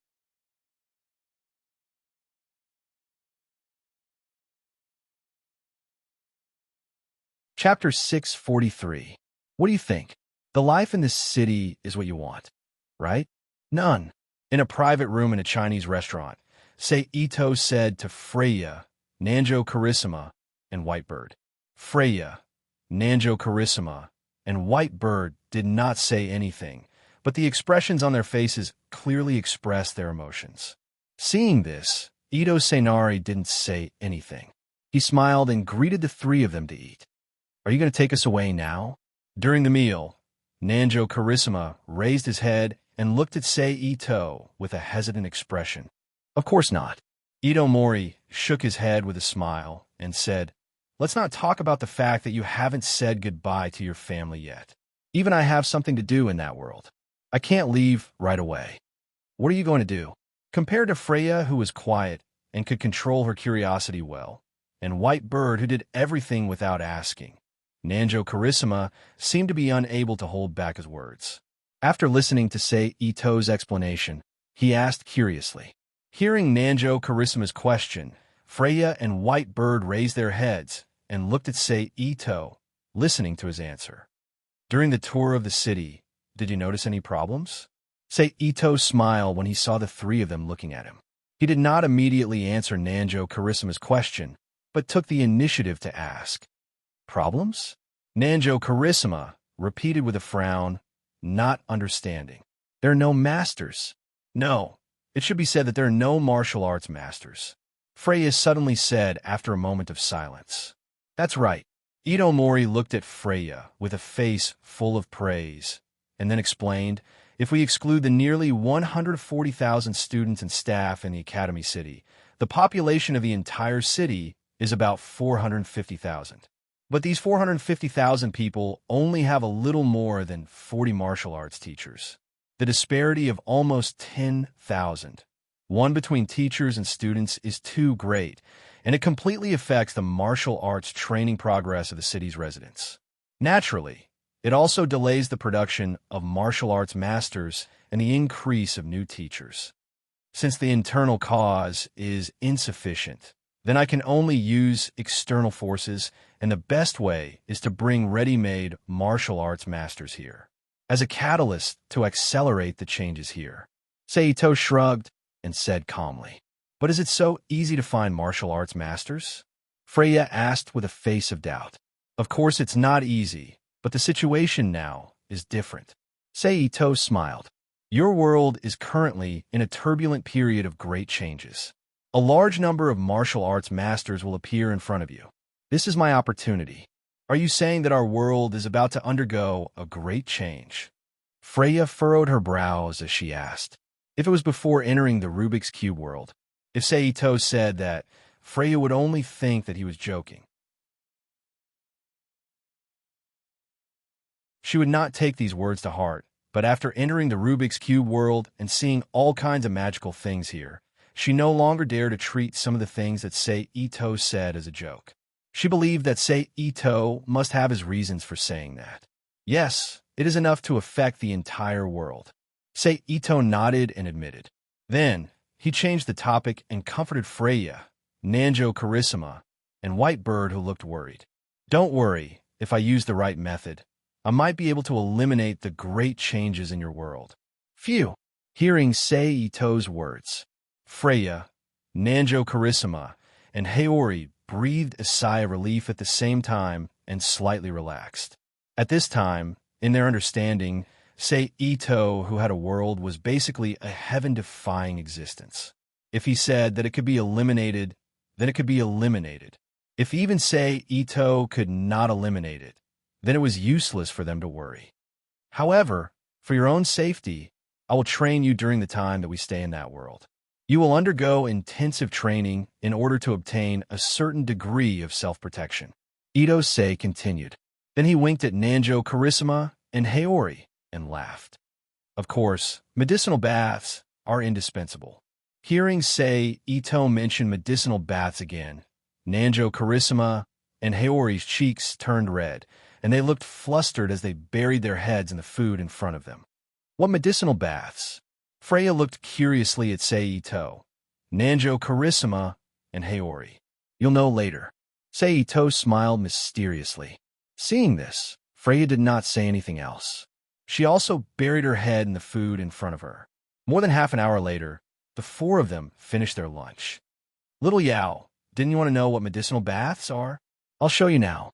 Sei Ito, who was walking out of the Chinese restaurant after paying the bill, turned his head to look at Freya and laughed.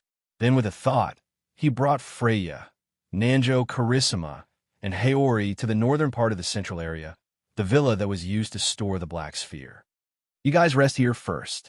I'll go back to Nanjo Carissima's apartment to get the herbs. Sei Ito said to Freya and the other two who were curiously looking at the villa. After he finished speaking, he instantly disappeared in front of the three of them and appeared in the world of the strongest disciple in history, in Nanjo Carissima's apartment. Then Sei Ito went straight to the storeroom full of herbs, opened up the Rubik's Cube world, and stored all the herbs in the room into the Rubik's Cube world. Then with a flash, he appeared in the villa where Freya and the other two were. You guys continue chatting. I'll go prepare the herbs. Sei Ito, who appeared again, greeted Freya and the other two, turned around and went to the empty room where the Black Sphere was, took the herbs, and started preparing them. Compared to the trouble in Nanjo Carissima's apartment, making medicine in the Rubik's Cube world was simple. In 10 minutes, all the herbs were prepared, and all that was left was to mix them into water to make a medicinal soup. Click! With a soft sound, Sei Ito, who had finished preparing the herbs, reappeared in the living room. Seeing Sei Ito reappear, Freya, who was sitting on the sofa, immediately blushed. She quickly retracted her gaze from Sei Ito and sat upright to watch the television. Seeing this, how could Ito-sei not understand? It was obvious that when he was preparing the medicinal ingredients for the medicinal bath, either Nanjo Nora or Shiratori had told Freya about the so-called medicinal bath. Otherwise, her expression would not be like this. Got it. Sei Ito chuckled when he saw this, and slowly walked behind Freya. He leaned over and whispered into Freya's ear softly. Yes. Freya, whose ears were stimulated, shrank back and replied with a mosquito-like voice. It's good that you know. I'm looking forward to seeing your naked body, little Yao. Sei Ito stuck out his tongue and licked Freya's earlobe, chuckling softly. Then he straightened up and walked to the bathroom with a smile on his face. To be continued. If you like this work, you're welcome to vote for it. Your support is my biggest motivation. Yo.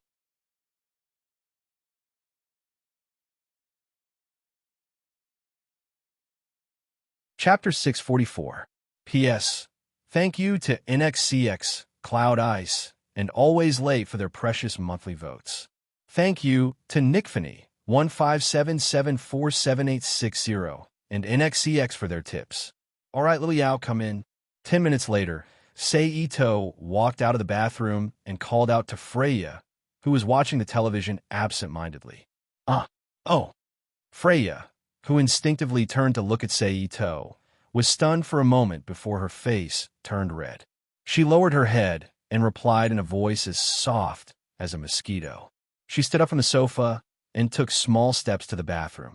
Even though she walked slowly, the distance between the living room and the bathroom was not long.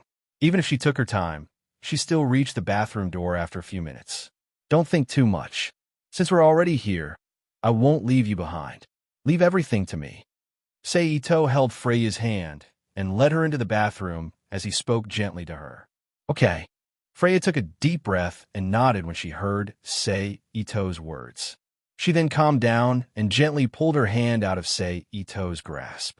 She took off her orange jacket and folded it before placing it in a bamboo basket that was specially used to store clothes. She then took off her other clothes without hesitation. Soon, a naked Freya appeared in front of Sei Ito's eyes. Her breasts were voluptuous, her body was round, her buttocks were perky, Her legs were straight and full of movement. Her abdomen was faintly showing signs of muscles. So beautiful. Idosei's expression was full of appreciation as he whispered in admiration. Freya's face turned red when she heard the praise.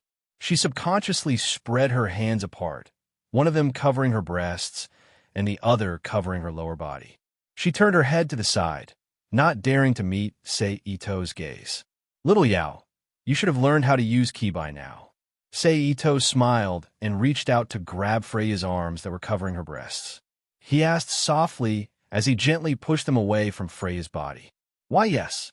Ben did not resist too much. She allowed Sei Ito to take her arms away and expose her body to Sei Ito's eyes.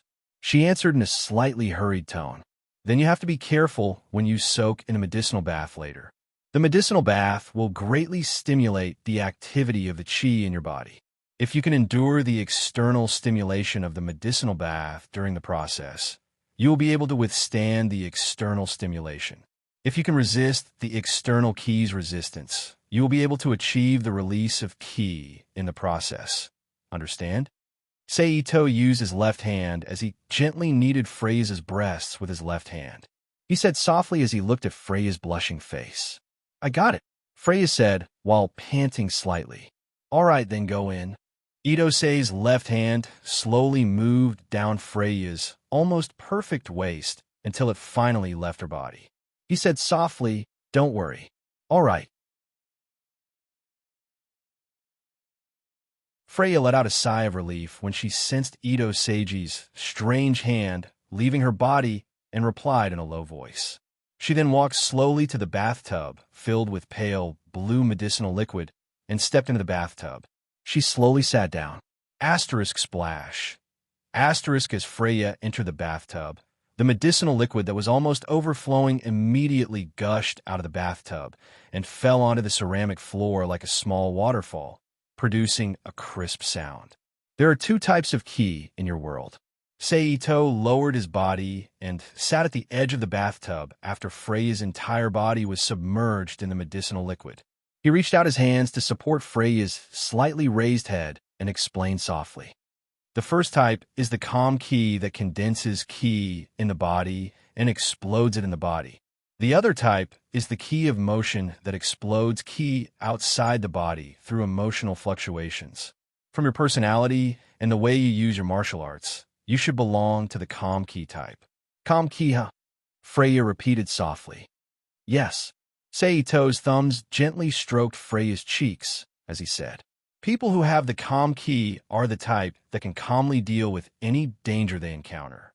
They will carefully observe and calmly calculate during battle to find a way to defeat their enemy. People who have the ki of motion are different because their ki's activity is generated through emotional fluctuations. They cannot calmly observe and analyze like people who have the calm ki. So they're the type that the more agitated they are, the stronger their martial arts. For example, Sorcerous is a martial artist who has the ki of motion. "Right. Do you know about the air suppression circle?" Sei Ito suddenly asked. "I do." Freya moved her head slightly and confirmed. "Looks like it's good to have a grandmaster level grandpa. You can basically learn the basics, unlike Taro Ji, who only knows a little about the basics of martial arts." "It's unreasonable." Idosei, who had gotten the answer, laughed. He then changed the topic and explained. "Since you know about the air suppression circle, then it's easier to explain. The air suppression circle is a common technique used by martial artists who have the ki of motion. Its extreme is the flowing water suppression circle that your Twilight of the Gods, his current target, by Ben Jiani, the elder of the Liangshan Lake, the Fenlin Temple's Falcon Man, has mastered." "Liangshan Lake? Flowing water suppression circle?" Freya repeated with a puzzled expression. "You don't need to know what Liangshan Lake is for now. When the time comes, you will naturally come into contact with them." Sei Ito lowered his head and looked at Freya with a smile. "As for the flowing water suppression circle, I'm only telling you about its existence. When you can fully master your own air suppression circle, I will teach you how to use it." Although I don't know the specific details of the airflow circle, it's still possible to find an effective cultivation method from the manga and the reverse inference of the effect of the airflow circle. Ito, say, added mentally. To be honest, the air suppression circle is not only a martial artist who has the key of motion, but also a martial artist who has the key of motion. It's just that they can't observe their opponents calmly, like a martial artist who has the key of motion, and take the initiative to activate the air suppression circle. Instead, they use the fluctuations of ki to sense their opponent's movements and activate the air suppression circle. Ito continued to explain. Is that so? Freya said with a look of realization. All right, it's about time. The potion should have entered your body through your pores. Feel it carefully. Ito lowered his head to look at Freya's body in the potion and reminded her. Freya moved her head, closed her eyes, and focused all her attention on her body, and carefully felt the key's movements. The moment Freya focused her mind and began to feel it, a numbing and itchy feeling suddenly appeared on her body and increased in extremely fast speed. It did not take long for it to reach the limit of Freya's endurance and forced her out of her key of stillness. Ugh! The moment she left her key of stillness, Freya unconsciously let out a muffled groan from her throat. She then frowned and once again resisted the itchy feeling in her body. Using the special breathing technique taught by her master, her grandpa, who was comparable to the masters of Yangshan Lake, she once again suppressed her key of stillness and attempted to enter key of stillness again. However, Freya's training was not perfect, and using the special breathing technique to enter key of stillness required too much time. This caused Freya to not be able to enter key of stillness before waves of intense stimulation once again broke through her key of stillness, disrupting her breathing rhythm and wasting all her previous preparations. Ugh! After breaking through her key of stillness for the umpteenth time and disrupting her breathing rhythm, Freya's body suddenly stretched out, and her lips opened slightly as she let out an extremely suppressed groan. Splash, splash! As Freya's body moved about, another wave of water gushed out from the edge of the bathtub and fell to the ground like a small waterfall, producing a crisp sound. However, Freya's tenacity was not ordinary. Even though her key of stillness and breathing rhythm were disrupted countless times by the medicinal liquid, she did not give up. As long as she was slightly prepared, she would force her key of stillness and enter key of stillness. Under such efforts, the color of the medicinal liquid gradually faded, and when the medicinal bath was about to end, Freya finally entered key of stillness for the first time under the torment of pain. Immediately, Freya's furrowed brows slowly relaxed, and her breathing gradually calmed down. The pain on her face also completely disappeared, and she looked peaceful.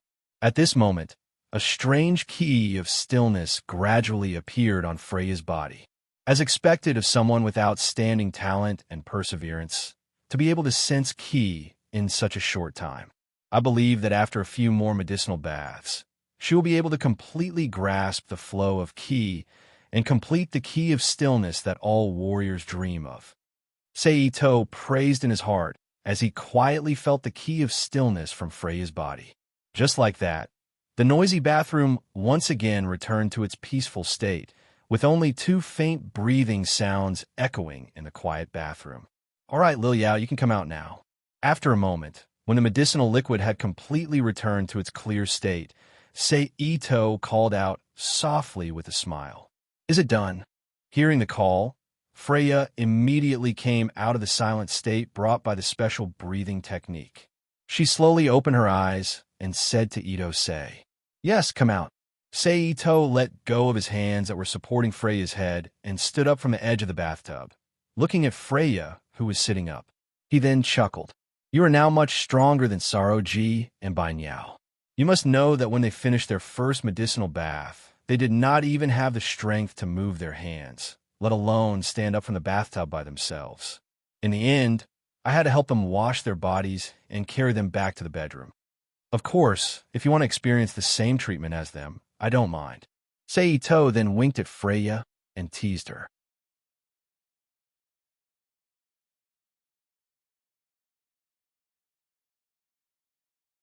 Chapter 645. No, there's no need. Freya's face reddened as she rejected him softly. All right then. I'll wait for a chance in the future. I'll help you bathe then. Seito spread his arms in front of him and shrugged his shoulders as he spoke with a nonchalant expression. Splash! The sound of running water rang out like a torrential downpour. Freya had already stood up from the bathtub and was holding a portable shower head in her hands as she showered her body. As Freya rinsed herself, Freya's delicate body was fully displayed in front of Seito, causing Seito's appetite to rise. Little Yao, you're tempting me to commit a crime. Seito walked lightly to the bathtub and reached out to touch the skin on Freya's back. His voice was full of admiration as he spoke softly. Freya's face reddened when she heard Seito's words. She hurriedly turned off the shower head and walked out of the bathtub. Can you leave for a while? Freya was a little afraid that Seito would do her right there and then. She grabbed a white towel from the side and covered her chest with it. She looked at Seito with a red face and begged him. It's already like this. A little more time won't make a difference. You could dry yourself in front of me. Seito shook his head with an amused expression and chuckled. All right then. Seeing that Seito had no intention of leaving, Freya gave up on covering herself and wiped her body with the towel. Soon, Freya dried herself and put away the towel. She took her underwear from the bamboo basket and slowly put them on in front of Seito. When you go back tonight, tell your family that you, Sorcerous, and White Bird will be here for my training for the next few days. Just as Freya was about to put on the dark orange jacket, Ito-sei, who had appeared behind her, stopped her from doing so. His other hand reached under Freya's armpit to the front of her body and slid into the bottom of her dark blue sports singlet, grabbing her ample breasts. As he kneaded, he said, Let's try to have you complete the release of your chi before the holidays end. I got it. Freya took a deep breath as her chest was attacked. She replied softly, Little Yao, your true chi is amazing. I can't take my hands off it. After a moment, Seito pulled his hand out of Freya's singlet. He sniffed lightly at Freya's body, which was mixed with a faint medicinal fragrance, and said with an intoxicated expression. He grabbed the dark orange jacket and led the blushing Freya out of the bathroom, back to the living room. White Bird, when you go home tonight, pack your things and bring them back to G. Saras's apartment tomorrow morning. I'll bring you here for training. Ito-sei casually placed Freya's dark orange jacket on the back of the sofa and pulled Freya to sit on the sofa. He looked at White Bird, who was sitting with Nanjo Kazara, and said, Okay. White Bird nodded and agreed. She had basically agreed that she was one of Seito's people. As for Nanjo Nora, he was renting an apartment by himself and did not have a good relationship with his family. He was almost completely free. There was no such thing as notification, and he could go wherever he wanted. Seito and the other three rested in the villa for a while before leaving the Rubik's Cube world and returning to Nanjo Nora's apartment in the strongest world in history. Back in the apartment, Seito, who had sent Freya and White Bird to the door, suddenly reached out and pulled both of them into his arms. He leaned forward and kissed the lips of the unsuspecting Freya. White Bird, who was watching a man and a woman kissing at such a close distance, immediately blushed. She quickly turned her head to the side and pretended to be embarrassed to watch. However, she could not stop her gaze from drifting over from time to time. See you tomorrow, little Yao. Seito let go of Freya, who was slightly intoxicated and panting slightly, and said with a smile, Okay. Freya replied softly. However, Seito did not let go of Freya's waist. Instead, he turned his head and kissed White Bird's lips, allowing Freya to watch a man and woman kiss at such a close distance. White Bird, who was suddenly attacked, instinctively let out a low moan. She then closed her eyes and enjoyed the kiss with a red face. See you tomorrow, White Bird. After a moment, he also let go of White Bird, whose face was red, body weak, and panting slightly, and said softly with a smile. Seito then let go of White Bird and Freya's waist. He leaned forward and opened the door of the apartment. He sent the two of them out with a smile on his face. Bang! After Freya and Whitebird's figures had completely disappeared around the corner of the apartment stairs, Sei Ito returned to the apartment and closed the anti-theft door. Jealous. Passing through the entrance and returning to the narrow living room, Ito Sei asked with a chuckle as he sat on the sofa and reached out to hug Nanjo Nora, who was holding the remote control and randomly changing channels with a displeased expression. Who's jealous? Sorrow Nanjo's cheeks turned red when she heard that, and she retorted with a flustered expression. Yes, you're not jealous. I'm misunderstood. Looking at Sorrow Nanjo's very manic and tsundere appearance, Seito reached out and pulled Sorrow Nanjo's body into his arms and laughed while hugging her. Then, without waiting for Sorrow Nanjo's reaction, he lowered his head and kissed her lips. Sorrow Nanjo, who subconsciously resisted the sudden attack on her territory, let out a soft moan from her throat. However, it was immediately annihilated by Sei Ito's attack. With a slightly panicked expression, she allowed Sei Ito to attack and wander around her territory. My dear, you're so cute. After a short while, Sei Ito let go of Sorrow Nanjo. He lowered his head and looked at Sorrow Nanjo's flushed face and laughed.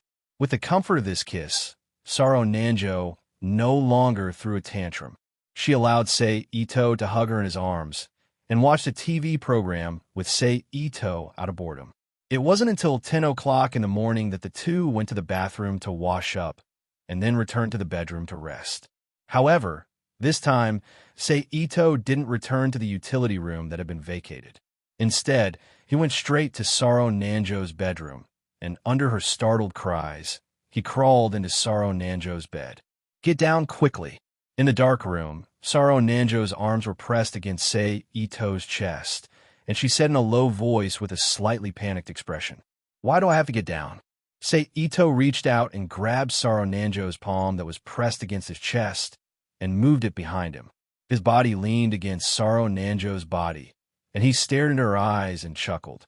Then, without waiting for Sorrow Nanjo to speak, he retracted his arm that had been used and placed it on Sorrow Nanjo's body again.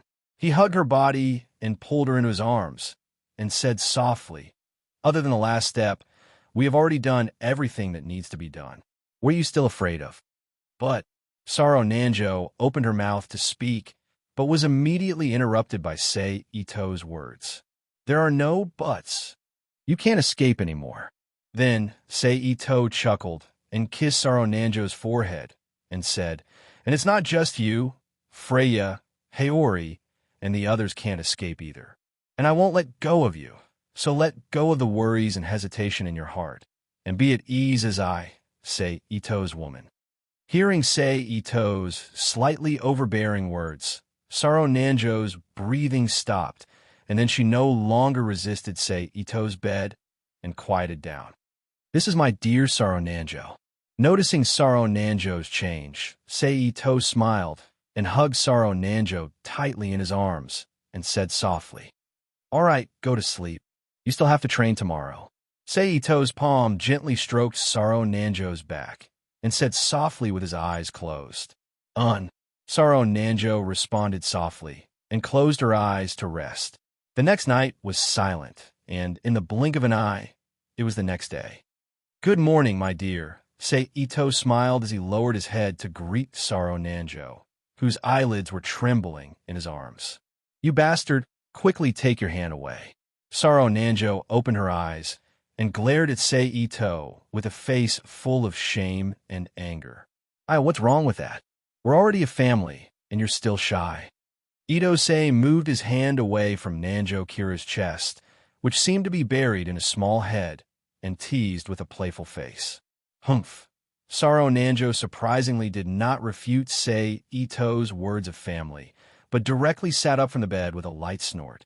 I want to change my clothes. You go out first. Sorrow Nanjo turned her head to look at Sei Ito, who was still lying on the bed, and said, No, I want to watch you change. Sei Ito blinked and chuckled. You bastard. Sorrow Nanjo growled. You should hurry up and change your clothes. Who knows when Shiratori and Freya will come over. You don't want them to see you in such a sorry state. Seito laughed. Oomph. Saro Nanjo's expression froze and stood up from the bed with a cold snort. She jumped off the bed from the end of the bed and walked to the wardrobe to choose her own clothes to change into. Although the clothes Nanju Kurosawa chose were still one of the red short-sleeve t-shirts and single-legged jeans from the wardrobe, there was nothing to admire. However, the way Nanju Kurosawa changed his clothes still had a unique style. When Saro Nanjo finished changing her clothes, Seito also lifted the blanket and sat up from the bed, picked up the clothes that were thrown aside, and put them on. Then he walked out of the bedroom and went to the bathroom to wash up. Ding dong, ding dong. Not long after Seito and Saro Nanjo finished washing up, a crisp sound of the doorbell suddenly rang in the room, attracting the attention of both of them.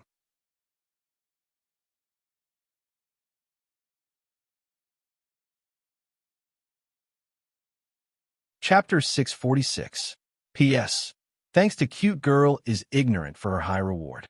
From today until the end of the holiday, we will live here and do martial arts training around the clock.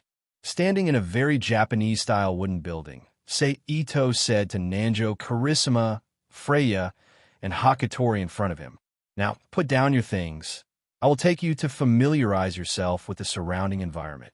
Then Seito changed the topic and said again. The three who received the instructions were very straightforward. They directly threw the small luggage in their hands on the ground and followed Seito out of the wooden building they were currently in and came outside. Looking at the surrounding large buildings that were obviously close to the traditional style of architecture, and the bustling pedestrians on the street who were obviously dressed differently from the crowd in the city they were in before, Freya asked with a puzzled expression. This is a ninja village, a town that is different from the city you visited before. It is a place that specializes in training ninjas. Hearing the question, Seito answered in a low voice. Ninja? Nanjo Karissima exclaimed in surprise. Yes, ninja. Seito nodded in confirmation, then turned around and said, Come with me. Freya, Nanjo Karissima, and Hakutori looked at each other, then quickly followed Seito's footsteps and walked into the distance. A moment later, a group of 4 people came to a relatively empty flat ground. More than a dozen boys and girls who were holding kunai and practicing taijutsu combat instantly came into their sight. Their techniques are so fierce. All of them are attacking the vital parts of the body. As the most solid martial arts foundation of the 3 girls, Freya, who had the best eyesight, quickly found the core of their taijutsu from the training of these boys and girls and said in a low voice with a frown. Because the world they originally lived in is a war-torn world. Killing people is as common as eating and drinking water in our daily life, and ninjas, as the conventional military force of that world, are bloody existences similar to killing machines. So in order to survive better in the battle between ninjas and make themselves live longer, they are willing to sacrifice their lives for the sake of survival. The art of killing is something that has to be practiced from a young age and is imprinted in one's bones, Seito explained calmly. Following his explanation, a chilling feeling slowly rose from the bottom of Freya, Nanjo Karissima, and White Niao's hearts. In the blink of an eye, it spread to their entire bodies, causing them to subconsciously shiver. I want it. If you live in a world where you can die at any time, what can your so-called kamikaze unkillable do? Itose turned to look at Freya and said softly. Without waiting for Freya's reply, he turned his gaze back to the youths who were training hard. Freya, whose heart was stirred by Seito's casual question, was no longer in the mood to watch the training in front of her. She lowered her head and fell in a deep thought. Clap, clap, clap. After a while, Seito suddenly reached out and clapped his hands, attracting the attention of the youths who were training on the field. My lord, after seeing Seito, all the youths immediately bowed their heads and greeted respectfully. Seito nodded with an indifferent expression, returning the greeting of the youths, and then reached out his hand to choose among the youths. You, and you, the 5 of you, come out. Seito pointed at the 5 youths and said, Yes, my lord. The 5 youths who were selected were delighted and immediately responded loudly. Then they quickly walked out from the crowd and came in front of Seito. "You all continue your training," Seito said to the remaining youths. "Yes, my lord," the youths replied and rearranged their opponents. They returned to the training field and began to fight. "Let's go," Seito said to the 5 youths in front of him, as well as Freya, Nanjo Kirisaros, and Hakatori beside him, and then turned around and led them away from the current selection field and to another place. A few minutes later, the group of 9, including Seito, came to another unused training field in the Genin village and stopped. The content of this training is very simple. It's actual combat. Seito's gaze swept over the 5 youths, Freya, Nanjo Kirisaros, and Hakatori one by one and said, "For the first round, I want you to go first." Then Seito's gaze fell back on Freya and said, "Okay." Freya nodded and agreed. "You'll be the opponent, but in order to be as close to actual combat as possible, I'll allow you to use the Trijitsu during the battle." Seito's gaze first swept over the 5 youths. Then he selected one of them and said, "Yes, my lord." The girl replied, "Go," Seito said. Immediately, as the 2 sides of the battle, Freya and the ninja girl walked into the open space in the training field, facing each other at a certain distance, and stopped in their tracks, and stood facing each other. "Begin." Seeing that the 2 were ready, Seito announced loudly. As soon as his voice fell, the ninja girl lowered her body and quickly rushed in front of Freya.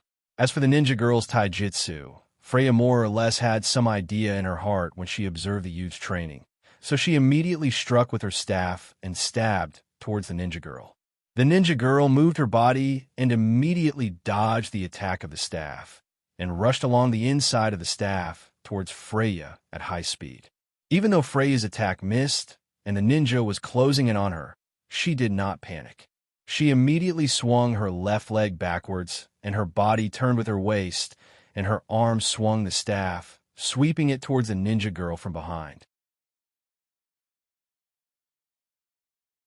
At this time, the ninja girl's feet paused, and her body quickly crouched down, narrowly dodging the staff's sweep. Then she stood up again and rushed in front of Freya, swinging her fist towards Freya's face. Freya saw this and quickly raised her staff, using the body of the staff to block the ninja girl's fist. Bam! A muffled sound rang out from the point of contact between the fist and the flexible wooden staff. The ninja girl did not stop even after her fist was blocked, and directly raised her right leg to kick Freya's temple. Freya immediately shifted her body and moved her leg, using a combination of buckling and swinging steps. She sidestepped the ninja girl's kick and came to the ninja girl's side.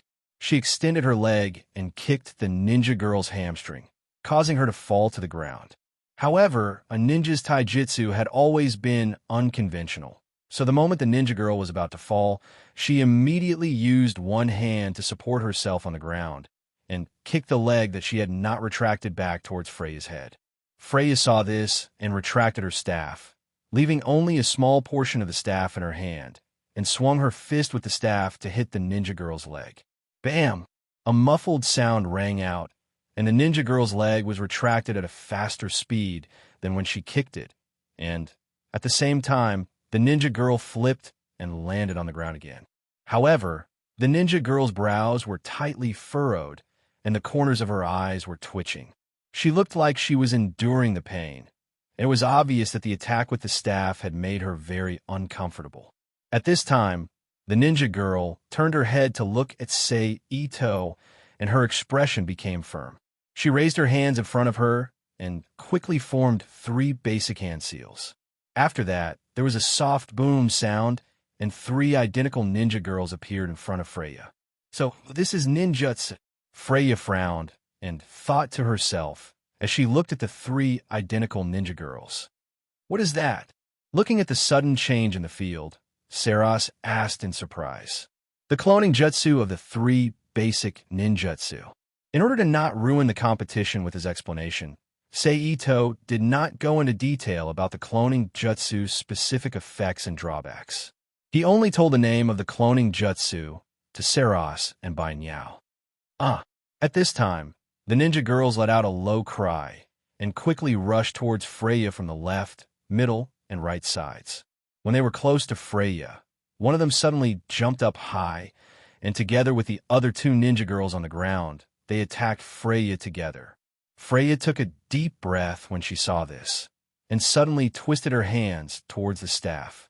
The slender wooden staff immediately became two short sticks of the same length, and Freya held them in her left and right hands respectively. Freya then waved her hands continuously and swung the sticks at the ninja girls who were rushing towards her from the left and right. The feeling is wrong, it's a fake. Freya raised her eyebrows as she did not feel the recoil from the stick hitting a physical object. She immediately kept one of the short sticks into the long sleeves of her dark orange jacket and raised her arm to block the downward chop from Adair. Bang! The same muffled sound as the previous two times rang out from the point of contact between the leg and the arm. Freya then raised her arm and violently sent the ninja girl's body flying. When a ninja girl twisted her waist and landed on the ground again, she lowered her arm and once again grasped the stick that was hidden in her sleeve in her palm and connected it with the short stick in her other hand to form a long stick. She lowered her body in a horse stance and pointed it at the ninja girl opposite her. I didn't expect Lil Yao's adaptability to be so good. Sei Ito praised as he watched Freya and the ninja girl's rapid exchange of blows in just a short minute. Damn it! The ninja girl cursed when she saw that her attack did not work. Her hands once again formed hand seals in front of her, and once again created two clones to rush towards Freya. The clones created by this cloning jutsu are fake, which means that as long as I can find the real body, I will be able to end this battle with a single blow. But how do I differentiate between the real body and the clones? Freya frowned as she carefully observed the ninja girl attacking her from three directions. Asterisk whoosh whoosh whoosh asterisk at this moment. Three soft whistling sounds suddenly rang out in the arena, and three black figures shot towards Freya with extreme speed.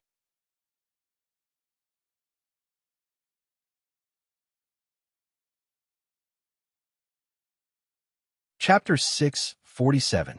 Despicable to actually use a hidden weapon. Nanjo Nora shouted angrily at the side of the field. Nora, this is not despicable, but a normal occurrence in a ninja battle. Hearing Nanjo Nora's words, Sei Ito shook his head slightly and denied. Besides, I've said before that today's training is actual combat. Since it's actual combat, then we're allowed to use all kinds of methods to obtain victory. Furthermore, Koyo already has a weapon in his hand, which in itself is a huge advantage. Are you saying that only Koyo is allowed to have a weapon in his hand, and not others? Damn it! Even though Nanjo Nora accepted Sei Ito's explanation logically, her emotional displeasure still made her curse in a low voice. Now, let's rewind time a few seconds. Clang, clang, clang. As a weapon user, Freya naturally knew how to defend against a weapon. So when the three shadows flew in front of her, the long staff in Freya's hand immediately spun into a circle, like a barrier that deflected the three shadows away. Before Freya could retract her staff, a ninja girl holding a kunai quickly rushed in front of Freya. She held the kunai's handle horizontally with one hand, and the other hand was placed on the end of the kunai's handle. She suddenly thrust the kunai towards Freya's abdomen, who was defenseless. Sister Freya, it's dangerous. Nanju Kirishima, who saw the sudden change in the situation, shouted subconsciously. At the same time, her body instinctively wanted to rush into the arena to stop the battle between Freya and the ninja girl, but her movements were immediately stopped by Ito Sei's outstretched hand. She could only watch the development of the situation with a face full of anxiety. At this time, Freya's body moved to the side, narrowly avoiding the kunai's thrust. At the same time, she raised and retracted her arms, using the end of the staff to sweep at the ninja girl in front of her. It's a dummy. Freya, who still did not feel the slightest bit of impact from the staff, frowned and thought to herself, "You've lost." Another ninja girl wielding a kunai appeared by Freya's side and thrust it at Freya's waist in the same manner. Even though Freya did not know if the figure was real or fake, she knew that she would not be able to hit the target. She immediately turned around and brushed past the Kanai's sharp spikes to avoid the attack. At the same time, she quickly pulled back the end of her staff. He exerted force in his right arm that was holding the cudgel and thrust it towards a figure behind him. "You lost." At this moment, the same words rang out again. The last ninja girl appeared in front of Freya, her katana pointed at Freya's throat. He said with an expressionless face, "Clap, clap, clap." It was a very good match. Seeing the result of the battle between the two, Itose clapped his hands to attract the attention of the two and praised with a smile on his face. "My lord." The ninja girl who returned to say Ito respectfully greeted him. "What's your name?" Ito looked at the girl in front of him and asked. "My lord, my name is Chiharu Koyama." Hearing Ito's question, the ninja girl's face immediately showed a hint of joy and quickly replied respectfully. "What about the rest of you?" Ito nodded. He turned to look at the other ninja girls and asked, "My lord, my name is Yoshida Tomomi. I'm Fujikawa Meiko. I'm Jino Tomo. I'm Amori Enrico." The four ninja girls beside Ito immediately replied with a happy face. "Tomomi, you'll be the opponent next. You'll fight against Kazara." Itose nodded and said to Yoshida Tomomi and Nanjo Noroizuros. He had memorized the names of the four ninja girls. "Yes." Yoshida Tomomi answered without hesitation. "Kizara. Don't forget that this is actual combat training, so it's normal for Tomomi to use any means. So you have to be careful during the battle, or else you might really lose your life." Ito turned his head to look at Nanjo Kazara and reminded him. "I got it." Nanjo Nora replied with a solemn expression. "Go." Ito nodded and said to Yoshida Tomomi and Nanjo Kazara. Afterwards, the two of them walked into the arena and stood at a certain distance from each other. Then, when Ito shouted begin, they quickly rushed towards each other and used ninja's taijutsu to fight taekwondo. In terms of the competition of taijutsu, although Nanjo Kazara was somewhat weaker than Yoshida Tomomi, he wasn't that weak. Basically, the two of them were evenly matched. However, Nanjo Kazara's response to weapons, especially short and small weapons like the kunai used by ninjas, was different. Flying weapons like shurikens had an inherent weakness, so when Yoshida Tomomi held a weapon in her hand, Nanjo Kazara was completely in a passive position and could only miserably dodge Yoshida Tomomi's attacks. Although Nanjo Kazara was diligent in dodging, her opponent was not comparable to Freya's Valkyrie squad, so it did not take long for her to be defeated. Yoshida Tomomi used her kunai against his neck, and he lost the battle. "Do you know where you lost?" After the two of them walked back, Ito looked at Nanjo Kazara, who had a slightly depressed expression, and asked, "The weakness of using bare hands against weapons." Nanjo Kazara replied, "Wrong." Ito snorted with disdain, and then lectured, "You didn't lose because of the weakness of using bare hands against weapons, but you lost because of the weakness of using your heart against weapons. Your heart is instinctively afraid of coming into contact with sharp weapons, afraid of being injured. This subconscious fear directly affected the performance of your martial arts, and this is the real reason for your defeat." After listening to Ito's explanation, Nanjo Kazara could not help but ask herself if it was really like what Ito said, that she was afraid of weapons. "Meiko, you're up this time." Seeing that Nanjo Kazara was deep in thought, Ito did not disturb her, and directly turned to Fujigawa Meiko and said, "Yes, my lord." Fujigawa Meiko replied, "White Bird, it's your turn." Ito turned to look at White Bird and said. White Bird nodded and walked into the arena with Fujigawa Meiko and stood in a confrontation position. Then, at the same time, Itose shouted start, and the battle began. The starting point of White Bird's martial arts was to protect Nanjo Kazara, and to use her own strength to eliminate all the existence that harassed Nanjo Kazara. Therefore, White Bird's martial arts were greatly influenced by Nanjo Kazara, as if it was carved from Nanjo Kazara's martial arts. It was just that White Bird's talent was good enough, so in some aspects, she was much stronger than Nanjo Kazara herself. In addition, for some unknown reason, compared to Nanjo Kazara, Whitebird was able to suppress the innate fear of weapons in her heart. Therefore, in the battle with Fujigawa Mako, her combat strength was not affected, and she fought with Fujigawa Mako quite well. But still, their opponents were ninjas who belonged to the unconventional group. Before thoroughly understanding the ninjas' methods, if one was not strong to a certain extent, wanting to win in front of ninja with strange methods was really difficult. Therefore, in the end, Whitebird was defeated by Fujigawa Mako. "Well done, Whitebird." Seito praised Whitebird with a smile on his face. Whitebird, who was praised, blushed, lowered her head, and quickly walked back to Nanjo Kazara's side without saying a word. "Everyone take a break, then we'll continue." Seito waved his hand, and a large blanket appeared in his hand and spread it on the ground with psychokinesis for him and the others to rest on. "Tomo, this time you'll be Koto's opponent." After more than 10 minutes, Seito saw that the rest of them were almost done resting, and said to Tomo, Imano, and Freya, "Yes." Tomo and Mano responded after receiving the order, and immediately stood up from the blanket, and then together with Freya, who also stood up from the blanket, walked towards the center of the training ground. "Begin."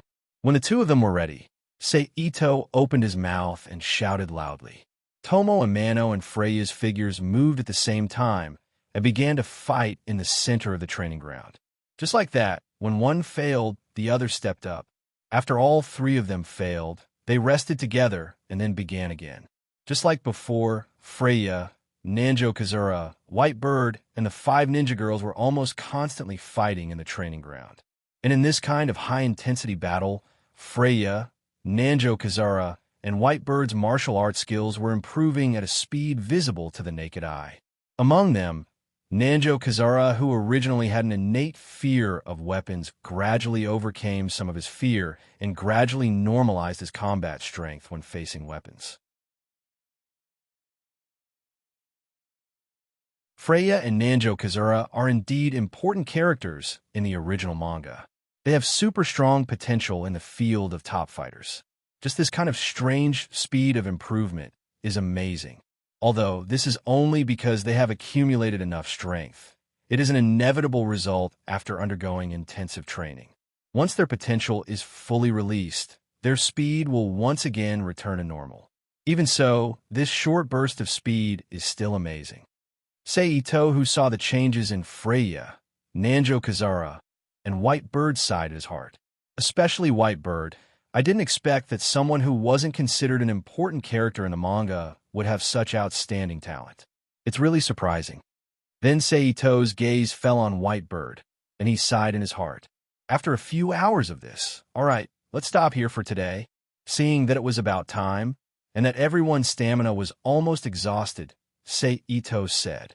He then turned to look at the 5 ninja girls who were sparring partners, and said, "Go back and rest. Gather here tomorrow at 8 o'clock in the morning." Yes. The 5 ninja girls stood up from the blanket one after another and saluted Seito. Then they turned around and walked out of the training ground while chatting and laughing with each other. "Let's go too." Seito, who stood up from the blanket, looked at Freya, Nanjo Kazara, and Whitebird and said, "You're tuning into the Warrior Lore YouTube channel. Don't forget to subscribe and join us on this journey to catch the most captivating stories.